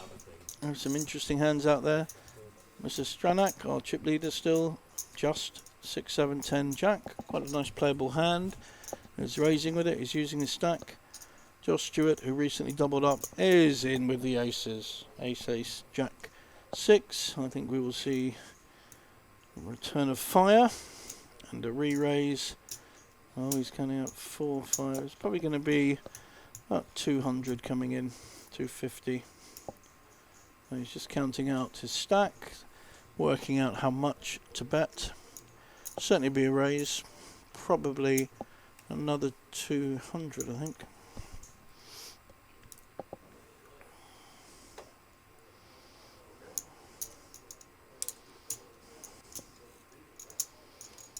Yep.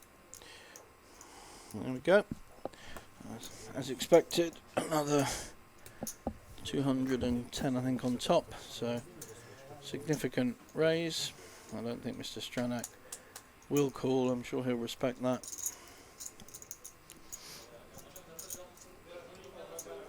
He's been very, very solid. He's not got out of place at all with his 3 or 4 bets.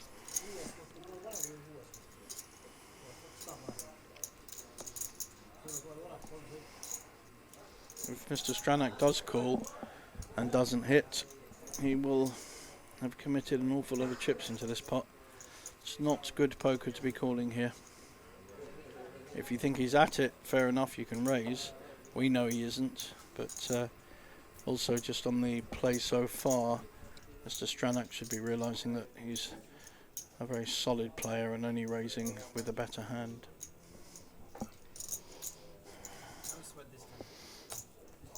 And duly folds. Well done.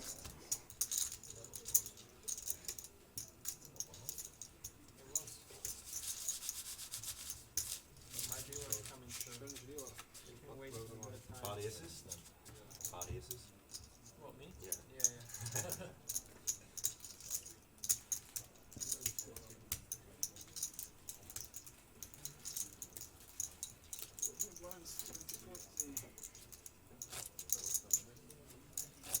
I'll let you off there.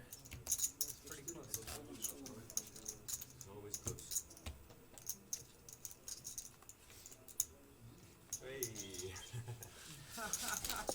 So there we can see the chip counts. We now have 3 players with the chip lead, fairly even. 2 medium players, and Mr. Merritts has gone back to 5 big blinds because the blinds have gone up to 15-30. So he's now sitting back from 10 big blinds. He got to at one point to 5 big blinds. He's only played 1 hand really in this final table, but he has moved up 2 spots, 2 places up the ladder. Looks like we have a raise from one of our chip leaders.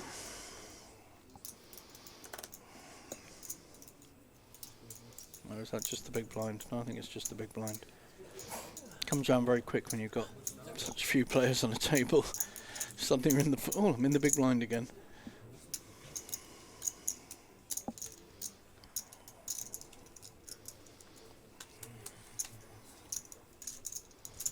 So we're now down to the small and big blind.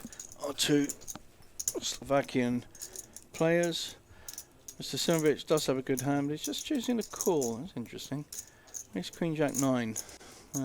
Definitely a raising hand. Is he doing this to induce a raise? I don't think he is. He's got his chips in before the raiser. Very nice. So he knew the raise was coming. He must know this player quite well.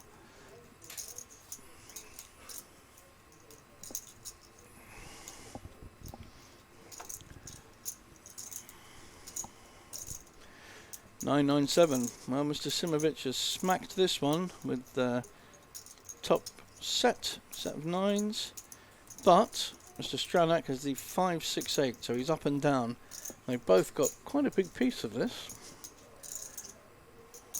Betting could go quite small and slow and considered, or could skyrocket. It really could go so many different directions, this hand. Depends on the dynamic of the 2 players. And because it is a connected board, the 7-9, Mr. Simovic, I think, has to raise to try and get value from any draw. And it's a small raise, 200. So bet was 80, raised to 200. So it's a nicely weighted raise. It's almost like he wants the call, but at the moment he's confident of being ahead, which he is. But again, you've got that up and down straight draw. The only hand he's absolutely losing to is 9-7. So we have a call for the 200. So the pot's now 640. Big pot already.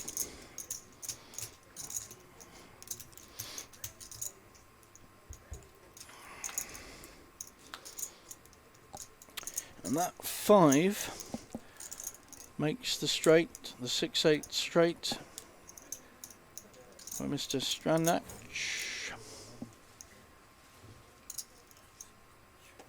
A 9's gone in. He's increased his draw to a diamond. He's got diamond draws and a 9 and any ace, queen or jack, which is why he's still remarkably 50%, even though Mr. Stranac has actually hit a straight.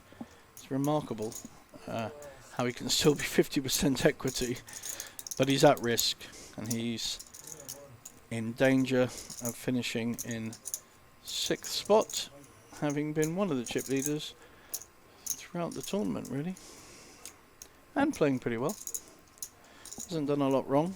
Not really done a lot wrong here. He's got a 9. He's got diamonds. A lot of cards to hit. Like an ace. 9 ace gives him a full house. Mr. Stranac hit his straight and then had the nuts on the turn. It was taken away. And he had so many cards to hit, Mr. Simovic, which is why he had 50% equity. Wow. Very dramatic hand, that one. Mr. Stranac has definitely gone from hero to 0, or not far off 0, in this final table. He hasn't really done a lot wrong. He's just come out on the wrong end of a lot of hands, been rivered a lot. He's been dominated by hands where he has hit flops and pre-flop, so it's had a pretty bad run, really. And somehow you have to clear that from your head and almost start again. How can I build a stack, etc. And not sit there bemoaning the fact that you had about 2.5 million chips 1 minute and an awful lot less now. How many has he got now? I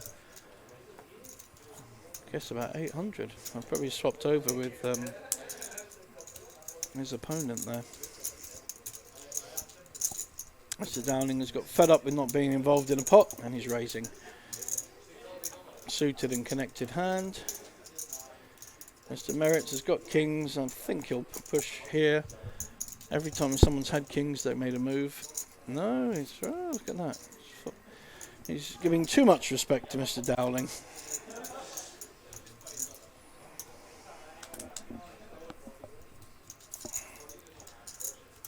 And Mr. Stranac with now 800,000, so he's lost 2/3 of his starting stack on the final table. Spread it around to about 3 players, so it's not just one.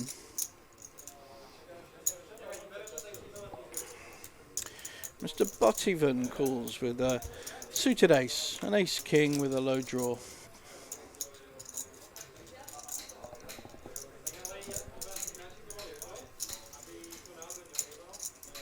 And all he's done is hit a small 2. Mr. Dowling's hit that pretty well. He's got an up and down with the 8-9 with to the 7-10. So I expect he'll look at taking this down. It's another 10. No one's got a 10, so it might be check. And at the moment, technically, the ace is winning. The ace king is actually winning.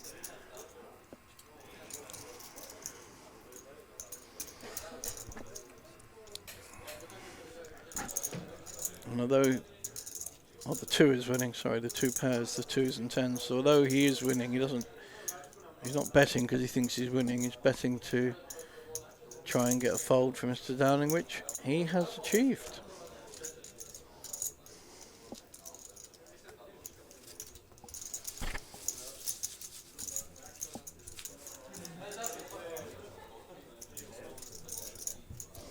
Nice play there. Good aggression wins the pot.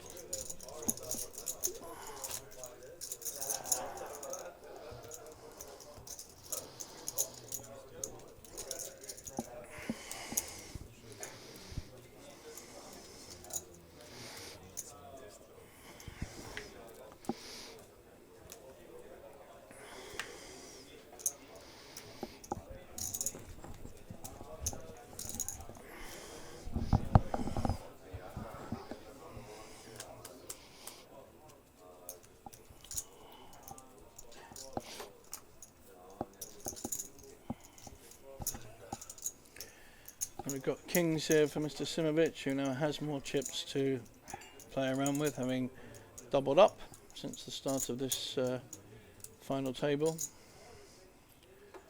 Mr. Stranac has a nice hand here, and the kind of hand he would normally play, but he's now in a much different position. The blinds are 20-40 and he has 800, so he is down to 20 big blinds from scaling the heights at 70, 50 big blinds, etc.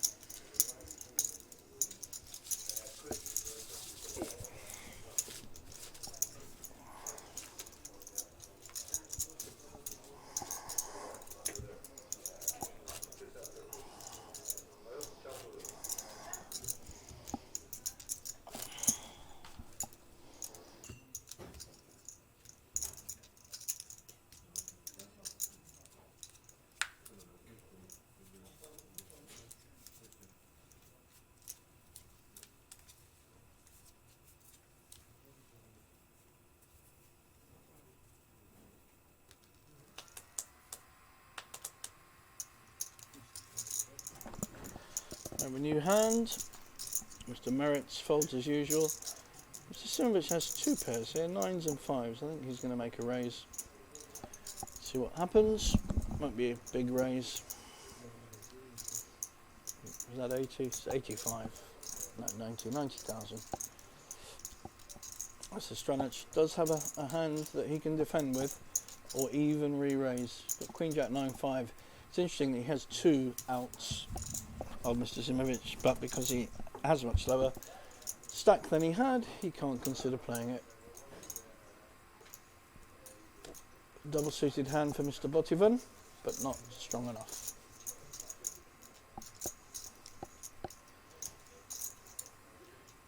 Mr. Dowling didn't like his hand.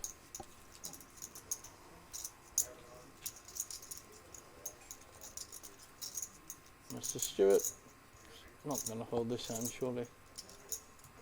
6-9, Jack 10, double suited, got a blocker 9. I think he's lining up a raise.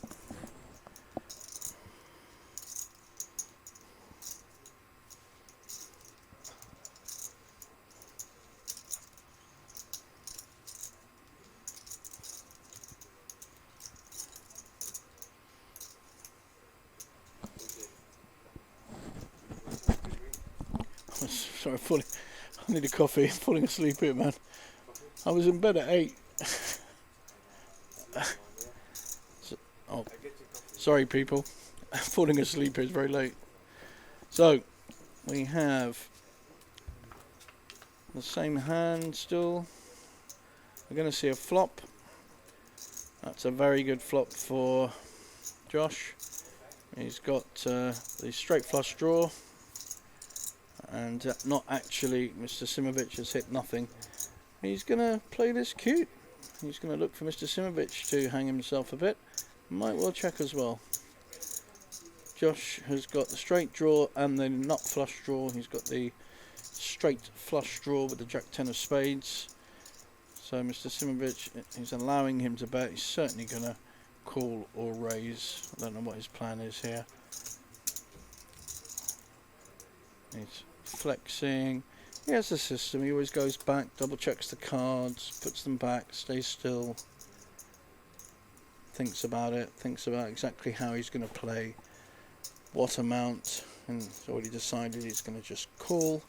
They still go through that routine, through that process, helps him decide. Now a very different situation. He's hit his flush, he's looking to trap, but Mr. Simovic has now actually hit a set of fives. This is a really interesting hand. Depending on the action here, if the board pairs, Mr. Simovic has a full house. Unless, no, there's a full house. And any other hand, Josh will know he's ahead. But because Mr. Simovic has a set of fives, he may well call any bet here. I think we're going to see a bet. He's got the jack flush, it's the second nut flush. Only a king is better. Oh, he's checking as well. It's really interesting. Is he checking to induce a bet? What's he going to get bet with? I think he's missed massive value here.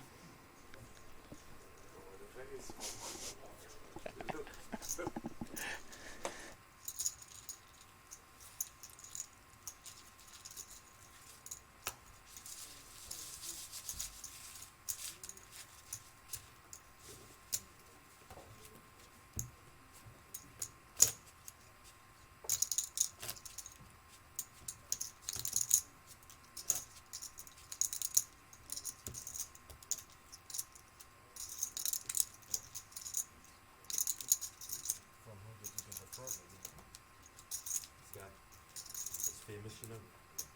It's famous in the poker world. What's the name? Froggy. Of course. Alex Froggy, yeah. I expected something, you know. Famous, yeah. Been around the world, done a lot of things. He looks quite exhausted. Tired. Yeah.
So here we have a very interesting hand. We've got 2-3 jack. We've got two spades on board. We've got up and down for Mr. Merritts, who is already all in, our Estonian friend. We've got Josh, who's checked a second nut flush draw. And not expecting too much else, but Mr. Dowling, our Irish player, is deciding to bet into a cold deck. There is no value necessarily. I can't see Josh folding here at all. He's got the kings and a second nut flush. So Mr. Dowling is betting into a side pot. Side pot's probably bigger than the main pot at the moment. And the reason he did that was he had the ace of spades, so he's got the kind of blocker to the nut flush. And Mr. Merritts will be sitting down again because he's hit the nuts. He's got 4-5. He's won the main pot. And Josh Stewart has won the side pot. I think there is a side pot here. It's a great flop for... And I don't know if you remember, but an hour or two ago I was talking about the kind of value of a low connected hand, a 2-4-5-5, a 3-3-4-6 kind of hand. And that proves it. So Mr. Merritt's has more than doubled up. He's trebled up. And he's in the heady heights of 12 big blinds.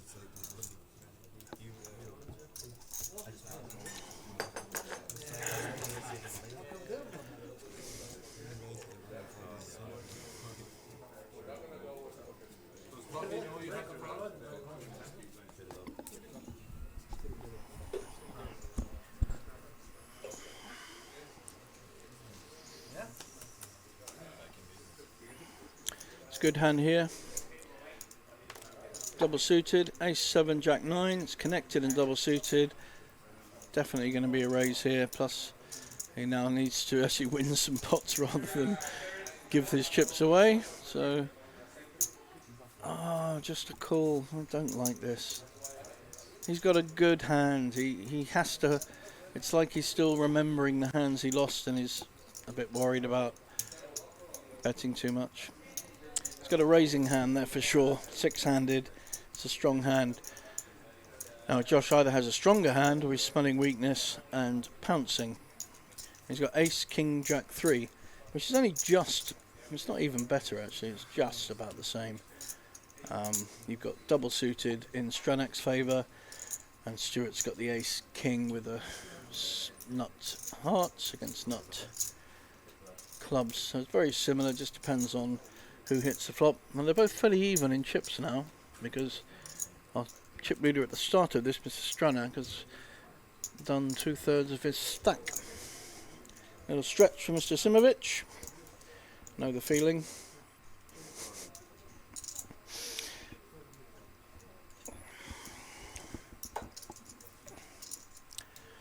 So pressure's on. He showed weakness by just calling, and Josh Stewart, quite rightly, is re-raising him with a very similar hand, but I think he may well get this through. Mr. Stranach literally, no, he's calling. He's not re-raising though. This is now a significant pot. The pot value is pretty not far off both of their stack values. So we've got a 2-5-8 board. We have a gut shot for Stranak. In fact, Josh has also got a gut shot with the ace 3, but a lower one.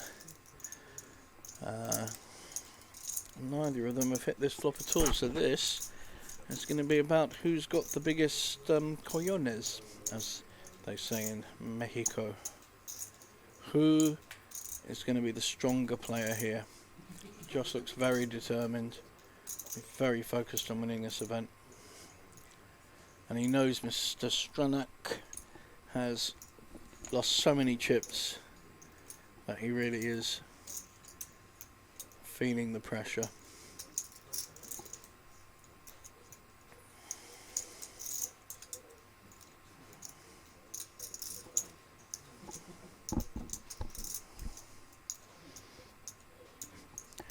I think both players are probably assuming quite rightly that neither of the opposition has hit this flop in any real sense. And they'll both be right, because they both got good hands, and this flop is a pretty awful flop. So unless someone happens to have lucked out with a pair of 8s, both are going to be thinking, yeah, you haven't hit, so, you know, I will be the aggressor here. Both decided to check. 2 checks. Queen, again, unfortunately, neither is hit, but Mr. Stranak now has a much stronger holding. He has a gut shot to the Queen 8, and he has a diamond flush, so that's a very good card for him. Now, you know, you've got to win this pot. It's a huge pot compared to your stack. It's 2/3 of your stack. You have to bet at this. And if Josh Stewart puts you under pressure and puts you all in because of the pressure, that's fine. I like that. That's absolutely fine. Use your stack, put the pressure on, make the other player make the decision. We know Josh is going to fold this. He's got nothing. He cannot call this. He has no draw, no nothing. So it's a great play by Mr. Stranak. He's back from outer space. There's nothing Josh can do. He can't raise him off the pot. He's all committed already, and he has nothing, so he just has to fold. And that's that's good poker. And all the players should be making those kind of moves. They need to sense what the other player has, and he increased his equity massively with that turn. It gave him so many outs, and even if Josh was slow playing a set, slow playing 2 pairs, and wanting Stranak to put all his chips in so he could call, Stranak had outs. So I like that play. Well done, sir. We have quite a few of you watching on Twitch, I've been informed. Late night. What time are we now? Central European time is 4 a.m. 4 a.m. Central European time, and we still have 6 at the final table of the high roller PLO. 62 runners we had. Well, 62 buy-ins. Franca, who runs the festival, was responsible for about 60 of them. So contributed very generously to the prize pool would be the politic description. So there are people that have had more than 1 bullet, for sure. I did hear a whisper that 3 or 4 months ago, Franca set a Slovakian record for the number of buy-ins to a major tournament. So there you go. That's a little fact for you, non-PLO related. So Mr. Stranak is back in action again, having secured the last pot. He's up to 1.3 million from 800, so he won a nice pot of 420,000. He's hit a queen. Not much else though. He has hit top pair. Mr. Simovic, that is. But Mr. Stranak will probably call and look to raise either at the turn, the next card, or the river, depending. Looking to represent. It's actually improved Mr. Simovic's hand. He's now up and down and flush drawing, so he's improved his hand a lot. But decided to check it, which is interesting. I think he just doesn't want to have to either check raise or have a decision to make. He's drawing very well. So in many ways he's pot controlling, doesn't want the problem. We have a jack of diamonds, so a flush is made. The queen is still holding, but he may not know it. Mr. Stranak's now hit the jack as well, and it's been a very passive pot. May feel that that's enough, so I can't see a bet coming from either player really. And Mr. Simovic should just take down the 180k pot. Not really, unless Mr. Stranak makes a move representing the diamonds or the straight, and Mr. Simovic, he's giving it a go. No, I don't think that's enough. I don't think that's a big enough bet. 75, I think, yeah. It's kind of smells of weakness, but oh, it was enough. So sometimes a smaller bet can feel stronger to your opponent than a bigger bet, because it's saying, I want you to call me, please call this 75. You look, it's into 180, it's a small bet, call it, because I have you dominated. So that's what the advantage of a smaller bet. Plus, of course, you're committing less chips to the pot should you be called or raised. So I think that was strategically a pretty good bet. I was just expecting him to bet a little more because he was so far behind. But bravo, good bet.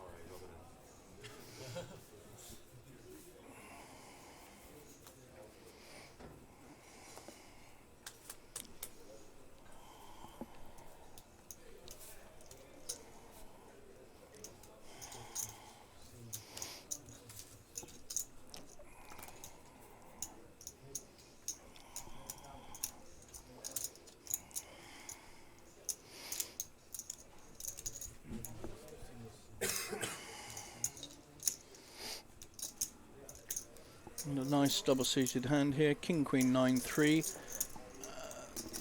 2 suits and connected, perfectly good hand, but a very similar hand, Mr. Botti Van, Queen Jack 10-8, more connected than the first hand, but his clubs are dominated, which is why he's only got 45% by his name. However, someone has smacked that in the face. Mr. Botivan. I have a made straight and the top two. Yes, please. Thank you very much.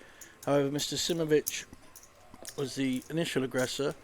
So our Hungarian friend has checked to induce a bet, and it is working. It's not a big bet though. May just choose to call and let him bet again on the turn. I think we're just going to see a call. Yeah, I like that. It's yeah, I'm just calling. We'll see where we go. Even though he's got the nut, as we call it, and he's increased his nut because that does make a smaller straight to his opposition. Now we know he hasn't got it, but if Mr. Simovic is clever enough to smell the trap, he may well check behind, and then we'll see a bet on the river by Mr. Botivan, unless something goes strange. Yeah, I think he knows he's in a bit of trouble, but the 10 hits, so now Simovic has gone from 0 to hero, and if this does check down, he will win the pot that Mr. Botivan should have won, but due to him slow playing it all the way through, well, whatever happens, Mr. Simovic is going to win this. He hasn't got a flush, so I don't think he's going to bet it, but he's got the made straight, the second nut straight, King 10, King 9, sorry. So he hasn't got the ace king.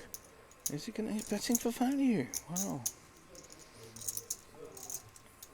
This is not a clever bet. It really isn't.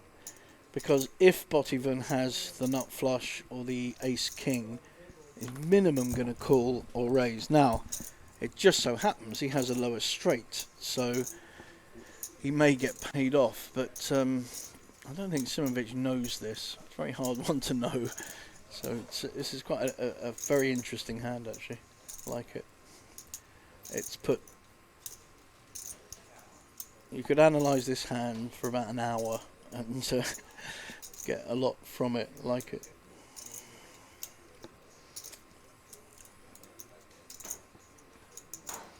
If I had an analyst with me, apart from myself, yeah, he knows he let him get there, basically. That would be my analysis, that Mr. Botivan slow played that too much. I think on the turn he should have been betting, because there was flush draws and larger draws.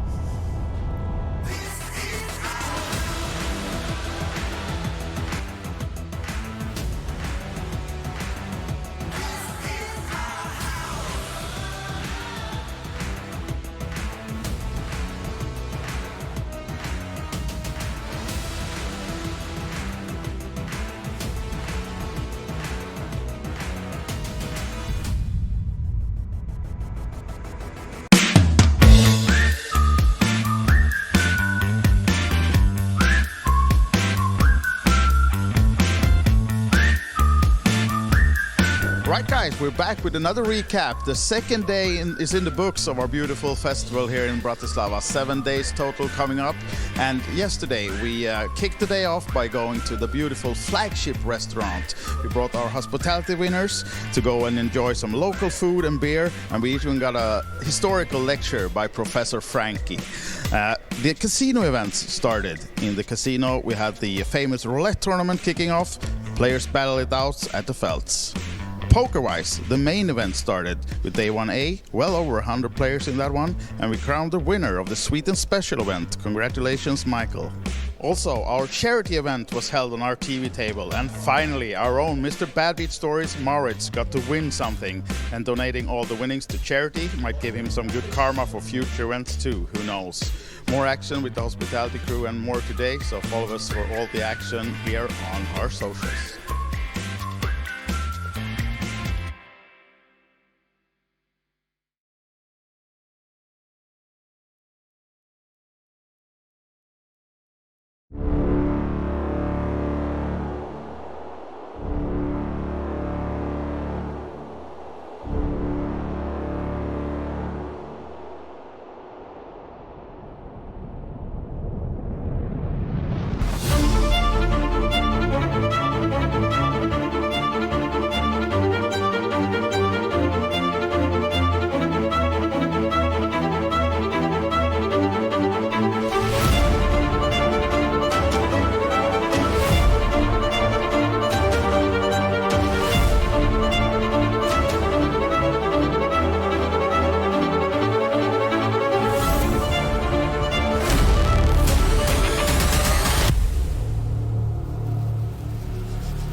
Right, guys, we're back with another recap. The second day is in the books of our beautiful festival here in Bratislava. 7 days total coming up. And yesterday we kicked the day off by going to the beautiful flagship restaurant. We brought our hospitality winners to go and enjoy some local food and beer. And we even got a historical lecture by Professor Frankie. The casino events started. In the casino we had the famous roulette tournament kicking off. Players battle it out at the Felts. Poker-wise, the main event started with Day 1A, well over 100 players in that one, and we crowned the winner of the Sweet and Special event. Congratulations, Michael. Also, our charity event was held on our TV table, and finally, our own Mr. Bad Beat Stories, Maurits, got to win something, and donating all the winnings to charity might give him some good karma for future events too, who knows. More action with the hospitality crew and more today, so follow us for all the action here on our socials.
Right, guys, we're back with another recap. The second day is in the books of our beautiful festival here in Bratislava. 7 days total coming up.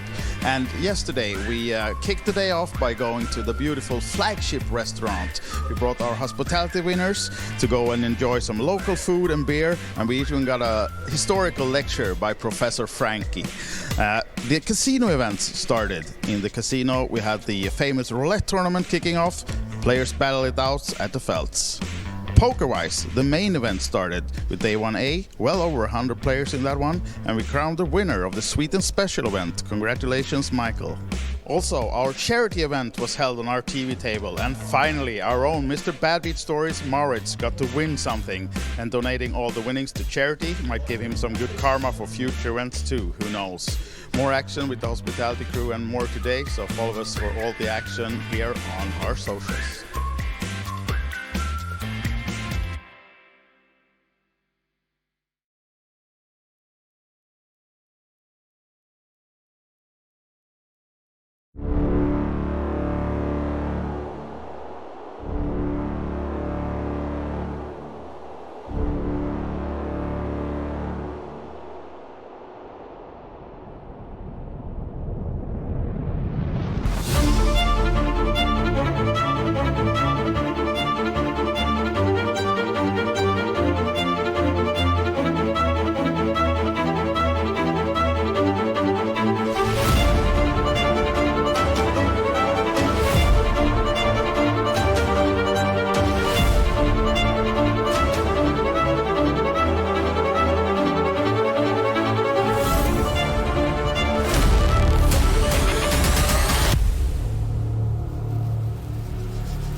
Right, guys, we're back with another recap. The second day is in the books of our beautiful festival here in Bratislava. 7 days total coming up. And yesterday we kicked the day off by going to the beautiful flagship restaurant. We brought our hospitality winners to go and enjoy some local food and beer. And we even got a historical lecture by Professor Frankie. The casino events started. In the casino, we had the famous roulette tournament kicking off. Players battle it out at the Felts. Poker-wise, the main event started with day 1A, well over 100 players in that one, and we crowned the winner of the Sweden Special event. Congratulations, Michael. Also, our charity event was held on our TV table, and finally, our own Mr. Bad Beat Stories, Maurits, got to win something, and donating all the winnings to charity might give him some good karma for future events too, who knows. More action with the hospitality crew and more today, so follow us for all the action here on our socials.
And we're back from a short break at the final of the PLO High Roller here at the festival in Bratislava. We can see the chip counts. We have 3 chip leaders, and Mr. Stranak, who was the runaway chip leader, just behind them. We have Mr. Stewart on 12 big blinds, and our Estonian survivor, Mr. Meritz, who's been down to 5 big blinds about 5 times and has doubled, and in his last hand tripled up. So he's climbing that ladder. He's a great example of a lot of patience, getting it in good, and finding a way through. So we have our first hand back from the break. We have 6 players left. Next prize is €3,500. Oh, we've increased. We've got a Kermit by the look of it, as well as a Miss Piggy. We now have a Kermit, adding to Josh Stewart's Animal Kingdom. In a very nice starting hand, totally connected 8-9 Jack 10, although he doesn't have a suit, but it's still a lovely rundown hand. Not a lot of hands better than that because it's crossing both the high straight and the mid straight. So the Ace King Queen has got nuts, and then all the other combinations down to the 6. So I like that very much. What are we considering here? So one of our 2 Slovakian friends has called, and we also have a call from our Irish player, Mr. Dowling. I don't know what they've got yet. Okay, so Mr. Dowling's got Ace King 3-2 with 1 suit, and a very similar hand, Mr. Bochin, the Queen Jack 8-6, but look how dominated it is by the Jack 10-9-8. And look at this flop, this is fantastic. Apart from the clubs, he's got the complete wrap around the 7-9. So it's a beautiful hand for Josh Stewart. Exactly the kind of flop you want to see when you've raised with his hand. And now he's got to work out how to get maximum value. I think we're going to see something like a 2. I don't think he'll pop bet it because there is clubs against him. But I think we'll see about 200 to 225. I think a half-size bet would be good. Now, of course, Mr. Bochin has hit this, but not nearly in the same way, and that not having a 10 is crucial. No, he's just going for it. He's going, right, it's all in. I have a pot size bet left. I'm putting maximum pressure on everyone. Now the only person that can call here is Mr. Dowling with the nut flush draw. Whether he feels it's worth it or not, I don't know. Bochin likes his hand, but he just hasn't hit it well enough. Although, he's got clubs as well. Sorry, I didn't see that. So he's got Jack-8 of clubs as well as the straight draw. Wow. And he's got the bottom straight. He's got a double belly buster, as it's called. So he's a 5 will give him a straight, a 10 will give him a straight, clubs will give him a club. If he comes in, it's a very difficult decision for our Irish friend Mr. Dowling, because all he has is a nut flush draw, and he's got to assume he's losing to both players, which technically he is. What is our Hungarian friend going to do here? Really interesting. I think he's folded. Wow. Wow. He calls a raise with his hand and hits. Mr. Dowling is not scared of much. It's half his stack though.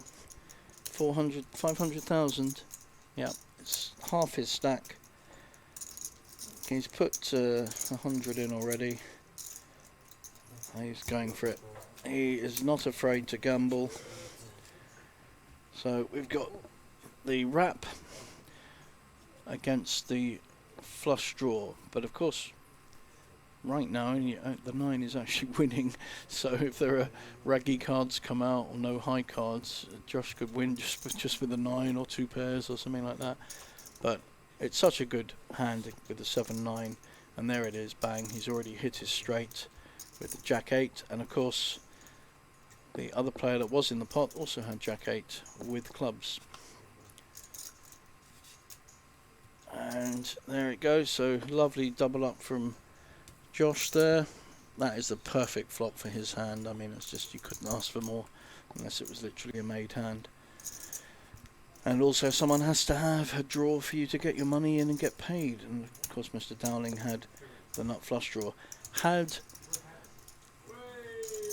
a Hungarian player played, he would have chopped that with Josh. We don't know whether Mr. Dowling would have actually called had the Hungarian player in seat 3 and seat 4 whatever he's in. Called. Someone's brought some some laughter at the table. Someone's brought some energy into the room. That's good. That's all he needed.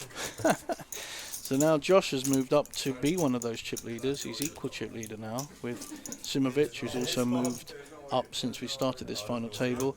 Bochan has doubled up since we started, and Stranak, as we know, has trebled down. So dynamic is constantly changing.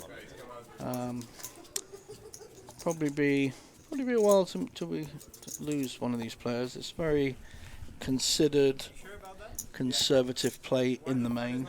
We're not seeing an awful lot of exciting poker, I'm afraid, at this point. But there's, each step up the ladder is now worth 1,000 to 2,000 more. So people are going to be careful. It's a nice hand here, 6, 7, 8, 9, very similar to Josh's last Jack 10, 9, 8 hand, just slightly underneath, but it's suited. 4 connected cards, very powerful in Omaha. When I coach in Omaha, it's one of the things I really drum home is 6, 7, 8, 9 is a better hand than ace, 7, 3 or whatever. And although the aces can hold, you want a hand that has a much wider range of boards to hit, and 4 connected cards do. But Josh has got an equally good hand, double suited with a suited ace, connected in the middle, the top and the bottom. So again, a lot of boards that he can be hitting here. Got a queen 7-2. He hasn't hit much of it, it's hit a queen, but the 7 has also hit the middle, and Simovic was the original raiser. Will he continue his aggression, or will he check behind? He hasn't been particularly active, Simovic. Yeah, checking. Doesn't surprise me. That's a good card for Josh because it makes his queen much stronger. Plus, he's got the ace kicker, but it has given the flush draw to Simovic. So he's got a 7 with a flush draw. He won't fold for a small bet. Well, at least he shouldn't fold for a small bet. Is he going to raise? That's interesting. Okay, wow. We have some poker people. Look at this. Very strong play. And Josh folds like a... Wow. Beautiful play by Simovic there. Really made the most of his position and his stack. Very, very good poker. Excellent. Josh had no doubt he was behind, even though we know he was ahead. Simovic had the flush draw as well, and may have ended up in front. So Josh playing the percentages there and feeling that a fold was the better option once he was raised. And it was a very strong raise and quickly put in like he was planning to do it, like he had the hand to raise. I'm sorry I'm at an angle to everyone. The camera's over there. Hello, camera. But the screen I've got's over here. So because of the background here of the branding and all that, that's why the camera's there. But for me to report, I have to see the hands, and I've got this big screen in front of me over here, which you can't really see. So it does look a bit odd with me slouching down on the side, but it's the only way I can see what's going on. So we have Stranach now with a decent hand. Nothing to write home about, but he's making a move. He's 125, it's a big raise. That's a 2.5 raise. If anyone else has got a hand, they might well come back. Oh, Josh is getting some chips out. He's got a decent hand. I don't know whether he's going to raise or not. He's got Queen, Queen, Jack 7 with a suit. He's certainly upped his aggression rate since the start of this final table.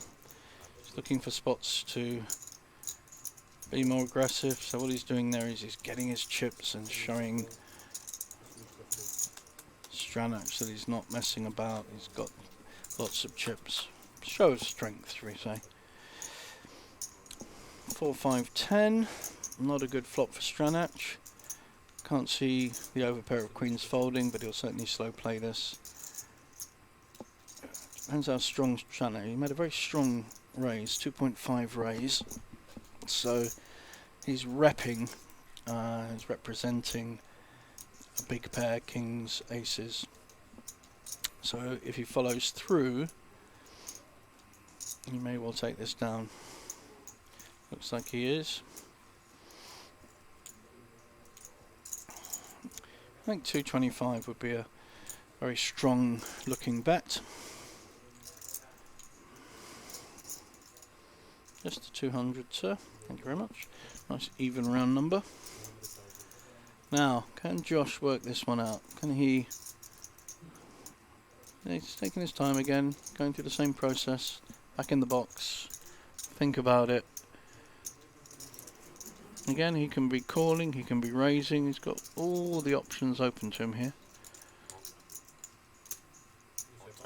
He's going big. And Stranach has to fold. Great play. So just like was done to him last hand, he has dealt it straight back to another player. And his fans are going wild in the... well, there's 3 of them anyway, in the seats. But we do have a kind of an audience, and they're dwindling as people get knocked out. But you know, it's like a small audience cheering on their favourite player. This obviously is only a side event, but it is a high roller. It's a lot of money to enter, €1,000. There were 62 entries. We're down to the final 6. The top 10%, all of whom are going to earn €3,500 or more. That was sick. Let me have a look. I don't want coffee.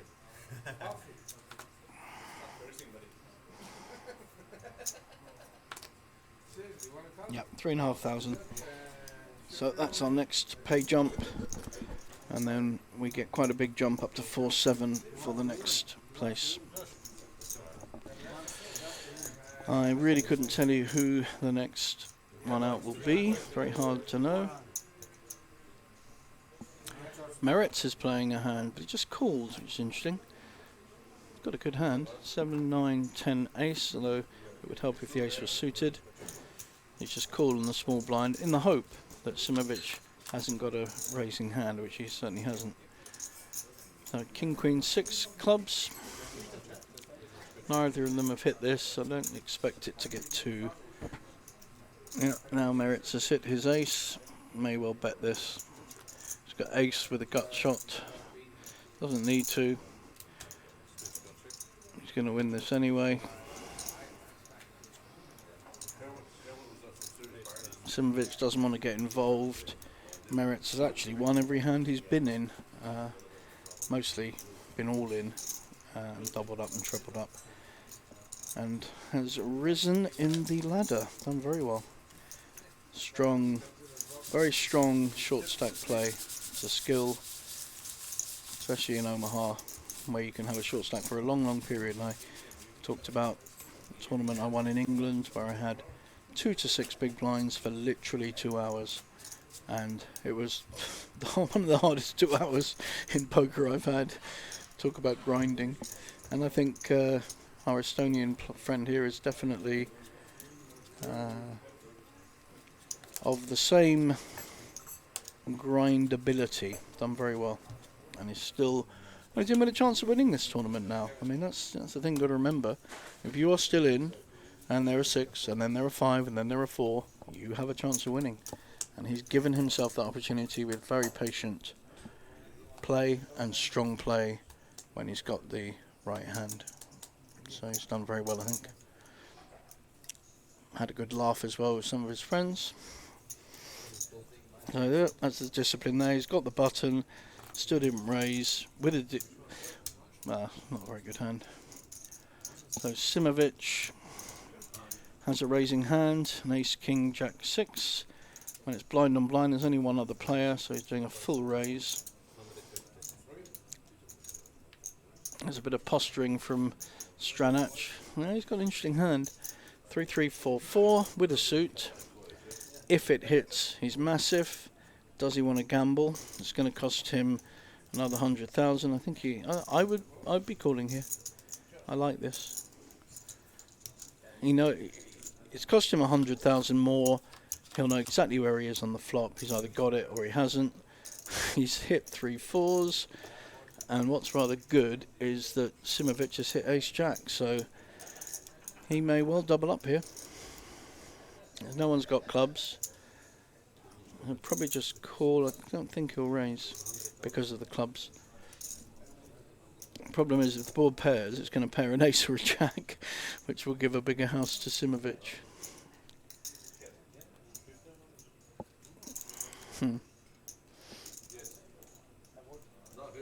Yeah, I was pretty sure it was just going to be a call. Again, there's no real plus side to raising there. That has made a straight to a kind of rundown hand. Hasn't dramatically changed it for Simovic. He still probably feels his top 2 are good at this point, but he's got a careful player. He's checking. And now Stranac, having just been re-raised off a pot by Josh Stewart, doesn't want to fall into the same mistake. And I can see this being checked down with both of them thinking they may well have a chance of winning the pot, with the ace jack in Simovic's case and the set, bottom set in. Yeah, this will check down.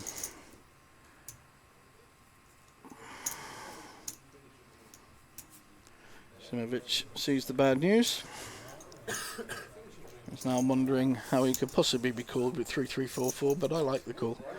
Again, you know where you are. If you hit, you're going to be in good shape, and that's exactly what's happened.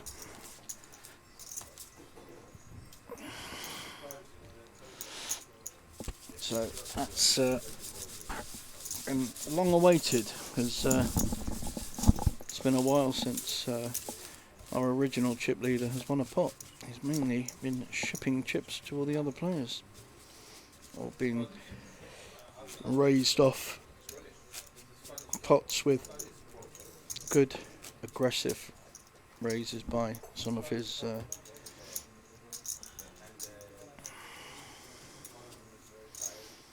opposing players, with Josh Stewart being the main culprit there.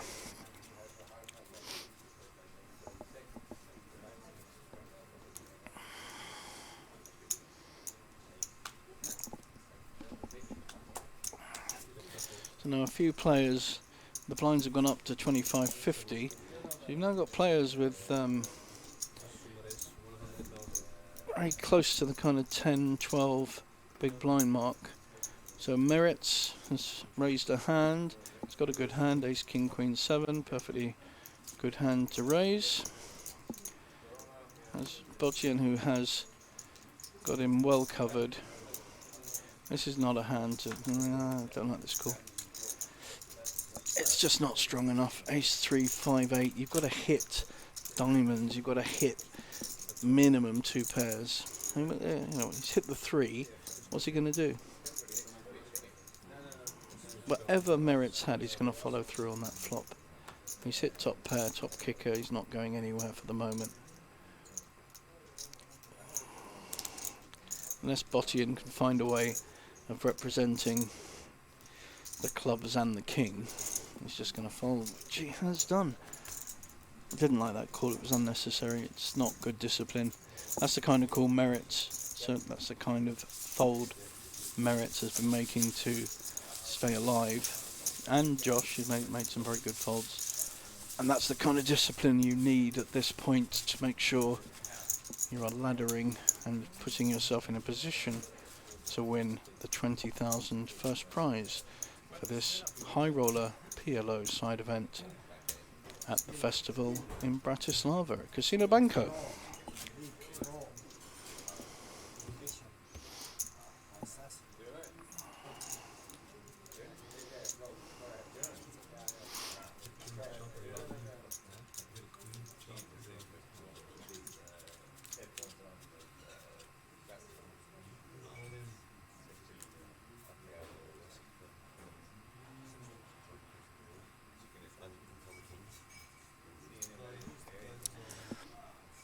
And Josh Stewart has a hand that he could raise with, but he's more likely to fold at this point. It's out of position, it's not suited ace, etc. So there's good discipline.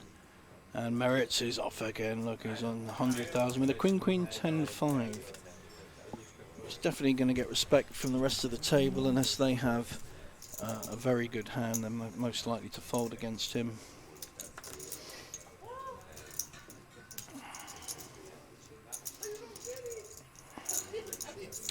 Hungarian has got a good hand, double suited, connected, 4-7 connected, ace-10 connected, 7-10 connected, so can hit a lot of flops, so nothing wrong with that call. What's our Irish friend going to do here? It's looking like raising. Nope, just call. And again, he's double suited, king 3, queen 8, further apart, not such a strong hand, in fact dominated on the diamonds.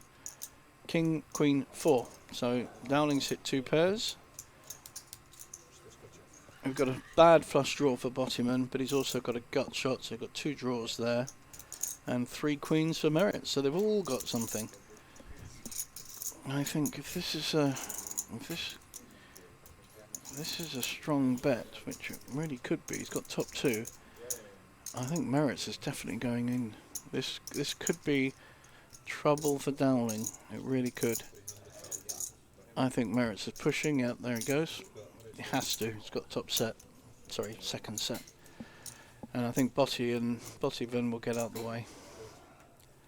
Even though he's got 2 draws. I'm pretty sure his flush draw won't be any good. So that's been called. So I think it's Dowling that's at... Is it Dowling at risk, or is it... I think they're both fairly even. Not sure who has got more chips. The dealer will sort that out.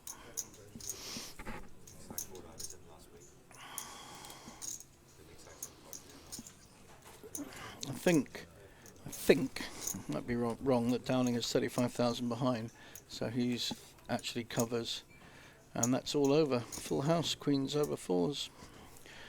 Merritt's has doubled through again. Fantastic. Is it now got 1.3 million? Is that the end? Is he covered? The system says he's got 35,000, but great patience there from the Estonian player. An Estonian won the main event last year in Tallinn. The festival in Tallinn was won by an Estonian player, so he's got a strong heritage. I think there's a tiny amount left for poor Mr. Dowling, who it's almost like an insult when you're left with such few chips. Yeah, he's left with 35,000, I think it is. And he's in the blind. Marvellous, as they say. So 25 of it is in the small blind. And he's got 10 behind.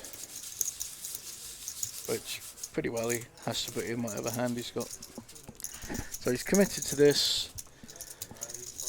An interesting strategy here is, what do the other players do? Do they all call without raising, so that one of them knocks him out and they all move up a ladder? That's one strategy that I've certainly seen before and is perfectly reasonable. You know, everyone wants the short stack out because they all move up a place. So if they've got a playable hand, it may not actually be worth raising, because there's also only 35,000 to win from the short stack. So wouldn't necessarily, yep, I like that. Just flat calling the 50.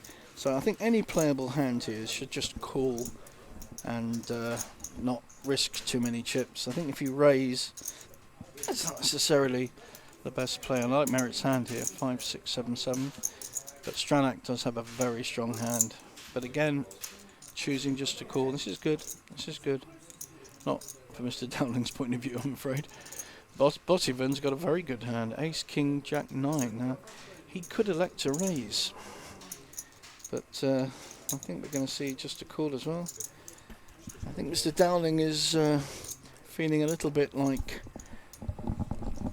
a fish surrounded by sharks. Those sharks are circling. And even Josh Stewart, did he fold? Did he call with cards? Yeah, he's got cards. So even he was in the big blind, so he didn't raise. No, he's not got a raising hand, but so basically this is going to go down, assuming Mr. Dowling does not win. I don't know what hand he's got, but this will small pot will stay small and go to whoever has hit best. So we've got a wrap for Mr. Stranach. We've got top pair, ace, Mr. Bottivan. I just don't see any betting here. It's not really in anyone's interest to bet.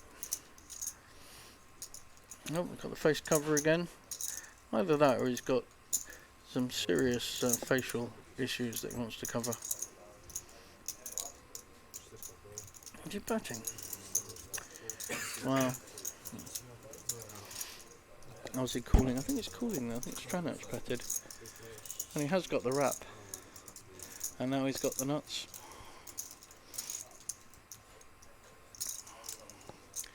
He's got the nuts straight. He wants to get value out of that from Bottivan, who has 2 pairs and a straight draw. I can see a bet happening now. And I think Mr. Dowling will be out. At the moment, Mr. Stranach in seat 2 has the nuts. I'm definitely going to see a bet. About 200, I reckon. Oh, small bet. Little tickle, 100. Oh, again, I don't like that. It might... He's perceiving it as trying to get value. But there are draws there. There's hearts, there's straights, there's two pairs. It's a sneaky bet. Small bet, 100,000 into over 400. And Lottie Van may well read that as a very strong bet and elect to fold. But of course he's giving up a massive side pot. The main pot is only 35 times 5. 175,000. The rest of it, yeah, is the side pot. And he's showing the nuts. Mr. Dowling is showing... Has he got any outs? Has he got hearts? No, I guess not. Handshake's going around. And I guess that is it. No, he had 9982. So he had no outs at all on the turn. And as gracefully left, we are down to 5. Seat open. We have to stay in the same box. We have to stay in the same box. Yeah. Nice folding. I bet too much.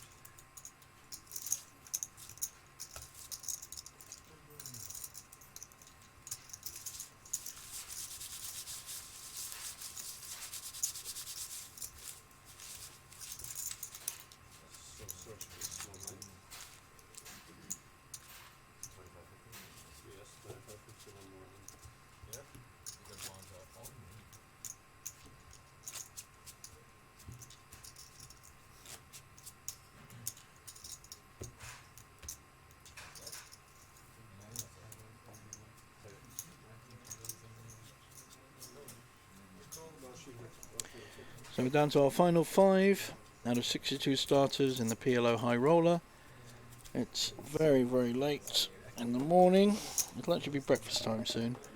It's 5 AM and I think breakfast starts at 6:30, so I'll be going straight from here to breakfast by the look of it. We've got some PLO coaching sessions. There's one starting at 11 this morning.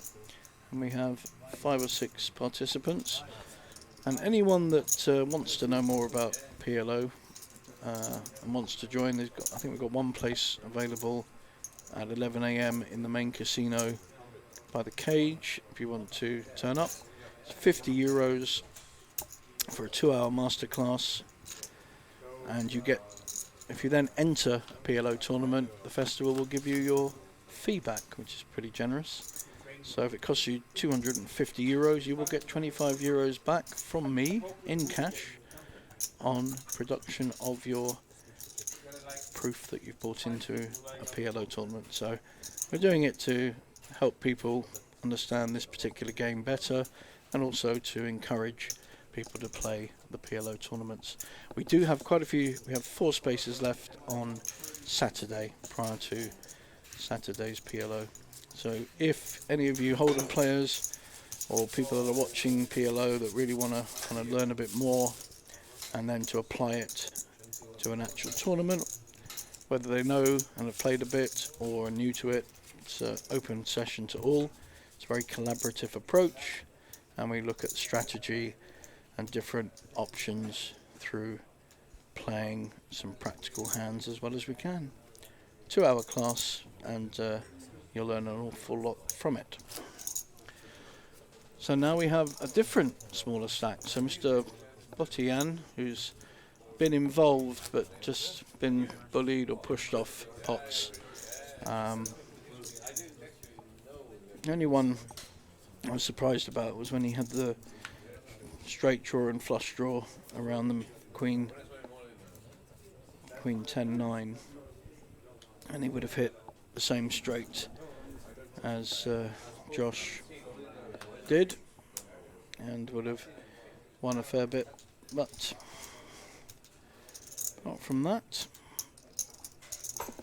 he's been pretty solid. But it's the first time that our Estonian player has not been bottom of the big blinds chart.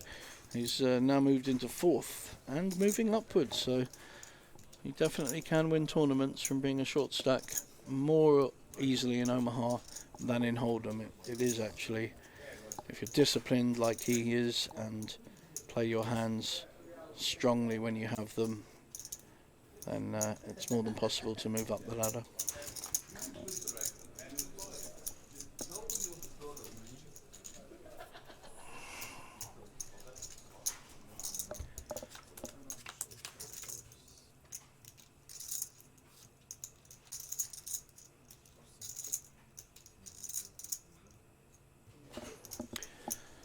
We've got a flop of 10-2-7, we've got 2 spades.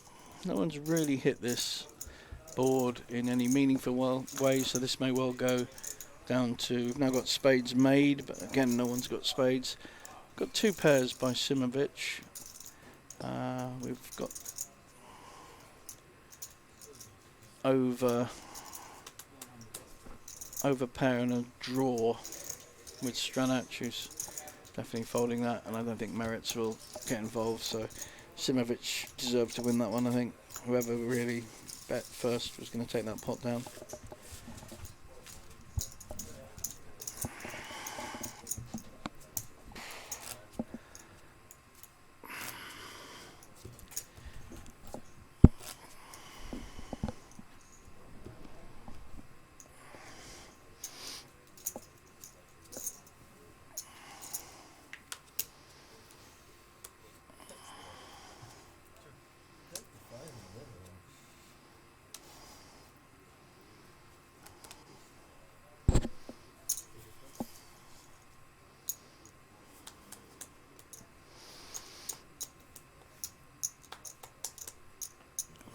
Josh Stewart going through his usual routine, very considered. We've now got, I think that's just a call, 60. Yeah, blinds are up to 30-60, so we just have a call on the button. Merits has been very careful, doesn't like to raise really, unless he's got a very good hand. Stranac could raise back here. I think he may well do.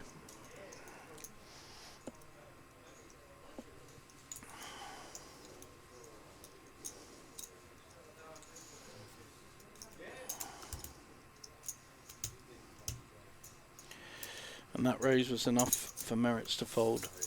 And he did have the better hand, so it was a perfectly good raise. Problem with just flat calling in Omaha is it usually says that you're not strong enough to be raising, and then you'll get picked off. So it's not, unless I've got a very good hand and I want someone to raise me so I can raise them back, it's not a play that works very well. You just waste a big blind. If you're going to play a hand in Omaha, you should be raising. Or don't play it. Just fold. With no antes, you can fold an awful lot of hands. I've got a playable hand on the button, so he's raising, using his position. King Jack 9-5-1 suit. Stranac is not happy with his hand, which was Queen 8-8-3, and he's folding. And Botivan, even less happy with his. He's got very little there. Got an ace, but not even suited. Big difference between an unsuited ace and a suited ace in Omaha. You can hit the nuts with a suited ace. You can't hit much with an unsuited one. Maybe straights and things, but big difference.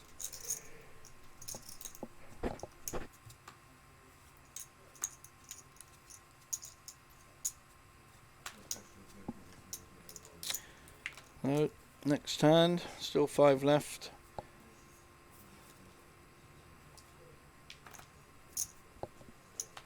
Merits folds.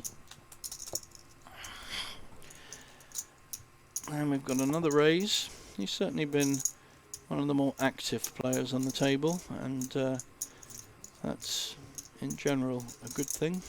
Usually pays off in Omaha to be more on the aggressive side than less. He has a good hand. Suited ace, ace king, 8-7, two connected hands. However, Stranach, this is actually a stronger hand, slightly, but it is a stronger hand because it's so well connected. I could see a raise coming here, and I would certainly be re-raising with king, queen, jack, 9. It's a very playable hand. But he may just call due to he's on the button, so he's in position. He will be able to control the table from there, depending on what happens.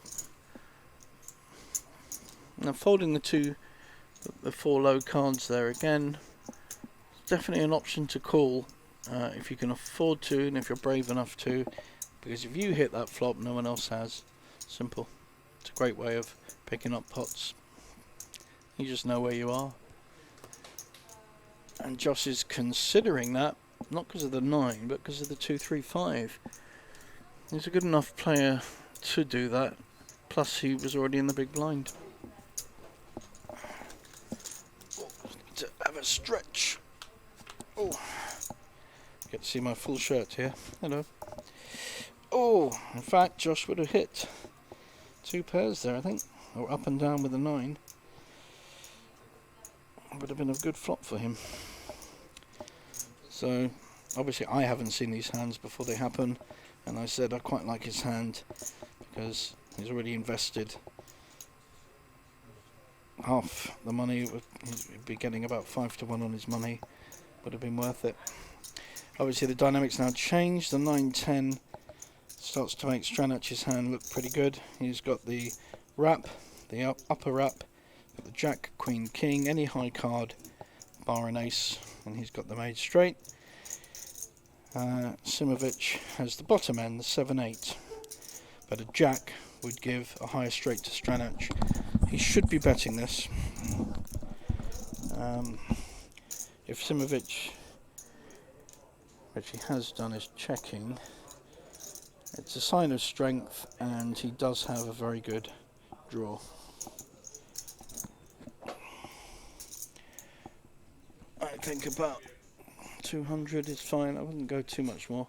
Looks like he's going a little more, 225 maybe. Yeah, immediate fold, and quite, it's a great play. It's the right play rather. Nothing great about that, but it's the right play. He's hit a card that gives him a really good draw. Let's just take it down now in case you missed that draw. So Stranach coming back from starting off with 2.5 million, went right down to 750,000 I think at one point, and he's now clawing his way back with some good aggressive poker. There's not a lot to choose between all of these players. They all have their strengths and weaknesses. Some are Josh Stewart and Merritt's very good folding. Simovic, I think, has used his aggression factor well. Stranach did very well to start this final table with 2.5 million, so obviously played very well to get to that point. He wasn't on the feature table earlier, so I didn't get to see his play, but you can't get 2.5 million chips early on in a tournament without being a pretty good player. And he's shown signs of it, just hasn't run particularly well over the whole of the final table. So he's now making a raise with a very dubious double suited hand. Admittedly it's double suited, but it's really not strong.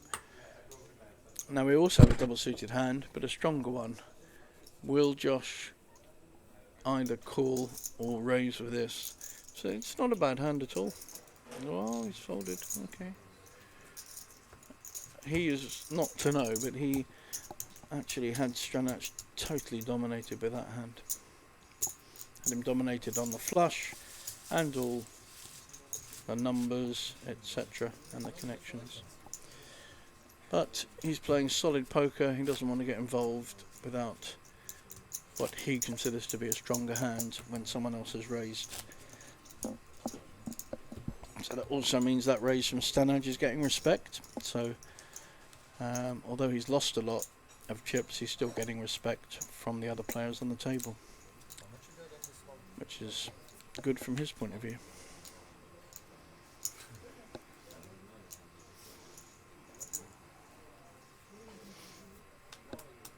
You won't get respect for that hand though. Put it away, son. 4, 6, 8, queen. No, no. Don't push it. Seriously, take my advice. Don't play this hand. Just fold. Oh, look at this. I actually knew that was going to happen. I just felt he was going to raise because I was saying don't. If anyone has got a big hand here and re-raises. See that 5, 5, 6, 7? It's a good hand. It's double suited, completely connected. I like that hand. I'd be raising with it and go fine if you've got a big hand, or if you've got big cards like aces and kings and that kind of thing. I'm happy to go with this. I really like the raise here if he's got the cojones to do it. It commits him. He's just calling. Okay. See, the thing about raising there is gives him 2 opportunities to win. 1, the other players fold. 2, he hits his flop. What he's done by calling is he's just relying on hitting a flop. It's going to bring in other people. So here's Josh. Now he may make the raise because he's double suited. A very good hand, double suited and connected, and he's smelling weakness. He's very good at spotting opportunities. That's definitely one of his major strengths. I love this. Look at this. And this is, if Stanage had done this, Josh would be folding. Josh would have nothing to do with this flop if Stanage had made the same raise, regardless of him having 4 low connected cards. And now Botyan, if Botyan had raised, and both Stanage and Botyan are going to have to fold this hand. There's no way they can continue. Stanage made a very dodgy raise in the first place to try and make something happen, and he's going to have to fold. He's got no choice. He knows that Josh has not got out, and unless Botyan was setting up the raise knowing he wanted to get all his chips in with his hand, he's also going to have to fold. Had he raised in the first place, he probably would have got it through because others would have folded. So he's missed an opportunity to pick up a lovely pot due to playing that too passively.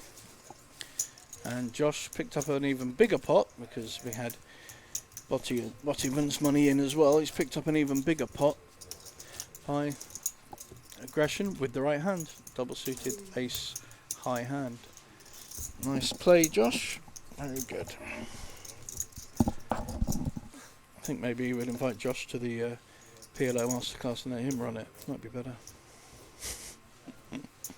He can come as a consultant. I think that'd be a good term.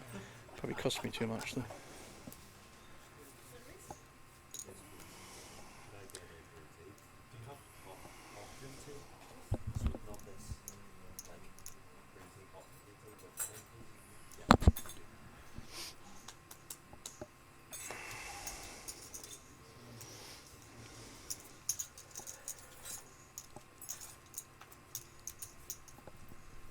Some players, because they've spread out a bit, are not putting their cards in the reader boxes so that we can see what they are.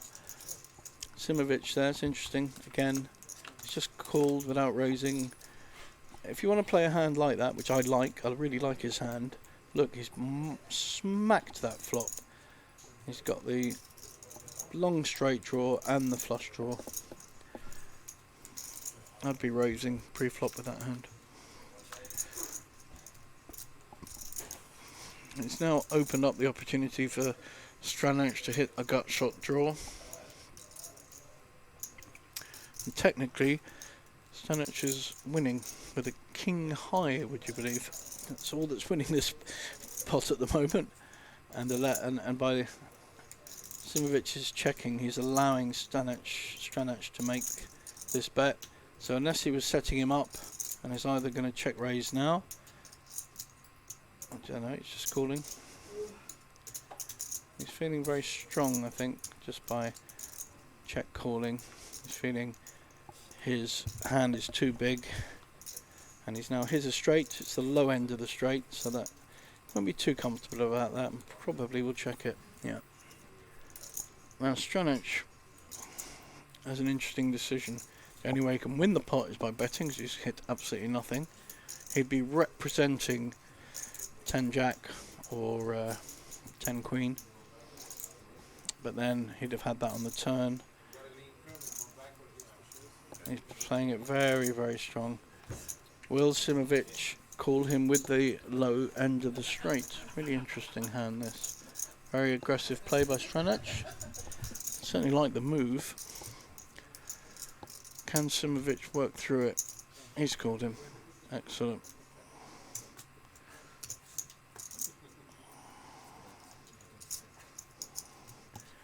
Stranic looking down to see what hand is beating him, and he's seeing a call with a low straight. So Simovic worked that out very quickly and very effectively, that it just didn't make sense to bet. The only hand that would have made sense on the bet there is Queen 10. So a made straight on the turn, and you feign weakness by checking it and then bet the river. So he was basically up against one hand if Stranic had it, which he didn't. A bluff catcher.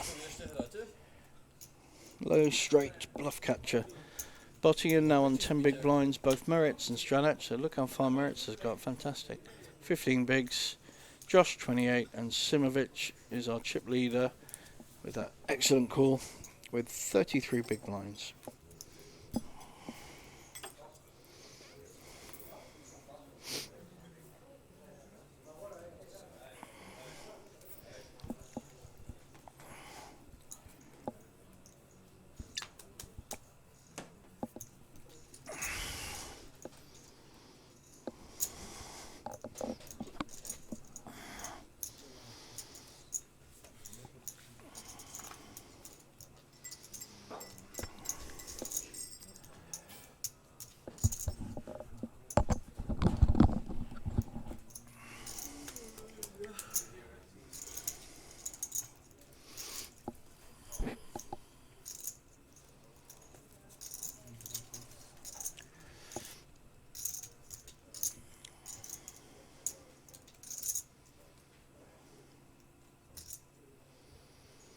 It looks like Simovic has just called on the button with an ace, queen, 10, 10. So he's starting to kind of slow play his bigger hands rather than raise with them. It's an interesting strategy at this point. So he seems to be dialing in the aggression. Neither player has hit this flop. No kings, no hearts, no straights.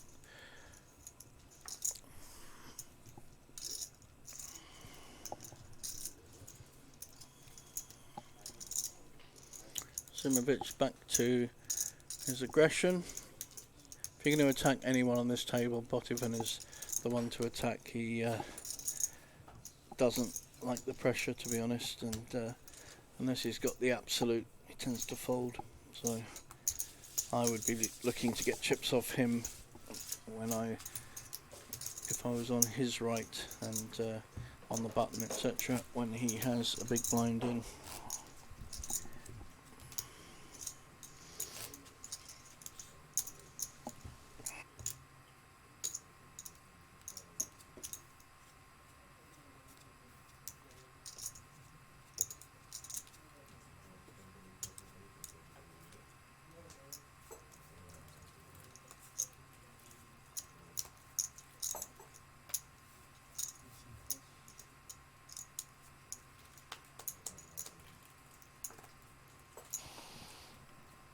Next hand, blinds are still at 30-60.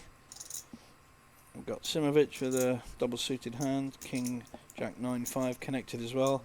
This time he is raising. Didn't raise the last one, so he's varying up his play, which is nice. Anyone has a big hand is going to certainly tell him about it. But he's chipping up very nicely. He's now on 2 million chips. I think he started at about 500,000, if I remember rightly, back in the beginning of the final table. Sorry about my face, I'm just having to have a stretch of the old legs. So Botivan is double suited and connected. You've got King Queen H7. It's a good hand, and he is favourite pre-flop. And if I was him, I'd be raising here, putting maximum pressure back on Simovic. Yep, I think he's potting it.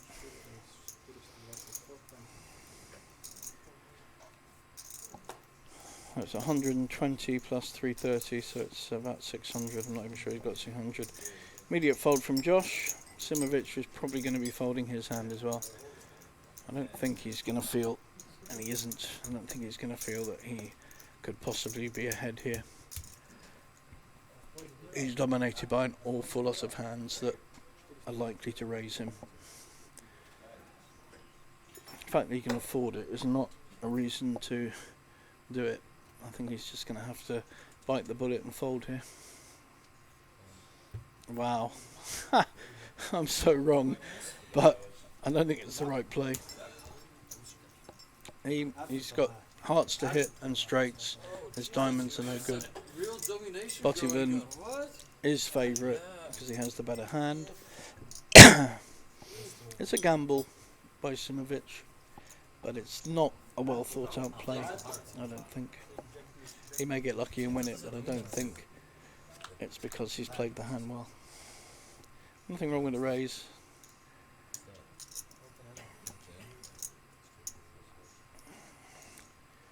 And Botivan has hit this flop, but Simovic is also up and down with the Jack 9.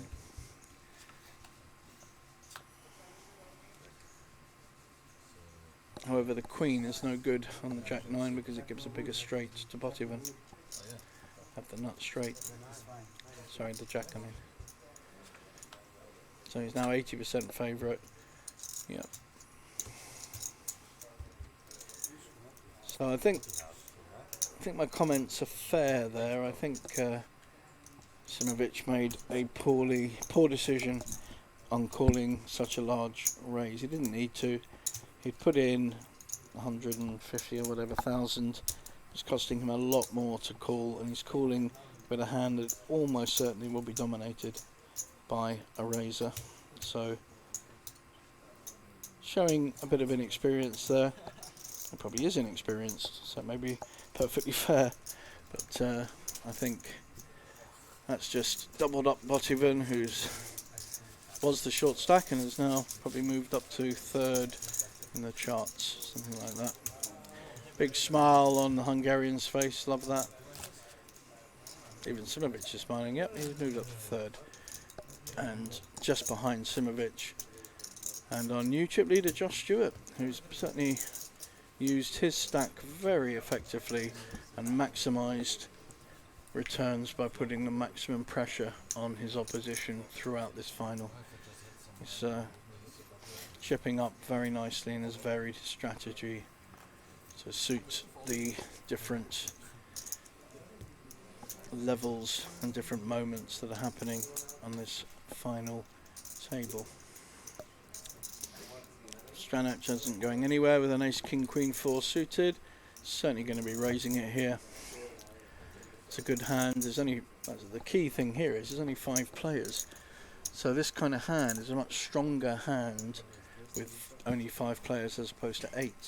Makes a big difference in PLO, how many players are on the table. Now he's made a full raise. So one of these two need to have a pretty big hand to call. Josh knows that his Queen Jack 7-6 will be dominated by a raise, so I'm sure we're going to see that put in the muck. Very surprised if he does anything else. He's got one suit, but his Queen Jack is most likely and is dominated. If he thinks he could get it through, he might raise all in, but I think those are his only moves, is fold or raise. And I don't know whether Stranac would fold. An ace king queen 4 at this point of the proceedings. Not sure he can afford to.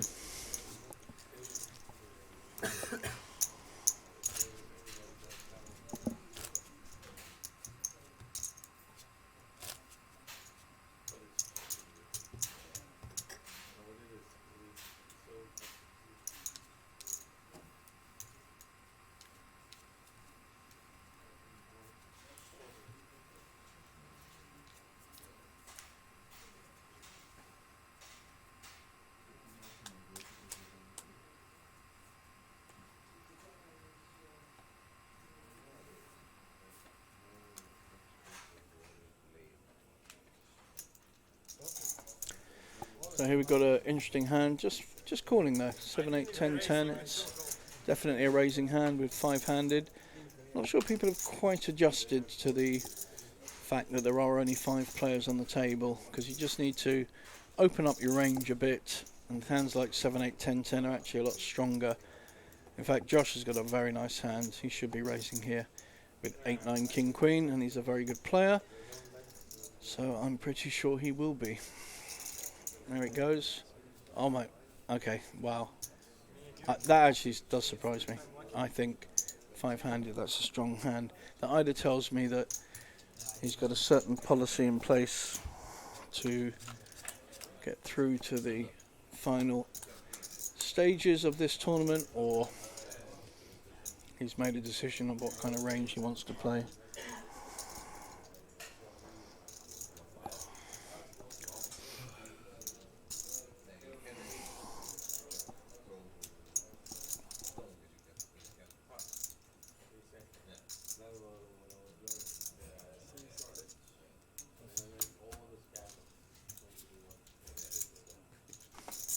We've got a flop of 3, 4, 5. Neither of them have hit it, but Stranach aggression wins that pot.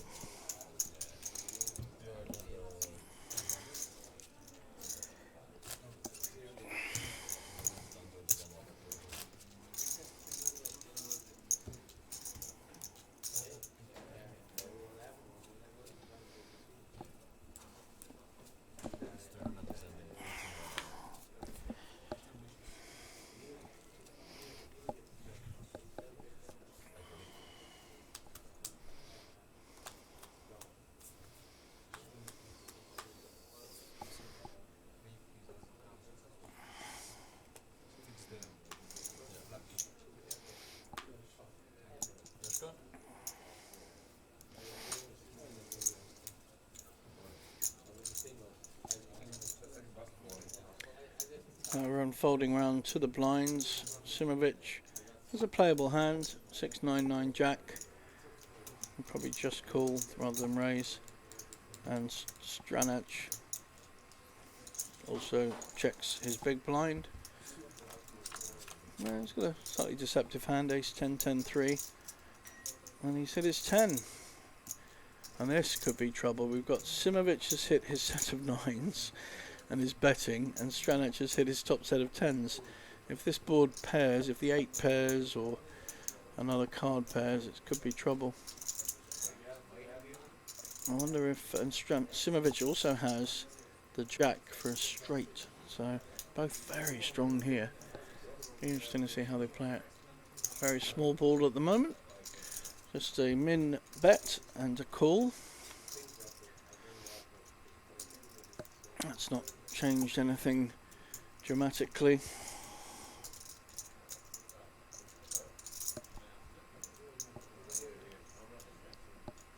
think we'll see another bet from Simovic, probably about the 150, yep, something like that. It's a much stronger bet. He feels he's winning because he would have been raised. We know that Stranach has a very strong hand. Whether he raises here or not could determine the outcome of this hand. He's certainly calling, but he may well raise.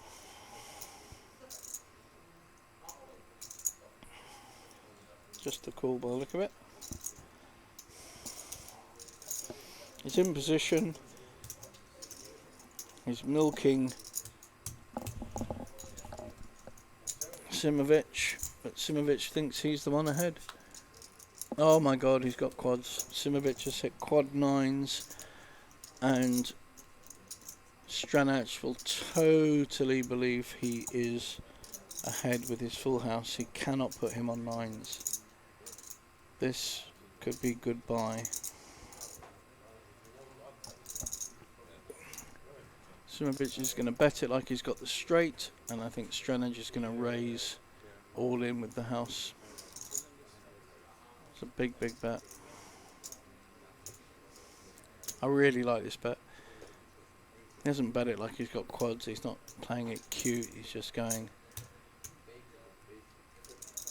I'm getting it in. I think my straight's good. I can't. It would be an incredible fold if he actually does fold, but he can't. He's at a full house. I mean, I can't see anything but all in. It's just a car crash.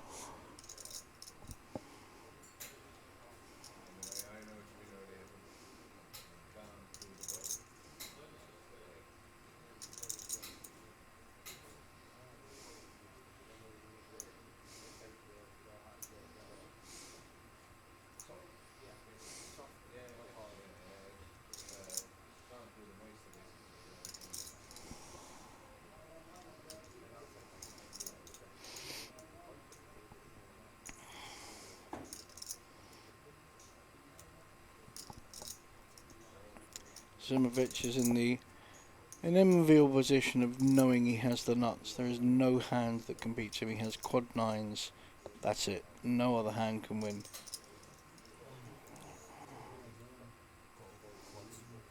Wow.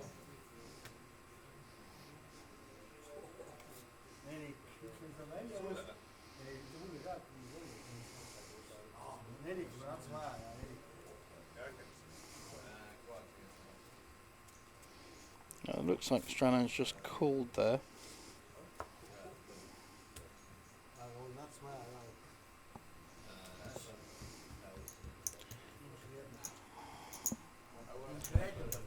No, he pushed all in, and Simovic has cleaned him out with four nines, a poker of nines.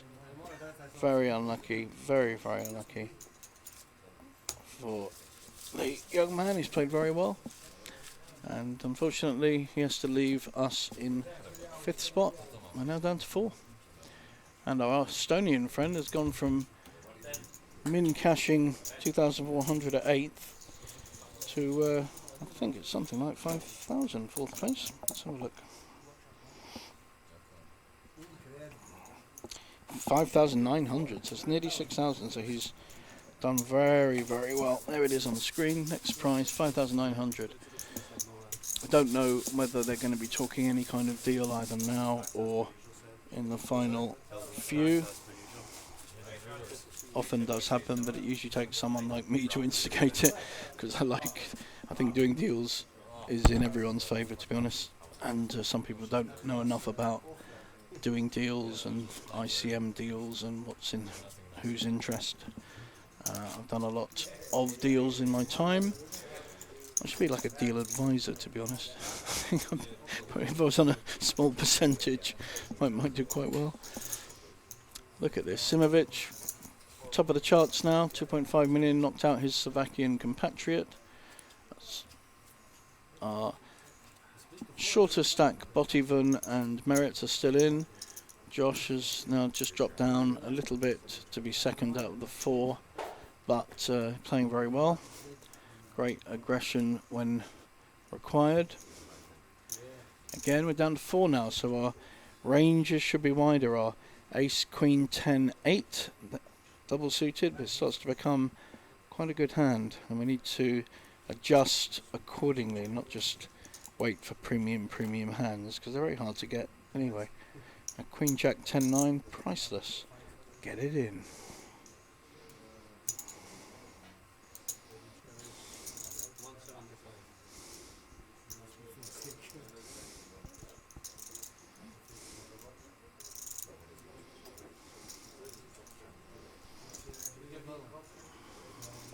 Simovic is now really starting to put the pressure on the other players. 4, 7, jack 9, nothing to do with his hand, he's just on the button and raising, putting pressure on Botivun especially.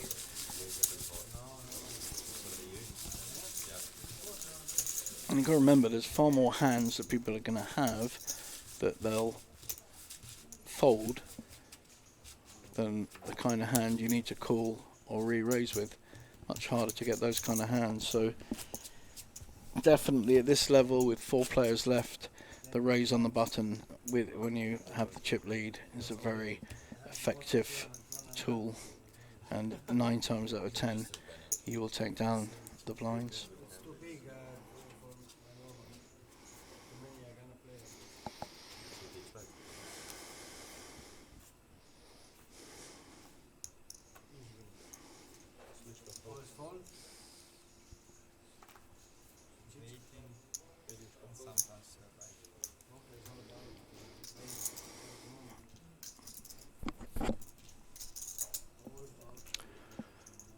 Here we got Botivan, got a very good double-suited hand, got to be raising here on the small blind. Please do not just call. Oh, the mask is up, so we know he's going to do something. That's his tell. I'm going to play this hand because I'm covering my face. It's a pretty simple tell, to be fair. I don't feel much of a genius for communicating that.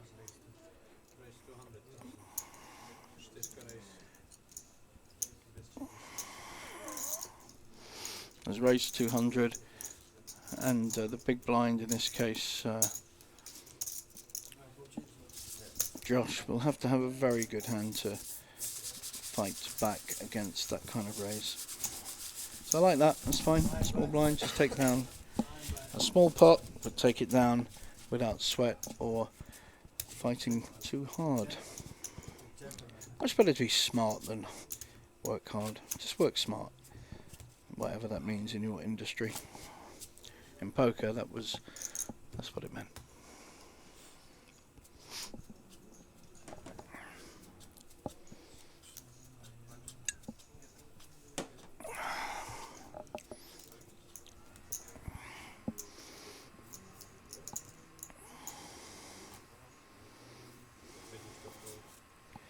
So it will fold from Simovic, who's moved up even higher in the chip lead. King 994. Doubt he's going to play that. Nope. So we're now blind on blind again. Been a few of these. Josh has got a good starting hand. I think he'll be raising with ace king queen 8. Let's not point him flat calling. Yeah, he's raising. Oh, and that's an immediate call by our Estonian player. Fascinating. What's he got? Oh, he's got the old 2255 double suited. Hearts don't help him because Josh has got bigger hearts, but I love this. This is the kind of, I mean, the snap call, just like, yep, I've got this kind of hand, I'm calling you. I know you've got big cards, which is true. And he's hit a set. He's hit a set of fives, but Josh has hit top pair. Oh dear, Josh. I think that's a bit too quick. It's not your usual methodical way of working things out. So, tells you something, doesn't it? Go against your normal procedures and practices, and make what I would say is a mistake. And he's got a gut shot basically in top pair. So if you know, hasn't really got much to do with that flop. And if a jack or a 10 came, it would make a house. There you go.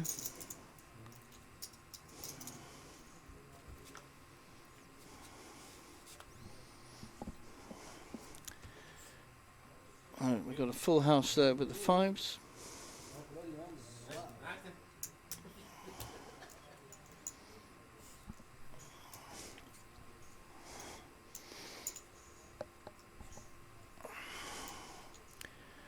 Another big double up. So Merritt's has gone from 8th in chips to 2nd, I think. Well, it's a big pot. That's because he was brave enough to play the 2255. In fact, he snapped Josh off with it and then hit. And I said before he hit, I like this play. I think there was one other player earlier that did a similar thing and one that didn't, and then got in trouble, which I think is interesting. Very good. Oh, Stimovic still a chip leader, but like I said, moving into second is Merritt's. Botivan gone down, and Josh gone from chip leader to just 8 big blinds. He's lost 2 or 3 crucial pots. One certainly he didn't think enough about, didn't do his usual procedure. That would be the only criticism really there. He's played a great game apart from that. But this game can be very cruel. You can play 50 good hands and 1 bad hand and it can knock you out. So it can be a cruel mistress, especially Omaha. I do talk from bitter experience. Even last week's experience, let alone before that.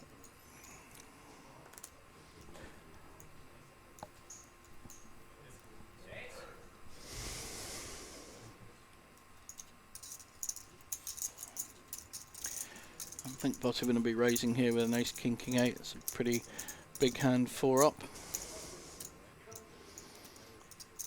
Even if someone's got aces, it's very unlikely. Or a run down, he's still got the kings which block a run down and play in their own right well. And so it's interesting because Josh has got, the way he's been playing, he may well raise him back. Ace, king, queen 3, 1 suit. He's going to like his hand. No! Wow, that's disciplined. Wow. That surprised me. Are we lining up a move here? Merits. Double suited and connected. If he does this and makes the play, he's doing it to get the fold, I think.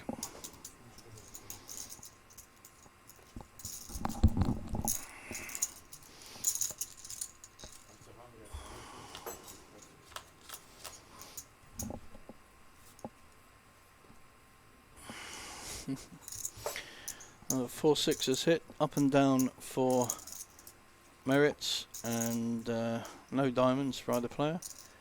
Botivan has the kings up top, so that's all he has on a fairly coordinated flushing board.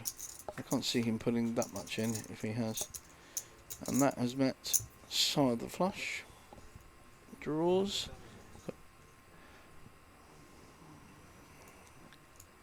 And we've also got Merits with the straight at the moment, so he's got the nuts not straight at the moment. He's certainly bet it. Botivan is showing kings but knowing he's behind, so very well played, Merits. Look at this, comeback king.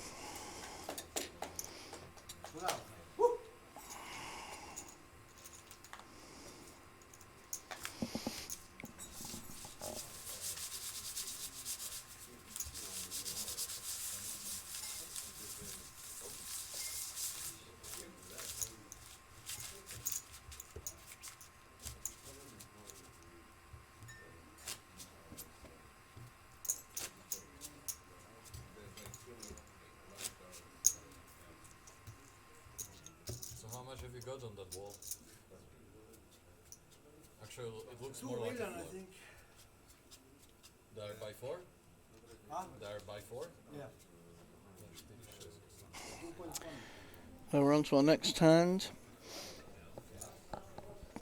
Merits is doing a Roman legion approach to stacking his chips in hundreds.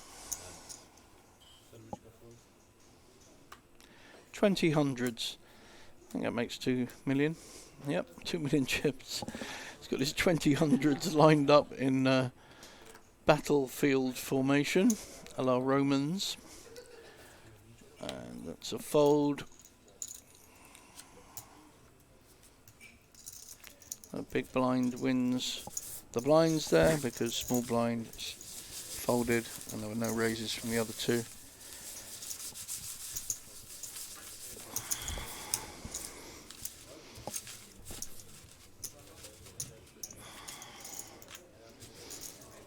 I think what Merits has shown in this final table is you don't need to play many hands, you just need to win the hands you play, and that's pretty well what he's done. I'm trying to remember if he actually lost a pot. I don't think he's lost a pot that he was seriously involved in. Certainly doubled up on all the pots where he was quite a short stack. He was down to 5 big blinds, as mentioned, quite a few times, and came back to the 2 million mark now. Fantastic run. Definitely in the ascendancy. And he's getting hands now as well. King, king, jack 3. He's going to raise with that and he'll get respect.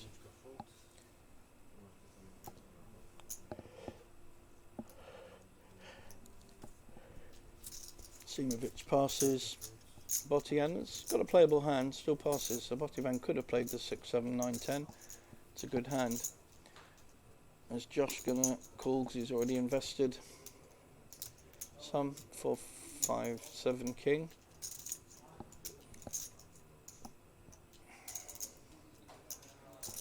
and he counts out like that. You don't know where it's going. So it'll be another look at the cards. Yeah, it's folding.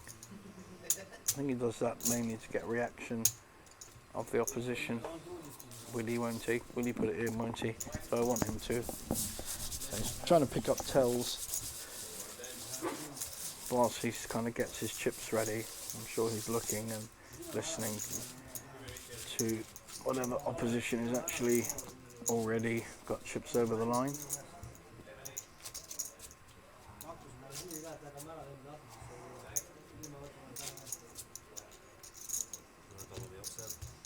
Anytime, man.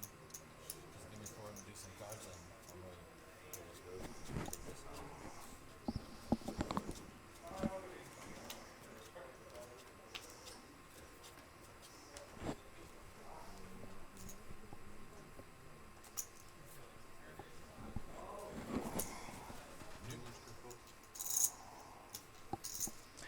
So next hand. Blinds are now 40-80. They really are zooming up, putting pressure on the shorter stacks. So Josh Stewart now back to a shorter stack, but he's got a very playable hand. He'll be raising here. Definitely raising the pot. Snap called by Merritts with Ace, King, Queen, 5. You can understand why he snap called it. Very little in this one. Both got one suit. Just depends on hitting what. Well, Josh has smacked this one by hitting the nut flush. He'll probably check it. Yeah, he's going to let Merritts bet. There's another 200 that Josh has earned, and he's probably going to check the turn. Doesn't want the board to pair, but it's really not too many dangers there.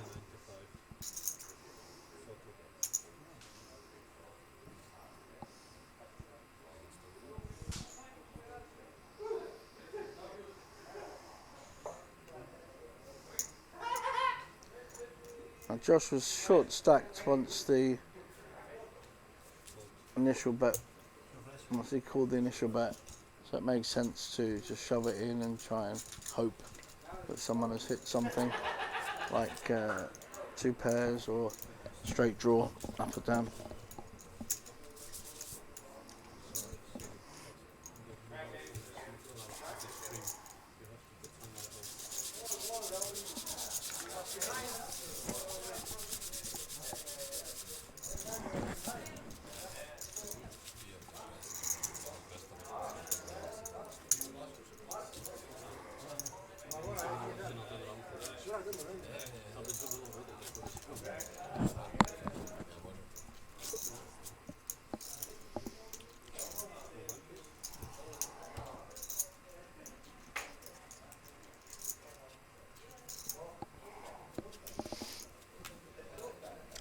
So we now have Simovic in the lead with 30 big blinds. So even though he's got 2.4 million, which sounds like a lot of chips, it is only 30 big blinds. So I suspect we're going to be getting towards the end of the tournament now. It is very, very late. It is 6 o'clock in the morning.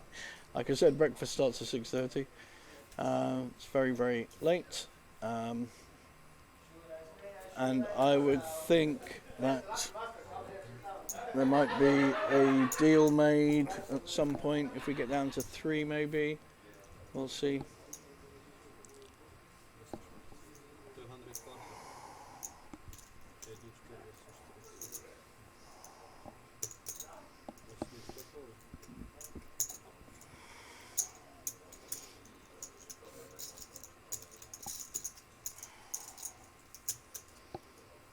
We have a raise with the ace 10, 8, 7, 1 suit, and a perfectly sensible defense with king, jack, jack 3 double suited. Doesn't need to re-raise, just needs to hit. Well, he hasn't. Ace, king, 5.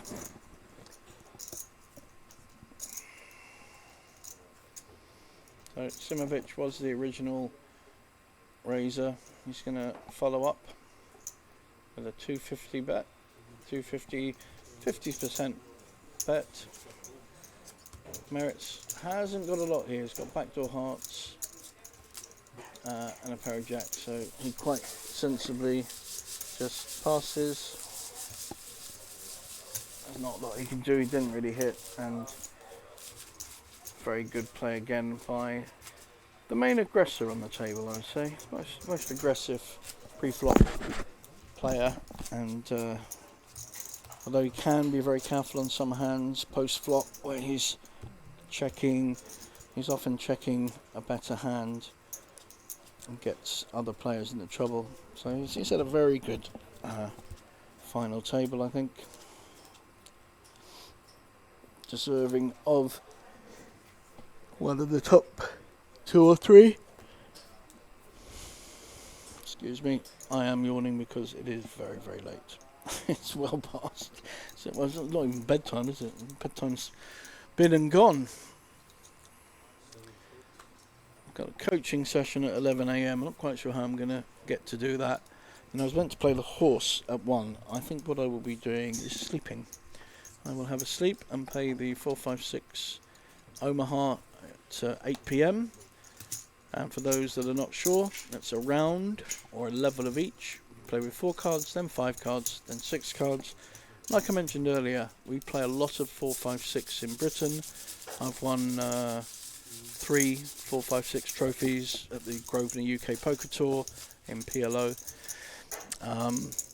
And the advantage from my point of view is that quite a few of the Europeans have not actually played that many 5-6 card PLO tournaments. They may have played a bit of cash in a kind of lively, drunken nighttime session, but the tournament is different. And these players have all shown some very, very good skills, some great aggression, some great inducing bets with checks and small bets, some very good folds, some excellent folds actually, and that's as important part of the game as the aggression and the betting, being able to fold the right hand at the right time. Here we've got an aggressive move with a good hand, ace queen 10-2. Now this is a very good example. Simovic has totally understood that four-handed, that hand, which is not normally a raising hand, in fact it's a folding hand, it has that much more value with only 3 other players, because the chances of them having a good ace or a big ace, and he's got a big ace with a 10, so he's got 3 high cards, it's actually very small. So it may not, it may well get through unopposed, and that one did. And it doesn't surprise me at all. So he's doing very well on understanding the dynamics of hand strength.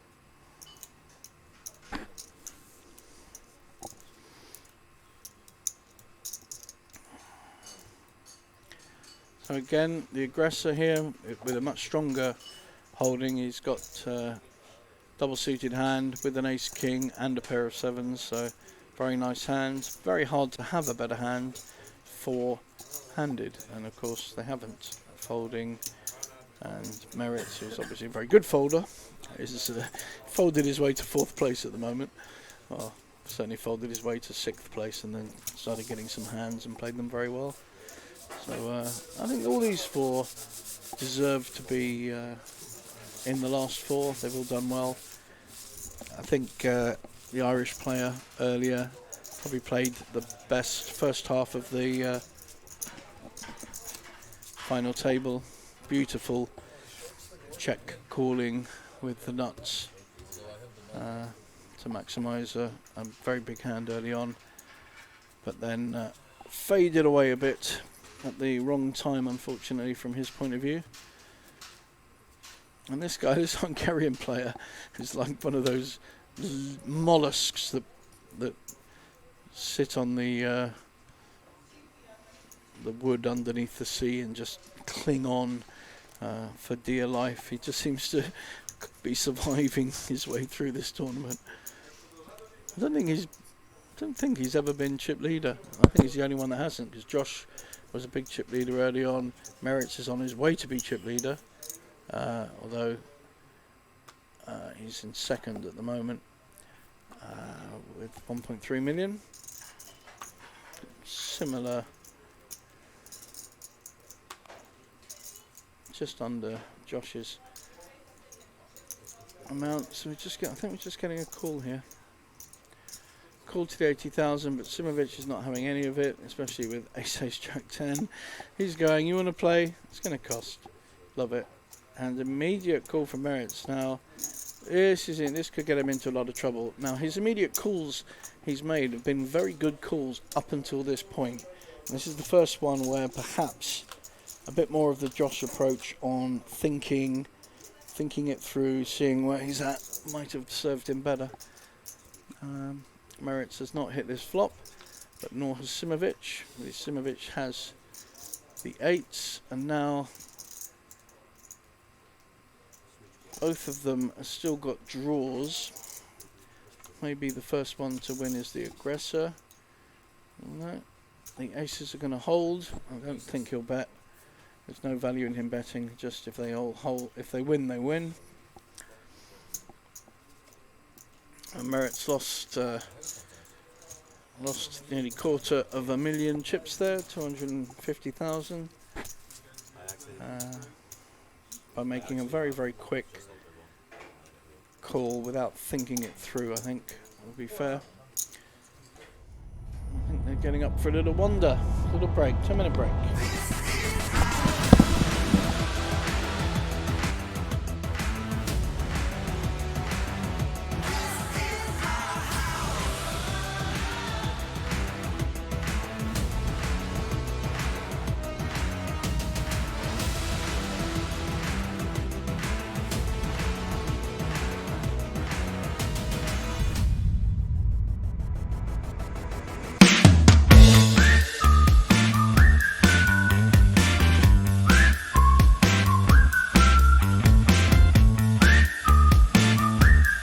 Right, guys, we're back with another recap. The second day is in the books of our beautiful festival here in Bratislava. 7 days total coming up. And yesterday we kicked the day off by going to the beautiful flagship restaurant. We brought our hospitality winners to go and enjoy some local food and beer. And we even got a historical lecture by Professor Frankie. The casino events started. In the casino we had the famous roulette tournament kicking off. Players battle it out at the Felts. Poker-wise, the main event started with day 1A, well over 100 players in that one, and we crowned the winner of the Sweet and Special event. Congratulations, Michael. Also, our charity event was held on our TV table, and finally, our own Mr. Badbeat Stories, Maurits, got to win something, and donating all the winnings to charity might give him some good karma for future events too, who knows. More action with the hospitality crew and more today, so follow us for all the action here on our socials.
we're back with another recap. The second day is in the books of our beautiful festival here in Bratislava. 7 days total coming up.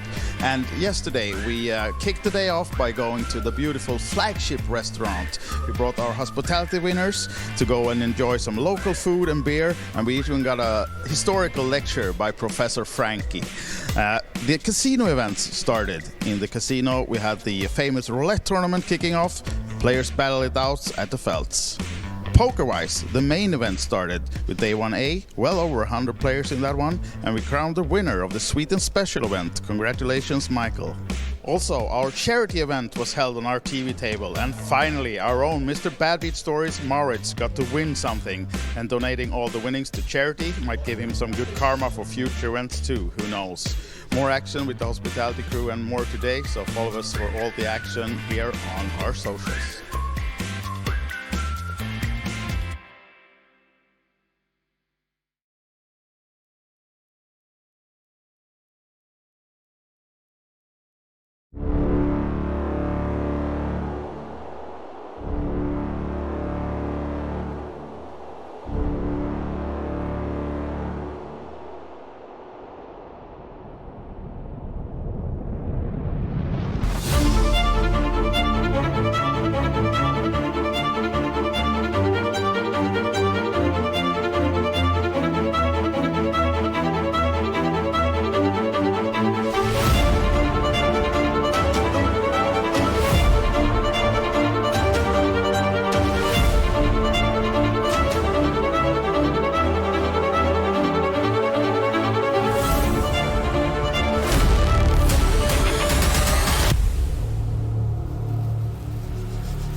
Right guys, we're back with another recap. The second day is in the books of our beautiful festival here in Bratislava. 7 days total coming up.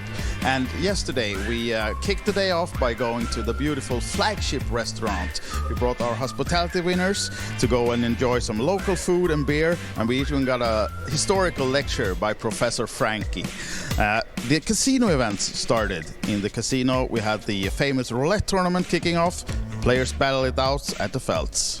Poker-wise, the main event started with day 1A, well over 100 players in that one, and we crowned the winner of the Sweet and Special event. Congratulations, Michael. Also, our charity event was held on our TV table, and finally, our own Mr. Bad Beat Stories, Maurits, got to win something, and donating all the winnings to charity might give him some good karma for future events too, who knows. More action with the hospitality crew and more today, so follow us for all the action here on our socials.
right, we're back with another recap. The second day is in the books of our beautiful festival here in Bratislava. 7 days total coming up.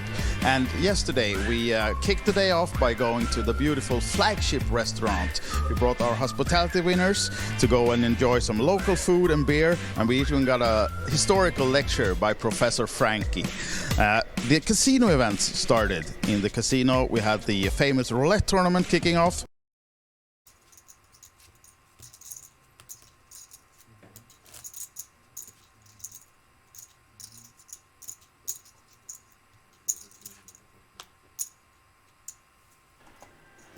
Hello everyone and welcome back to the final stages of our wonderful PLO high roller. And where's my glasses? I've got them somewhere. Oh, they're over there. Right, we are 6 o'clock in the morning, very early in the morning. Our most aggressive player, Simovic, is on 3.1 million, and then pretty well the other three are all relatively short stacked with 1 million each. Merits has done fantastically well to get up to 4th.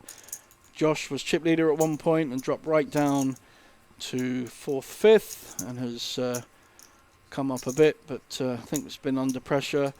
And the truth is that the one player to actually have adjusted his range properly and raised with the kind of hand you would not raise on a full table of 8 players has definitely been seat 1, our chip leader.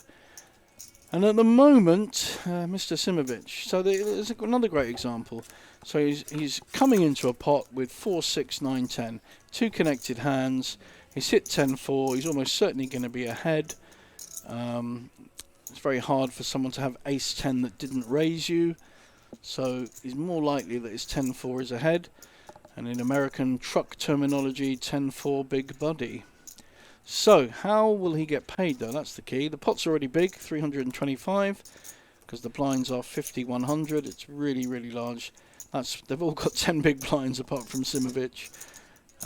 Depending on how people play, I can only see one winner here.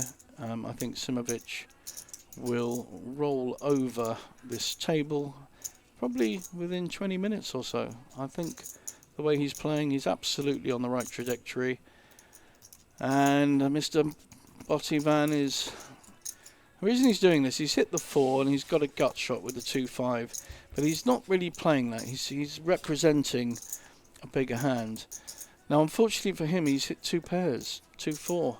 But as we can see, Simovic has a bigger 2 pairs. So Mr. Botivan is going to be going all in. I cannot see any other option. So it looks like a 200,000 bet. It's a lovely sizing of that bet. Mr. Botivan may well stick it all in here, thinking his 2 pairs are good. And he will get snap called by bigger 2 pairs. And he may well be out. I can't really see... You know, at this point, when you've got 4 players left... Oh, he's folded. Wow, okay. Happy to be wrong there. That was well played, Mr. Botivan. But another big pot goes the way of Simovic. So... although Botivan folded and was well behind, Simovic's aggression and pressure on the shorter stacks has won him another sizable pot. So those blinds are killing the table now. We really are. There's very little play in the main, apart from Botivan's last hand. In the main, it's going to be very hard to call a raise or make a raise and then fold, because it's going to be half of everyone's stack with blinds at 50, 100. Merits folding for Estonia. I always used to say folding for Britain, but he's Estonian. Simovic again, nice hand to raise with. 8, 10, queen, all connected. So instead of the 4 cards all being connected, we really only need 3 cards to connect to put the pressure on the short stacks. They need big hands to come back. Now, Botivan folded a good hand there. So did Josh. Neither of them have quite got hold of the widening of ranges needed when you're down to 4 players. Both of them have better hands than the aggressor, and either of them could have got it in with those hands when you are down to such few players. So the only one that has adjusted is the chip leader. He's really done well. and understanding the dynamics of ranges of Omaha hands when you're down to a very few players. And ace is absolutely crucial. Really plays like aces almost, because if you hit it you're going to be winning, or if you hit two pairs you're likely to be winning. Again, he's got ace jack 8-4, 9-4. I can see a raise coming in. Let's see if anyone will fight back. I'll try and predict it on the hand. Well, no, Josh can't. Merits can't either. And again, picks up the blinds. But he's picking up 150,000 every time. 150,000 is 15% of all of those, the other three players. 36 big blinds is massive compared to 9, 8 and 7. And like I predicted when we restarted, Simovic is rolling over this table. And I don't really expect any different. Unless someone like Merits, as he did earlier, doubles up and is able to fight fire with fire. Or Josh uses his chips to good effect and winning big pots without opposition. Botivan has been far too passive for my liking in terms of the going for to actually win this tournament. He's just played very passively during this. Here's an interesting one. I mean, he's got an absolute premium hand. Ace, king, king, jack when four-handed. But because he's been so passive, when he raises, it's completely transparent. It's completely obvious he has a really big hand. And every player will fold unless they have an equally big hand. It's a lovely hand, 6, 7, 8, 10. I mean, Josh may well call here. It's a beautiful hand. Double suited, connected. But he knows he's up against bigger cards. That's the only thing he will know. Because Botivan has been so passive that he must have a big hand to be raising.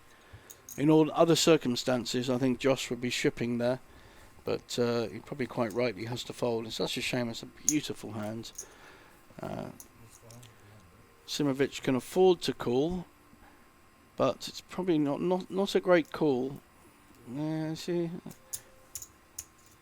I was praising him up a minute ago, but I don't actually like this call because just because he can afford it. Botivan has been so passive. What is he raising with? Has to be a big hand. Having said that, Simovic has a very playable hand. He's got diamonds. He's got two pairs on the flop, and he's going in because he's ahead. He knows he's ahead. He's going to get called by an overpair, but, you know, so I think we're just about to lose Mr. Botivan. It'll be very hard to come back. He's 30%, but needs a very specific card. He needs to draw a 9, for instance, or a queen, or to hit the king. That's a good card, but he now needs to pair a 10, or hit a queen, or a king, or a jack. So he's gone slightly up in the odds. No good. So full house for Simovic. Botivan finishes in 4th place. I'm probably going to put up the amount. I'll just check on my phone. 5,900 for the Hungarian player, and we're down to 3 with a guarantee of 7-7. I haven't heard any discussion of deals. I know that if I was playing now, I would absolutely be looking to make a deal, but our chip leader will, if he was any sense, would just say no. He doesn't need to do a deal. He's so far ahead and one hand away from knocking the next player out, and he's playing all the poker. No, 9 big blinds now for Merits. He was sitting on 5 big blinds for an awful long time, so it's not new to him. But instead of getting 2,400, he's in for 3 times that at 7,700. Simovic raising with king, king, queen 5. Josh has got the aces. They're going in. Josh's favourite in this hand. But Simovic has been rolling over the table, so nothing would surprise me. He's got diamonds, he's got king, queen, he's got kings. I kind of I'm expecting him to hit a king, basically. I'm expecting him to hit a straight. Josh will hit 3 aces, and that will give a straight to Simovic, which is how I've been out of PLO tournaments many a time. You almost don't want to hit your set. Oh my God, look. He's hit a set of kings. Josh actually does have the nut flush, but it can't pair the board. So it can't be the 4 of spades. So he does have outs. Here's an ace, a spade. Oh, what's happened there? Jack is no good. So he's still down to the same outs. Needs a spade or an ace. That's it. And full house. And Josh finishes in third, despite having the best hand when he got his chips in. But Simovic is just running so well and just running over this table. Somehow, on the side of Josh being knocked out in third, our friend from Estonia is now going to get 11,800 guaranteed in second. That's absolutely amazing from 5 big blinds for most of the beginning of this final table. And he's got so many chips, Simovic does not need to talk any kind of deal with Merritt. I don't think they've even considered it. 52 big blinds against 9. If Merritt has a hand, he'll put his chips in. He's not shy to put his chips in at all. Any kind of hand that he knows he needs to double up and double up quickly. So there's been a raise, a lovely hand, ace, queen, jack, jack. Aces, well, Simovic, by any rights, Merritt should win this hand. He's got a superb hand. Ace, ace, king, 4 suited against ace, queen, jack, jack. But Simovic has been running like a god. So again, I'm fully expecting made straight or just a jack on the flop, end of. Let's move on. Tournament finished. Simovic not looking quite as confident as I am. I just got a horror. Oh my! I should be a clairvoyant. Look at this set of jacks. Oh my goodness me! He has a very embarrassed smile, but he knows full well he has run like a god in the last hour or so. He has played very well as well, but my goodness me, the boy cannot lose. Doesn't matter what he's got. Been up against aces twice, maybe 3 times, won every one. Oh my goodness. Final card coming in. Only drawing to an ace, that's it. And 1 ace Simovic has got in his hand. So he's drawing to 1 ace in the pack. And then we have finished. What a great final for Simovic. A local winner, which is fabulous for Banco Casino. I don't know if he's a regular of this casino, but he's a Slovakian player. It is time for us to get some sleep. My name is JJ Hazan, and thank you to the rest of the team for covering this event. It's been a long, long night, and well done, young man. Good night, all.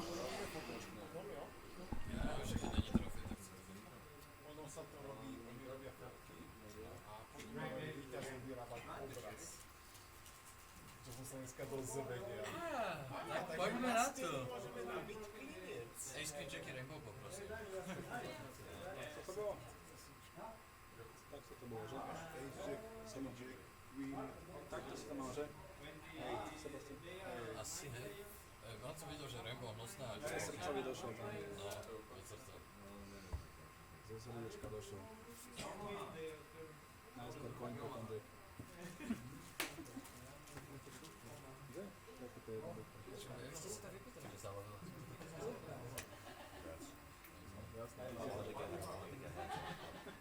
I swear Dobre, urobme pyramidku na jednotke. Na jednotke. But then I just run to it.